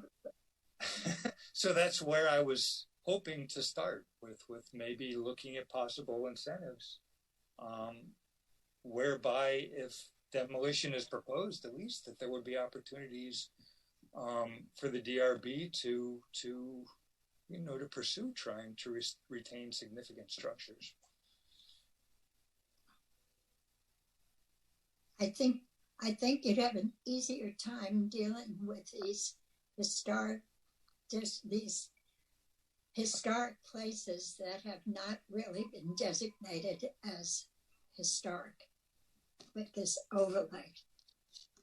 I think that would be more important than the commercial districts. I mean, that comes and goes. You're saying you think the conservation districts and the National Register districts nonsense are more in real historic circles. That is considered nonsense. Either you're historic or you're not, and make it clear. But this, the wiggle room, and there's a lot of there are a lot of people, I'm sure, who could wrap their arms around this, would rather see all of that go. Okay. I don't know what the takeaway is from that. I mean, to not even try, is that the takeaway? You've had demolitions, you've had everything, because they're not designated historic. Not wholesale, because nobody is that busy. They're busier trying to build towers. But once they get tired of that, they're going to start with doing this. Nancy, I don't disagree with you. Again, I started with this area because there are no incentives. I don't disagree with you on the conservation districts. Okay. Well, maybe we should put the two on another day, because I think I'm fine with continuing it. I mean, I'd love to hear if any of the board members have any thoughts. Again, I'm not trying to rush it through. Nancy, in terms of the conservation districts, I mean, I feel like exploring incentives is an easier lift, and I don't want this to get killed. I think it's time for us to make progress moving forward. So, again, I welcome anyone else's thoughts or input. Okay. I'm happy to support you, but it just triggered, when you started the conversation, it triggered my hostility about this kind of development. And I know that when we were on the North Beach board, we did not like this. Well, put it on the agenda, Nancy. You got a lot of fight in you. Let's go. No, just put me on a good day. Debbie, did Debbie leave? Wait a second. No. I think we're talking to ourselves. Debbie didn't leave, I'm sure. Can you hear me? Yes. Yeah. Okay. Will you put that on, really? That doesn't have to be tomorrow or next week, but I think we need to be aware of this. Well, could you repeat what you would like to discuss at a future meeting? In general, where is it? Where the tricks that we have? The overlay, the conservation. The conservation overlay. All of we have multiple conservation districts. Would you like to have an agenda item where we could talk about? No, it's particularly North Beach. North Beach. Yes, that's where. So Nancy, is the intent here to explore designating the other areas of the National Register? Yes. That you're proposing? I call it rescuing. To save ourselves from shame, the shame of having a conservation district. To not lose those buildings. Tatum Waterway is in great jeopardy as I watch it, and you're going to see it there too. They're not designated, and they should be. We're good on the Tatum. The Tatum has the definition. The Tatum has the definition, right? Designation, historic designation. So I think we're getting a little. Well, I'm going to put an agenda item on once we have another reasonably short agenda to discuss the North Beach National Register Conservation District overlay and possible discussion about local designation of the areas that are not currently part of the local historic district. I'll put that on a future agenda item, and we will post that online on the agenda system, so anyone who may be interested in that discussion will know when it will be heard. Did anyone else have any comments on that item? I do. Thank you, Kirk, for bringing this up. And just really quickly, I know we're all tired, but in a broad sense, I really, really agree with being proactive. Preservation does not have a good, it's not perceived in the way that I think we want it to be perceived by the broader public on many of these conversations that came up today. And we need to have carrots, not sticks. We need to incentivize people to want to preserve.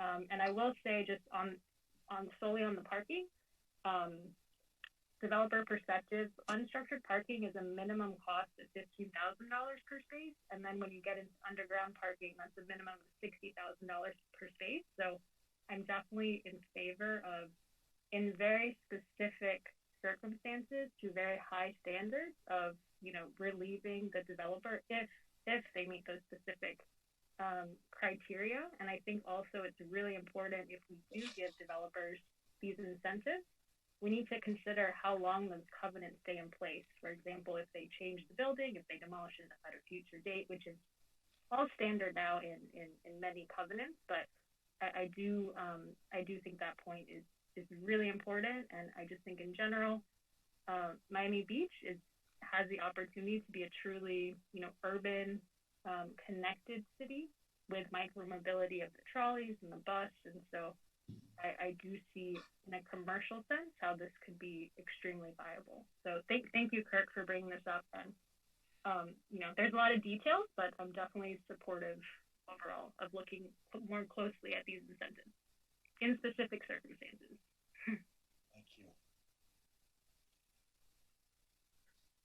All right, Debbie, moving on to number 8. I think Max wants to speak, Jack. Sir? Yeah, just a thought on, so when we're talking incentives, I think it's kind of challenging when we talk about it in the abstract, because we have like different ideas of what the menu could be, but in terms of, the conservation district, if that's our unit of analysis or whatever it is, Kirk, that we're talking about, focusing on if there's any sort of analysis that we can turn to, that was part of maybe the conservation district creation, or, something other than like my anecdotal familiarity with, going through, living in Normandy and knowing what I know about it, but like, something to ground so that we can sort of stress test what the incentives, how effective they would be and what their impacts would be, and do that sort of specific look, rather than, I think it is kind of challenging when thinking about incentives, as a whole, there's a lot that we could do, but I think we might get stuck in loops on that. Debbie, I'm wondering if maybe just as again, because I'm not trying to rush this forward, I want it to be a developed discussion, but in responding what to what Max is referencing, I'm wondering if it would also make sense to pull up the Dover Coal, the massing studies they did when we were looking at the conservation district overlay, maybe just at a future time. That would be helpful to look at, because we have the zoning ordinance in front of us, but that sort of shows the thought process behind creating that ordinance, right? Yeah. Yes, I can provide the board members a link to the Dover Coal North Beach Master Plan. Yeah, absolutely. I think, but Debbie, what I'm referring to was after the master plan was actually done, and we were putting the master plan. I have a copy of it somewhere. I can find it, because Dover Coal was brought in then after the master plan was passed to assist with developing the conservation district guidelines. It would be helpful, Kirk, if you could provide me with the documents you would like the other board members to review, and then I can transmit those. Perfect. Thank you. Yeah, I think that's a good idea, because maybe some of the people who are new on this board haven't even seen them. They go back, what is it, 5 years now? From when that was developed, the plan was developed. Thank you, everyone. Okay, so we will keep that as an ongoing discussion for future agendas. And again, anyone who's interested, that will be posted online as part of the agenda when it will be heard again. The next two discussion items, Jack, you had requested just an update on 93 Palm Avenue, I believe. No, I'm the Wells Fargo. Okay, 93 Palm Avenue is what's referred to as the Al Capone house.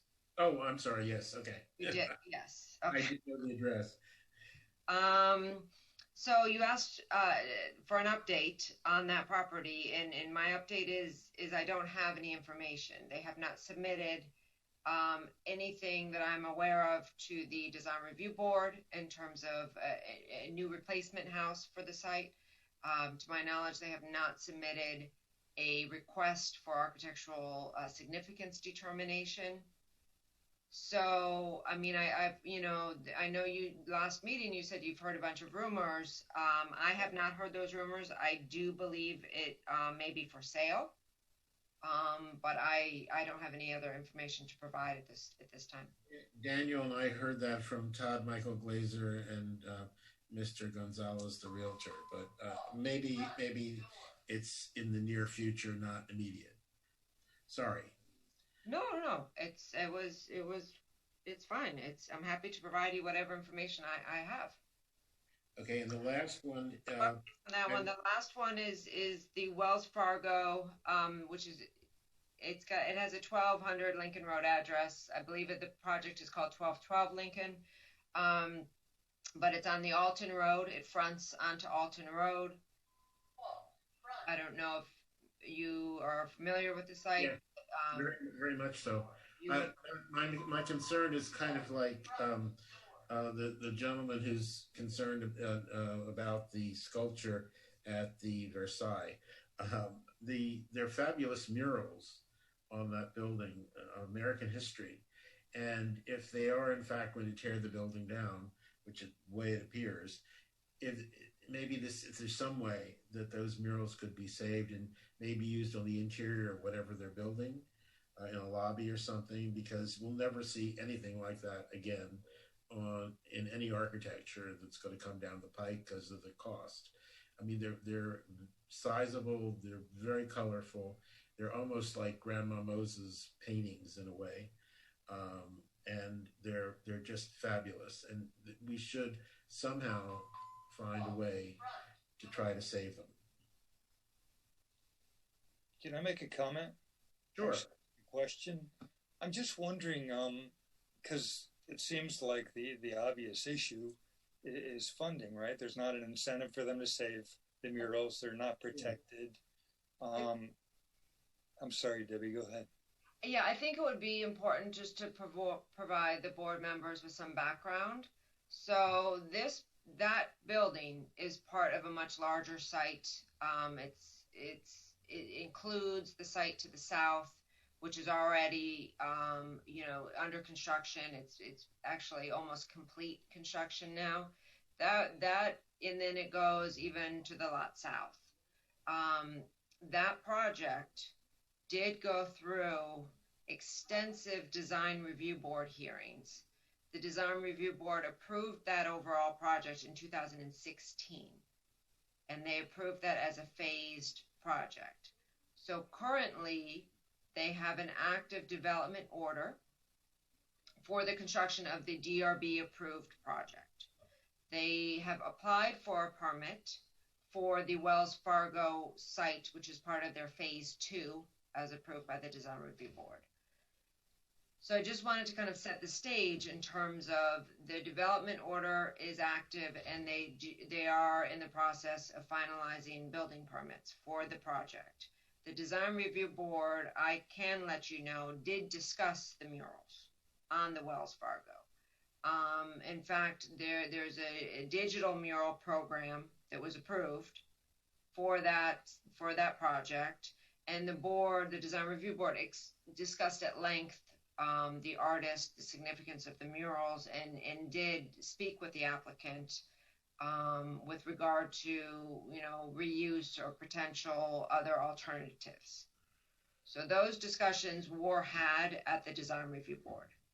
Currently, from my understanding, there's no requirement for the retention or relocation of the murals. But again, that's under the jurisdiction of the design review board. So whatever, you talk about here, I just wanted you to have all that background information, to help frame your discussion. Who is the owner? Russell Galbraith? Mm-hmm. Yes. I have that information. I believe so.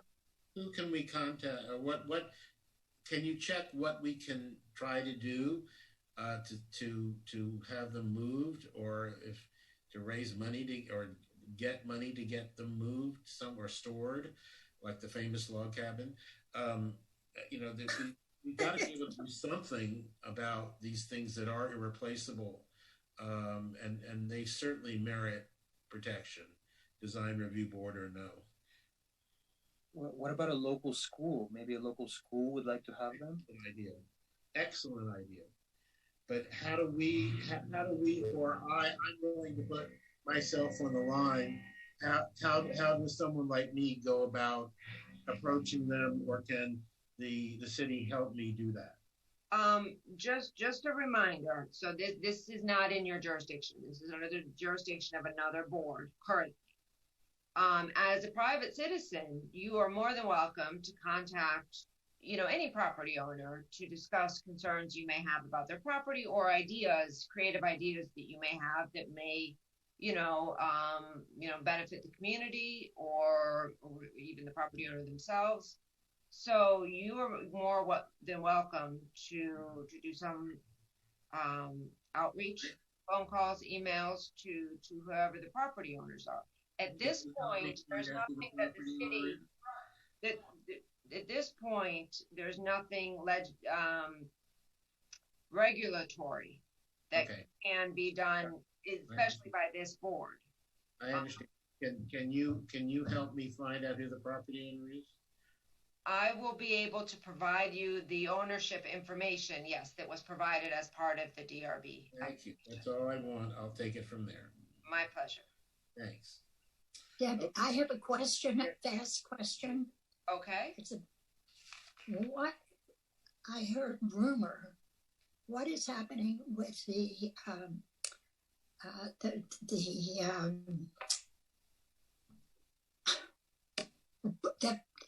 problem that we have been under with going back and redesignating the waterway? Maybe the city attorney's office can provide us with an update at the next meeting. At this point, there is a pending planning board application for the Tatum Waterway. That is scheduled to be presented to the planning board on April 27th. I will be making a presentation to the planning board for that. And then the next steps would be a city commission review. And I can keep the board updated with regard to, the exact dates and times that those will be taking place, so you can monitor or speak at those meetings. This is the problem where we have had to go back and read. This is the same thing we're talking about? Yes. We're talking about? Yes. Because somebody, I can't remember, somebody just off the cuff said, you lost. No. We didn't lose. I don't characterize it as that whatsoever. So it's just continuing to... Out of an abundance of caution and advice from our legal counsel, we are going through the process again. And the next step, this board has already reviewed it and issued a favorable recommendation. The next step is a planning board hearing, which is scheduled to take place on the 27th of April. Good. Kirk? Yeah, I wanted to, if it's okay with the chair and with you, Debbie, just to bring up one other thing. And that is, I just wanted to maybe put the clock tower, the pylon, on our radar just as a discussion. I believe when that initially went, the demolition request for that structure initially went to the design review board, I believe, and correct me if I'm wrong, Debbie, because I sure don't want to misstate it, but I believe we issued a letter, I believe. I could be wrong. You're correct. And so the DRB, the application, and again, correct me if I misstate anything, Debbie, but the application went to the DRB. I think they heard it twice, right? They continued it the first time, second time. I'm not sure what the date was, sometime last year. The application was only to demolish the pylon. The DRB denied the application. And then as of last month's commission hearing, the applicant was disputing, or I'm not sure what the legal term is for what they did. They challenged the DRB's ruling, went to the commission, and the commission showed widespread support in supporting the DRB's ruling.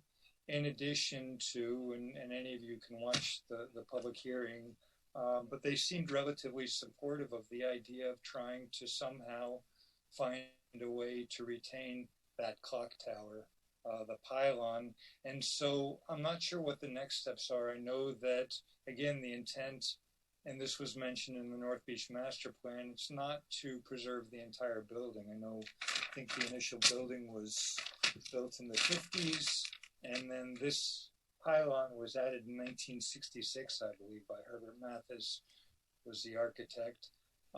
The idea is to retain that structure and to incorporate it into a building. So I'm not sure what the next step is. I think the vulnerability I see is that the DRB doesn't really have the power to, in a long-term sense, I believe, to protect a structure from demolition.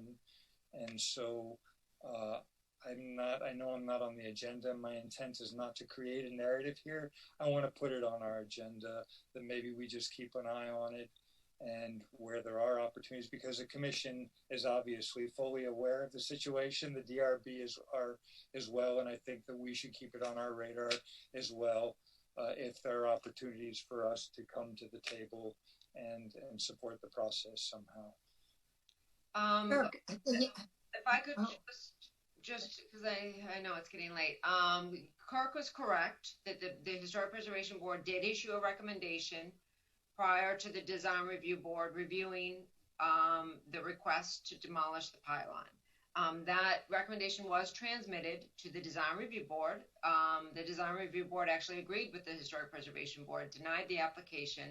That application was then appealed by the property owner, and that appeal was heard at the City Commission. Kirk is correct. On March 17th, the City Commission voted to uphold the design review board's denial. So that decision has been upheld. The next step could be anticipated, and we don't know quite the timing of this, would be for the applicant to will likely submit a larger redevelopment proposal for that particular site. And that would be currently under the jurisdiction of the design review board. So it would be an application to the design review board. I can reach out to other staff members, my colleagues here at the planning department who work more closely with the design review board applications, to see if there's anything that has been submitted in terms of a design for the new project. I can also reach out to the property owner. In fact, I probably should, if we're going to have this specific property on as a discussion item, and let them know and let them have the opportunity as well to address the board, and if they would like to, and discuss what potential future plans they may have. That's my request. I think everyone is very familiar with the conversation. I think it should be an open dialogue. I just feel that the HPB should at least be available to be engaged in that dialogue and updated on the progress. Very good. Has that building it hasn't been demolished, correct? Because I used to go to therapy there. The pylon goes right into the office space of the building.